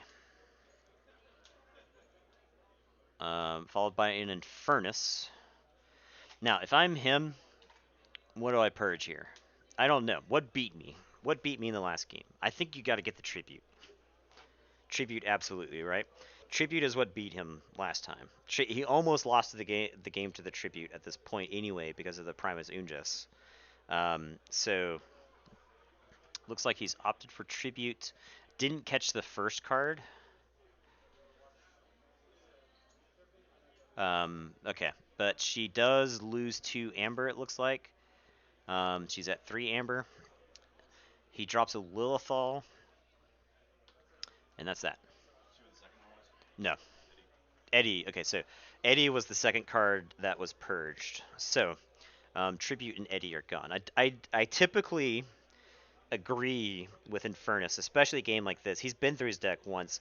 He knows, after that first game, he knows that this game is going to go long. So you got to get the key answers.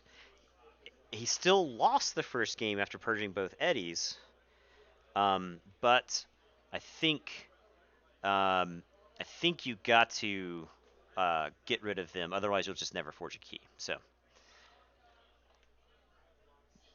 all right.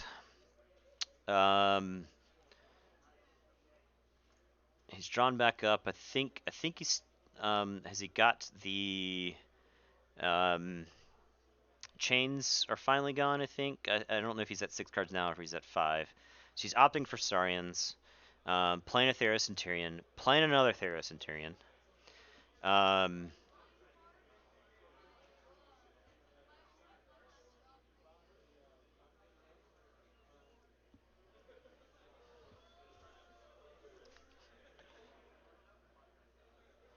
This Theros Centurion, what's he doing? Is he reaping or is he fighting? Still elusive. I think she's deciding what to do. He's got some damage on him because the Primus Ungis. Okay, Orator Hysra comes out. It's gonna. Okay, I see it now. She used the fight to eat the elusive. Now, reassembling Automaton going into the Questor Jarda now isn't enough to actually kill it because of the armor. So, armor is broken. It takes 1. He will die.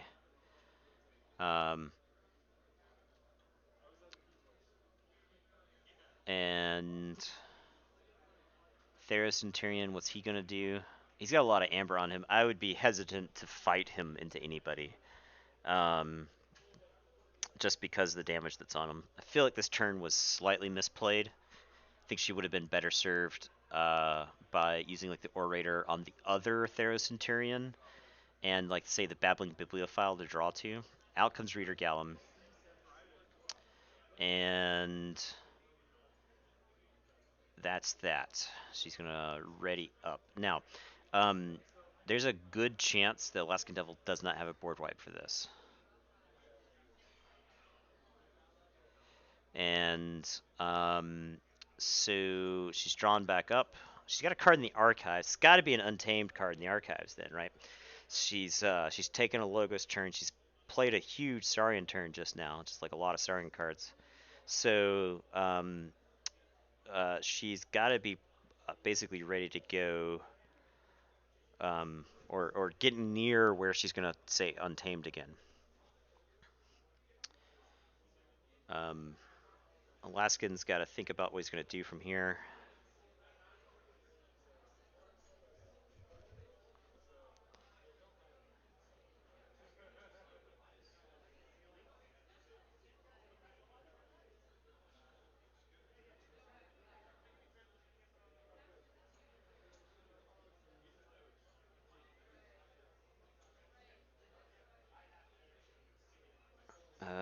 Some confusion about what's going on. I'm not 100% sure. Okay, I think they are ready to resume the game.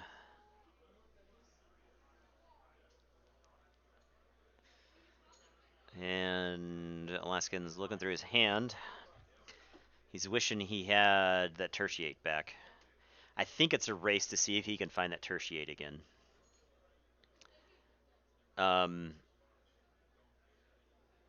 Her amber is on her card. It's at the very top left of the screen.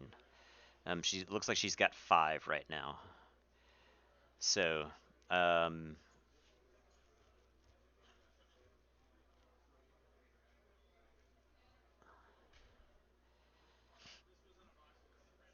played information exchange. Played what? Oh, okay. Played Entropic Swirl, the blow up Reader Gallum, who is a dinosaur politician. And he's drawing 3. So, yeah, he's got to. I think he's got to go get back around to this Tertiate. I think the Saurian stuff is in. It's like well poised to take control of this game. I mean, just those 2, the 3 Theros and Tyrians, they can just fight everything off the table and just capture piles of amber while doing that. If she's got a bunch of Logo stuff in hand, and so if she's got some Logo stuff in hand, then revealing this Bibliophile could be huge, because you could draw back into your Logo stuff. Oh, she's doing it. She's drawing with a fresh deck, so she's going to shuffle. If she had an action to play there, that would be a really good time to play the actions, so that maybe you shuffle into the action, or you draw into the action after you shuffle. So, okay, so she is down 1 Logos card in Eddie in her discard pile. Not sure how many Logos cards she has in her hand right now, but she does have some decent draws here. She has a lot of Logos creatures in the discard pile, right? And she had like the Titan Guardian. She had no, she hasn't played the Titan Guardian yet. I'm willing to bet she's got the Titan Guardian in her hand. I don't think she's played the Titan Guardian yet. So she's trying to thanks. It's probably because I haven't actually drunk enough water. So we've got Titan Guardian could be played. She really wants to hit like a Candle unit. Candle unit is absolutely insane on the second go through the deck. She's reaping with an Igor to go up. Now, so she has to know about the interdimensional graft, right? So she knows that she can't just generate a ton of amber. She's generating. Oh man, I feel like she's generating too much. She's at 8. She's played the Titan Guardian. She played something on the other side of Titan Guardian. And she's readying up.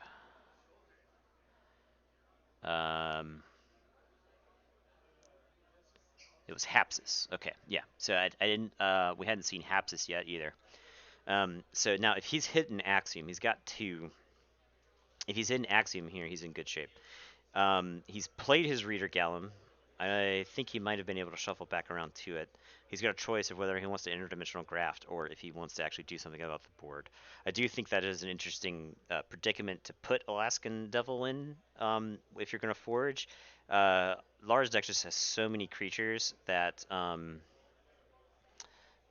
it's just like so efficient at just filling up the board. Okay, so he's generating a ton of amber here. Generating a truckload of amber. And I've got a feeling that's an axiom. That's the reason why you exalt your Questor Jarda here in this situation. You're going to follow up with an axiom.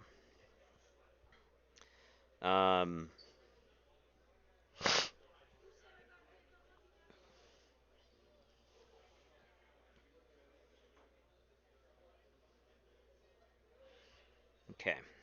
Gotta see his next move. He's getting his chains ready. Played the axiom. So she's gonna get to draw 2 off the Titan Guardian. He's warding his Lilithal, killing Infernus. So it's gonna draw 2 with the Titan Guardian.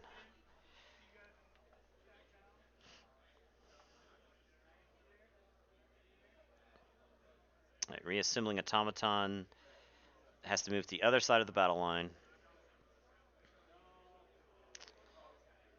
And he's reassembling Automaton's not dying anyway. So she's drawn 2 off the Titan Guardian.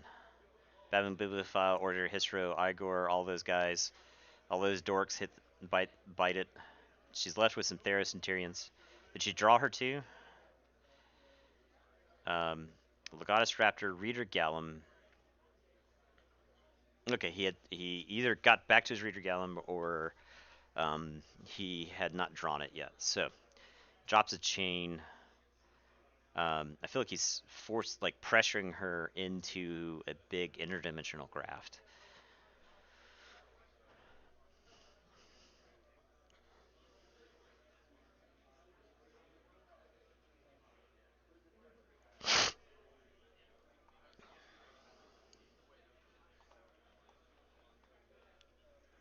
Okay. Laura's thinking about how to respond.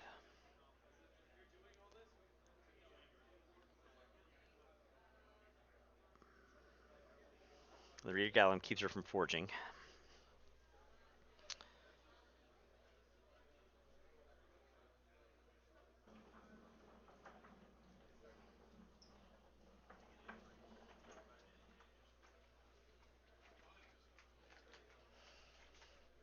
All right. She unnatural selectioned. Plays Gabuk, plays the Tentadlin. I think she is going to forge her next key. She did not stop this from happening. I don't think she's going to like what happens next, though, because I think the interdimensional graft has been... I hear her right now saying that she's played into the trap. He grabs the 1 card in his archives. Playing interdimensional graft. There it is, right there. Played right into it. She got 12 amber. She's about to just hand a key to him. Plays Tau Tau Vapors. Draws 2.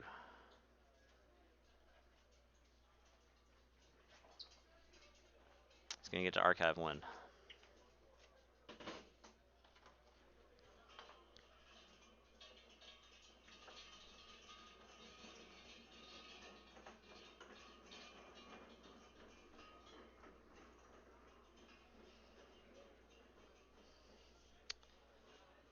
Plays an Igor.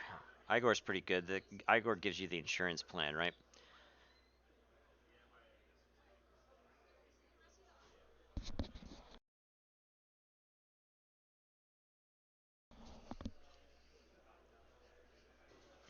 He's discarding an Eddie and an Edorim. Discarding Eddie makes sense there because if you play Eddie here, you just force your opponent to pay more for the key, which means you get less from the interdimensional graft. Plays a wild wormhole. I don't think he cares what he hits here. Tertiate would be good. Hits a Bornet. That's fine. And I think he just passes, right? I mean, he may have some other creatures to play, but there's no reason to effervescent. You probably just hold the effervescent if you have it in case of emergency. So she forges 4/6. She gets a key. Oh wow, she had 8 amber. 8 total amber to give back over. Absolutely brutal. I don't think she has a way to stop this. Don't think she can. Yep, she concedes right there. Has no way to stop. Brutal. What a game 2. What a game 2. Never had board control that game. Just set the bait. Forced.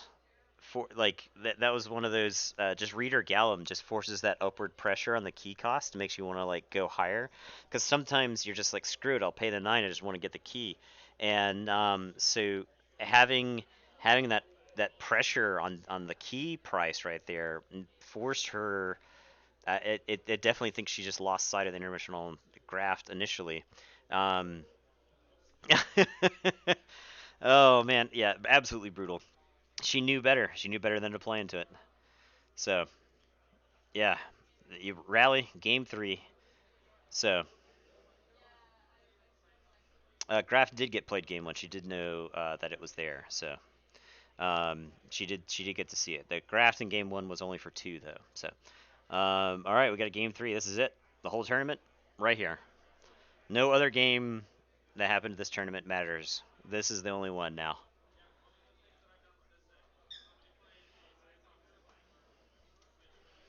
So, they are shuffling up. It's something like that. It's hard to shake off moving into the that last game. If you just make such a brutal play mistake like that, that's pretty hard to shake off and then go into it. So yeah. So how much time is left for game 3? That's a good question. Justin, you know how much time is left? 30 minutes. 30 minutes. Wow, it's gonna be close, right? How long have these games have been? Long as fuck. Yeah, this game might come down to time. Yeah. Which is actually crazy. They've been positive before. They're not gonna start. They're gonna start playing. Okay. So they Yeah. paused it for the break too. Yeah. But yeah, they had I think 2 hours, maybe a little over 2 hours total. Wow. For their round. Jeez. Yeah. So these games have been long and brutal. I would hate for this game to come down to time because this has been like a really big chess match between the two. It's kind of like picking the spot to so yeah, you gotta like pick a spot to commit. Never seen a title come. Yeah, exactly. I think it would be really unfortunate for this game to go to time. So, but these decks are both just so grindy. Like Alaskan Devil has to know that his board is a very tenuous thing. Any creatures he has on the table, if he can get any value from them, that's a good thing. He's primarily going to win the game if he can force like a lot of trickery. That interdimensional graft was just gigantic. So, all right, Lauren starts off with a Tentadlin. So, like I said in the first game, Tentadlin's not blank in this matchup. Like, surprisingly not blank. Entropic Swirl, I think only does 2 damage to Tentadlin. Tentadlin's like a tree or something. Plays a daughter, though. Yeah, Tentadlin, if Illaria had a Tentadlin in that last game, the only card he had in his archives for turns and turns and turns was the Interdimensional Graft. So, Tentadlin's surprisingly relevant here. Alright, follows up with a Twin Bolt Emission. Shooter, poor Tentadlin. Man, that tree doesn't get any respect. Plays an Eddy. It's going to get to archive a card. Thank you, DJ Secret Santa. All right, and she draws up, just draws 3. So, Gleeful Mayhem. Oh man, the poor tree. That tree got played and just took damage every turn until it died. Follows up with 2 Eterooms. So gets a clean board and plays Eteroom. Eteroom into a clean board feels pretty good. Just the fact that like if your opponent follows up, plays 2 creatures, you can just like use Eteroom to kill their best one. So if they play 3 creatures, you can just use Eteroom to kill both.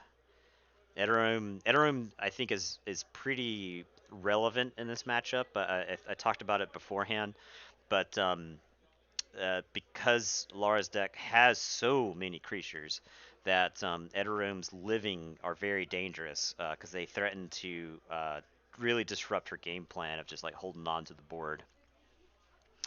All right, so Theros Centurion comes down. It's going to fight an Eteroom off the table with Orator Hissaro, and it's going to capture one.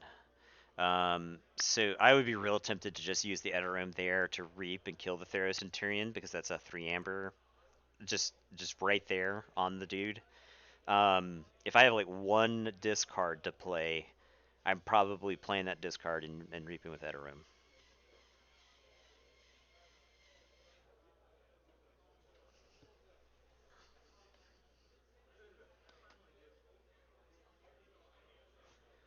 We'll see if Alaskan Devil agrees with me.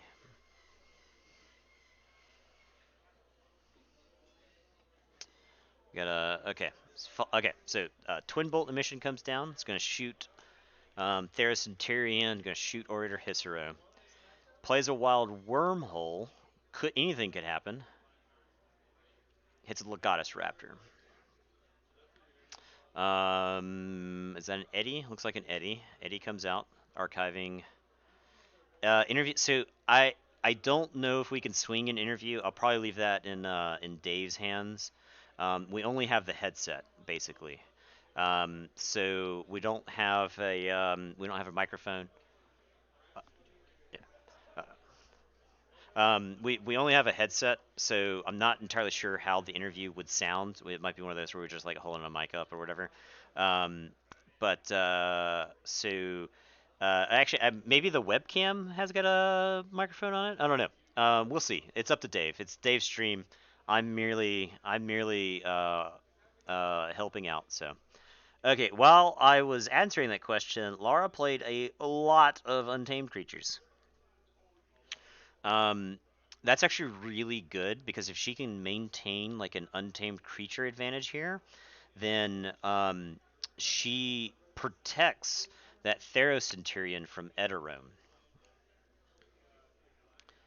And oh, sorry.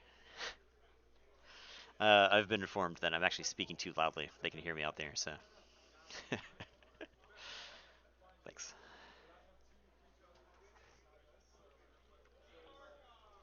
All right, see if we can keep it down.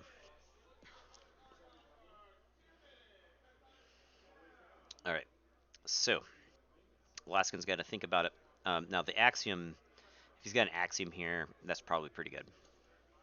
He picked up his Archives. He's got to be moving into Axiom then. It's kind of a shame that Lara's Untamed like just doesn't even get to participate in the game. In any of these games really, because I think her Untamed is sneaky. She's got a key charge, and that key charge has been purged both games. These Untamed creatures, every time any significant number of them have hit the table, they've always been run into an Axiom. So I would be surprised if these Untamed creatures are not answered here. If she gets a turn to just like reap with all of these creatures, then I think she ends up pretty far ahead.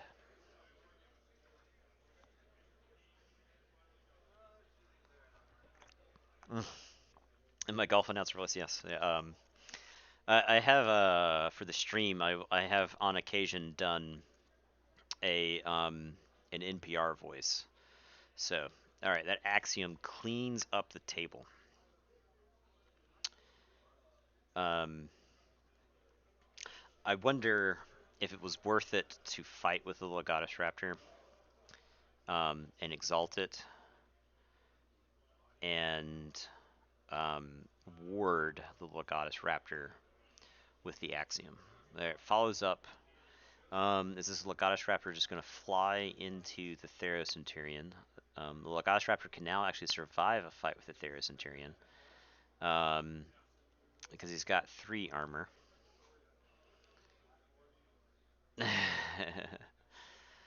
Fair enough, JB. Okay. In he goes. The you have to pay, you have to donate to the stream to get it on your Wristclocks roleplay. Legatus Raptor lives. He gets 3 amber, so that's going to let him threaten the key. He's thinking he's going to decide whether or not to. He did. He decided to exalt and reap. He does need to exalt his Legatus Raptor, which they're getting to. And that's that. That was a good answer to a board that size. It's Lara's turn. Let's see how she responds. He's on check at 7.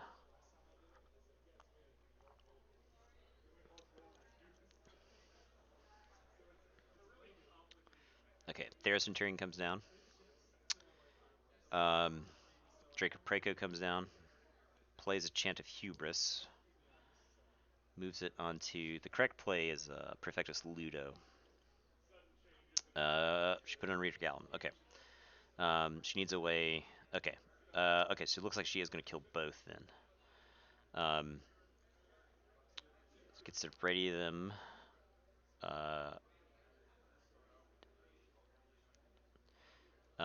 Nope, that's discarded. Perfectus Ludo stops that from getting there. Yeah.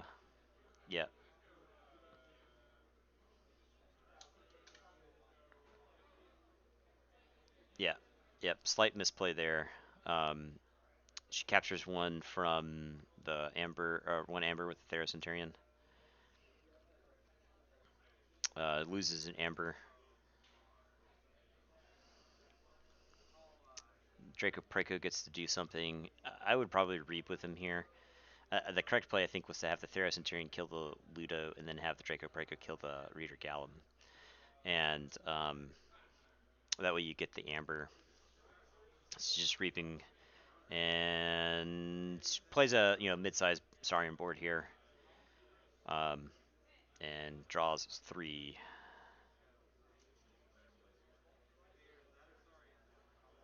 Draws 4 actually. So.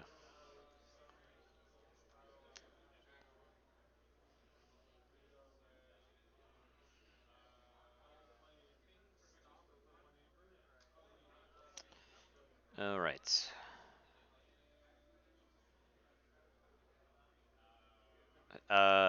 Yeah, I don't actually know. The timing rules are very dumb, so I just hope it doesn't go to time. No, the upshot is if it does go to time, we can actually probably lobby to get the timing rules changed, specifically for Vol Tours, if that does happen. Just because I feel like both players have played well, and for one of them to be robbed by the stupid archaic timing rules would just be such a shame. All right, he's going to exalt his Legatus Raptor. So he's going to get to use the Jarda. He's going to reap with the Jarda. He's going back to threatening.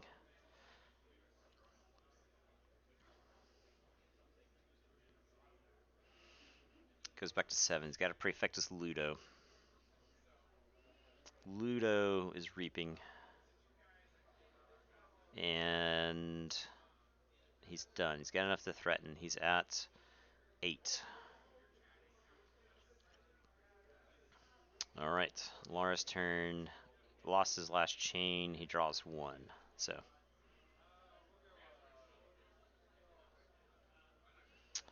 Ooh, mini group think tank comes down, smokes the Praefectus Ludo. That's very big. Um,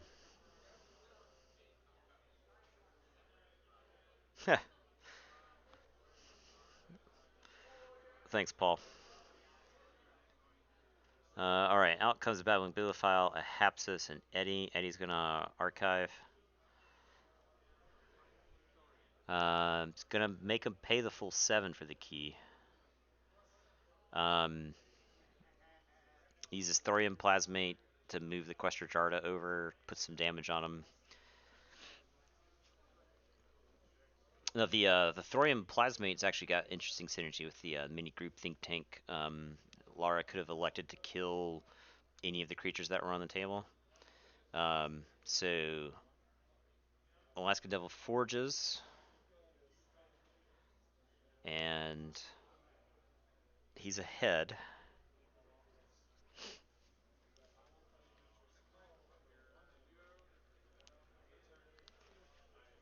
So we're gonna see where he goes from here.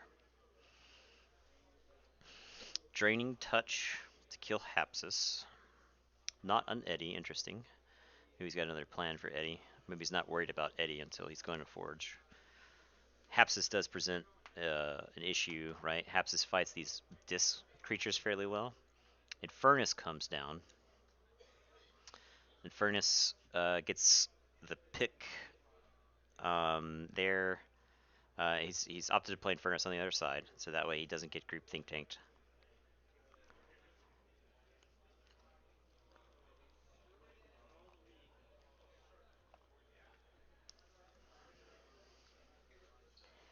A lot of choices here. I don't think the tribute has actually been played yet. If the tribute's there, it's like an auto slam. He's got Mab the Mad, and was it Nature's Call? Takes 2. It was Mad the Mad was a Nature's Call? Twin Bolt, okay. So Mad the Mad and Twin Bolt were taken. No,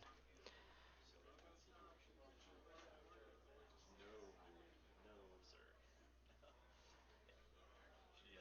She let him take back the placement of the. Oh, yeah, yeah. Yeah.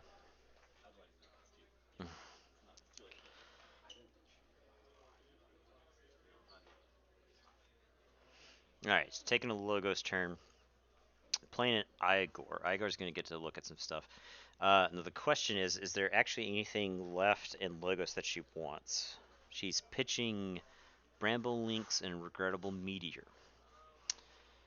Plays a Babbling Bibliophile.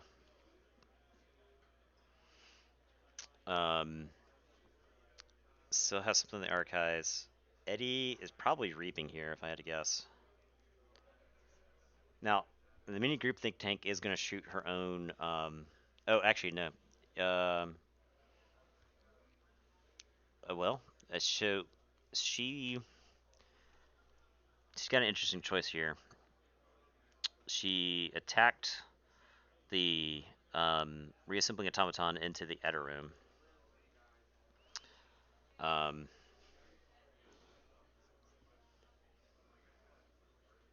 And she opted not to use the mini group think tank. She reaps. She went to 6. Okay. Very interesting. She draws up. She opted not to use the group think tank because it was going to have to shoot her own Igor. I don't necessarily agree with that play, but she, because she could shoot her own Igor, and Igor is kind of whatever at this point. She's already got so many Logos dudes in play that Edoram can kill whoever it wants to kill of the Logos. Probably that Babbling Bibliophile.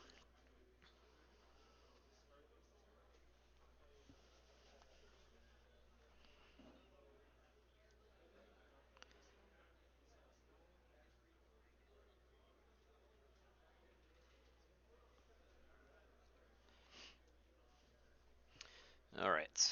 She is threatening. I wouldn't be surprised if Alaskan can stop the key here.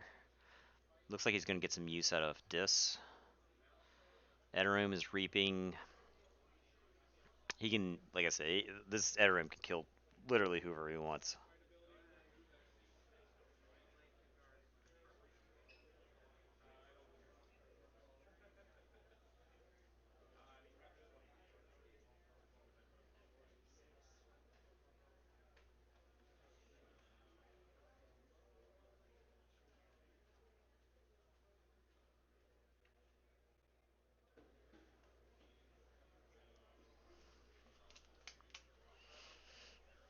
Okay. Lilithal fought and stopped the key. Took out the Babbling Bibliophile. Pretty good there. Um, Lilithal's best when you're like putting minimal damage. Reaping within Furnace. I wonder if he has anything from hand. He's got a Bornit. Okay. Um, yeah, I think what you do here is you just try to keep her off the key. You're trying to set up that trap again, right? We haven't seen the interdimensional graft. We want her to not go to 6 if we're Alaskan Devil. We want her to go really high. We want to just like frustrate her with what's on the board. We want to annoy her into going super high, so that way when she does, you interdimensional graft and take all that. Um, so I've been told there are 12 minutes left in the round. Another thing you want to do is if you think this is going to go to time, you want to keep pressing. You want to try to just make sure you're ahead on tie breaks the whole time. Okay, is this Nature's Call or Unnatural Selection? This is Natural Selection. Oh, sorry, Unnatural Selection is what's happening here.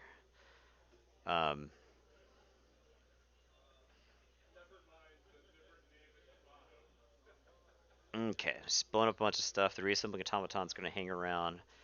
I'm actually surprised by how little Unnatural Selection phases Lara's deck. Followed up with the Nature's Call. Nature's Call to bounce all of these guys. That's so much amber she gets back. I can't help but wonder if she's playing into the. I wonder if she's playing into the interdimensional graft again. She might just be leaning into it.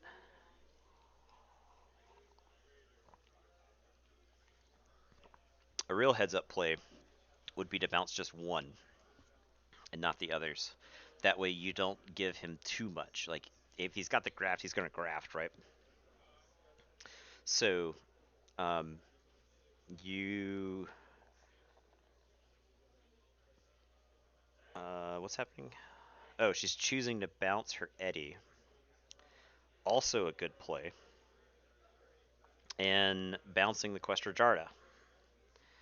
So, yeah, I think she's leaning into the graft. However, she might have... Oh, she key charged. She key charged. Insane. Insane play. She played around the graft. She key charged right into it. Absolutely bonkers. She finally gets the key charge off in the game. Wow. I think here we are sitting. Here I am thinking she's playing it in the graft. She's on a different level. She's already 3 steps ahead of me. She uses the key charge to just absolutely destroy the graft. I wonder if he's chained himself with the graft this whole time. So, if that's the case, then okay. So he's going Saurian. He's dumping that on the Therocenterion. Might as well, right? Like that Therocenterion never dies. He's playing a Tertiate, so he's going to kill Lilithal. He's going to kill the Therocenterion. He's going to end up giving 3 amber to the Alaskan Devil.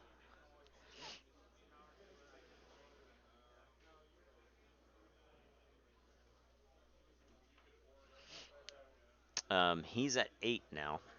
Big amber swings. We got amber swings. We got board wipes. He's got a Shrix. He's playing it Exalted. We've got a Legatus Raptor. He's done. He's drawing 2, 3. Drawn 3.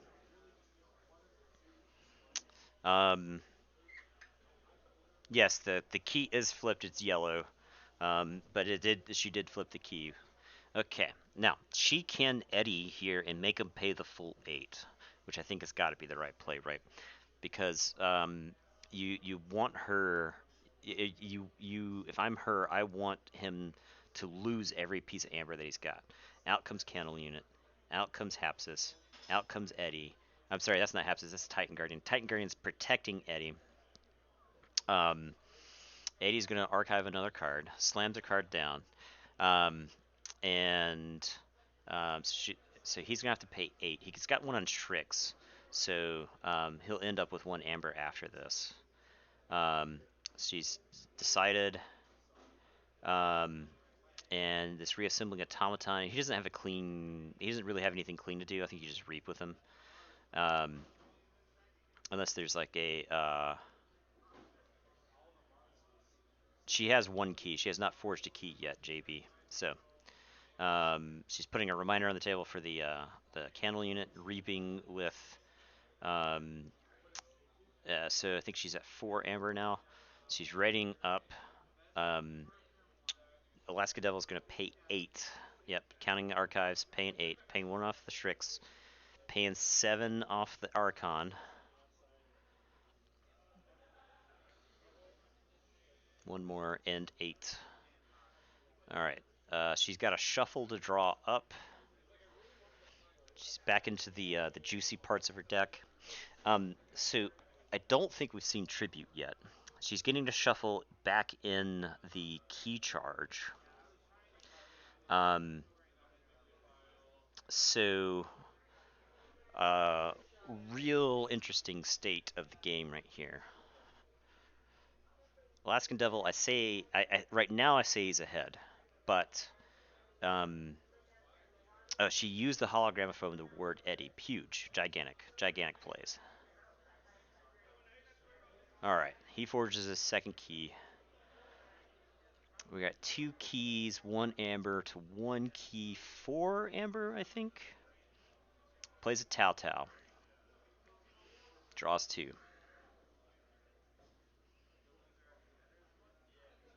Gets to archive something. This might be where you archive the interdimensional graft.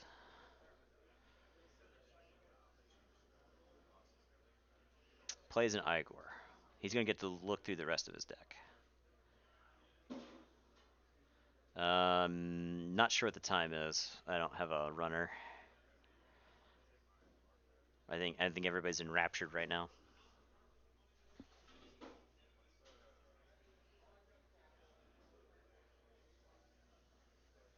Discarding Poltergeist and Lilithal. Poltergeist is real tempting with that hologramophone on the table, but I don't think that's the kind of game you're playing here.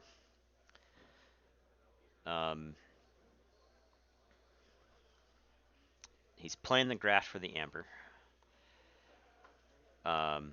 He's playing information exchange to steal 1 from her.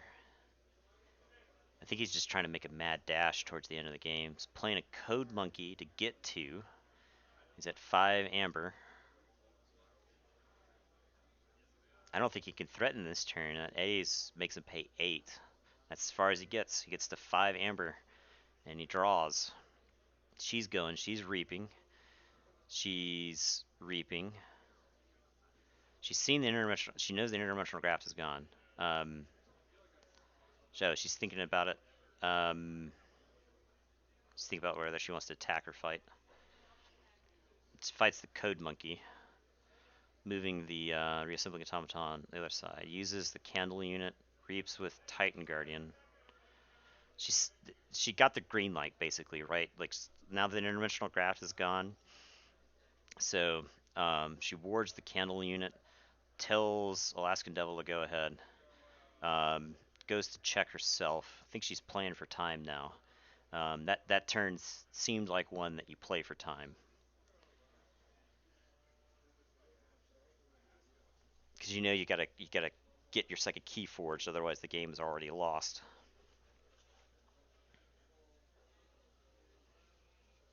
He's going. He plays something. Oh, he played Effervescent Principle. Okay. Played a Titan Guardian.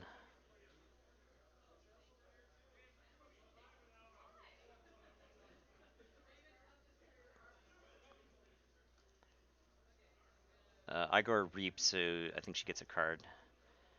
I think they're both just kind of like reaping a bunch if they can right now, because they're so close to time.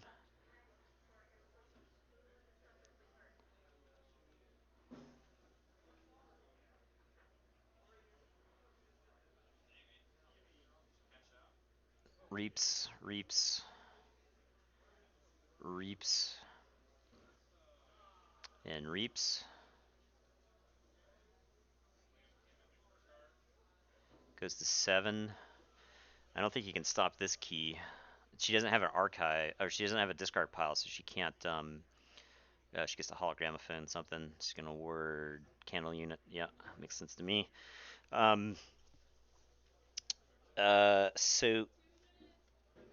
okay, so I hear 2 minutes is left. So they're both going back and forth. They're both kind of rushed. They both like have played like a really slow and methodical game so far.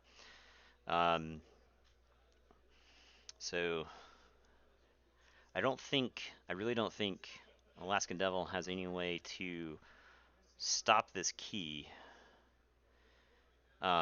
because all his good stuff, I think, is just buried in his deck right now. Infernus doesn't do anything because she has no discard pile.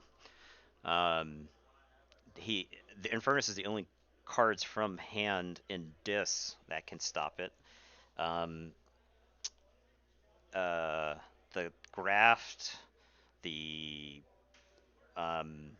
information exchange, those don't do it. Then 30 seconds. So we're sub 2 minutes here. Alaskan Devil's taking his time.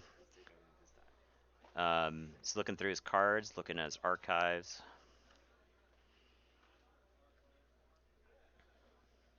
He's picking up the archives. Plays Odoak to capture an Amber. Oh, he could have Reader Gallum. Could have Reader Gallum. Plays an Axiom. She gets to draw 2 off the Titan Guardian. And then everything else on her board lives. So she loses a bunch of words except for Draco Precos. Eddie sticks around. If he's got a Reader Gallum, he could play it now to stop the key. I think if he stops the key, that's pretty close to game because of the time rules. He passes. Tells her to go ahead. He's got too many cards in his hand. Doesn't have a way to stop.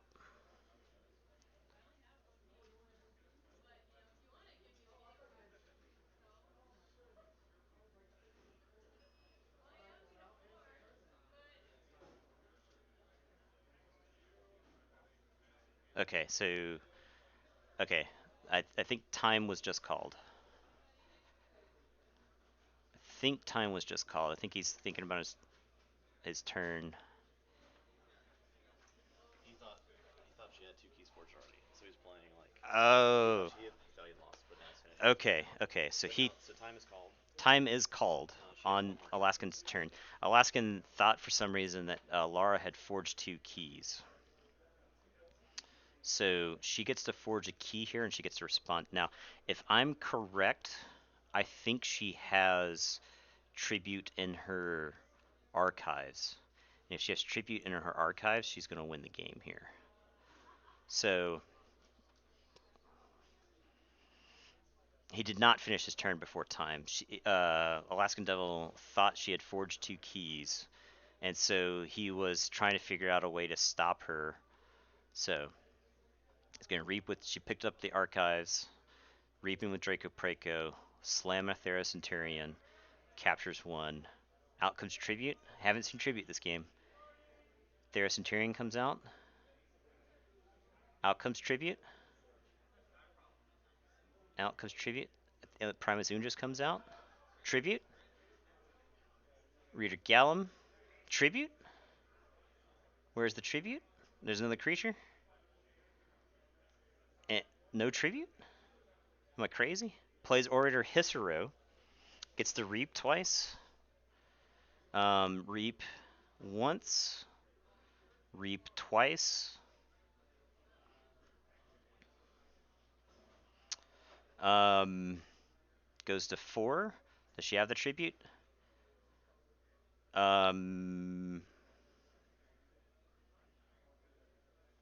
What's left?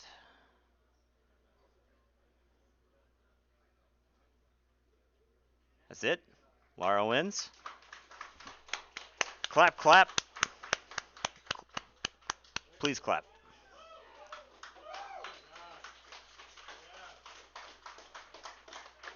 That's it. I think Lara takes it home. On the back of some powerful Saurian stuff. Wow. Yeah. Did she have the tribute? Yeah, she played tribute. Oh, okay, yeah. So she had the tribute to close it out. So, yeah. Crazy game. Real shame that went to time. That game could go another 8 turns easy if it doesn't go to time there. So, yeah. She was hanging on to that Saurian stuff for when it was going to go to time. So, yeah, congratulations, Laura. I'll probably turn this over to Dave at some point. We'll see if we can get like an interview or anything like that. That's up to them. I don't even know if they. This is really conducive to interviews. Yeah, this like I said, I'm in like a cramped hallway.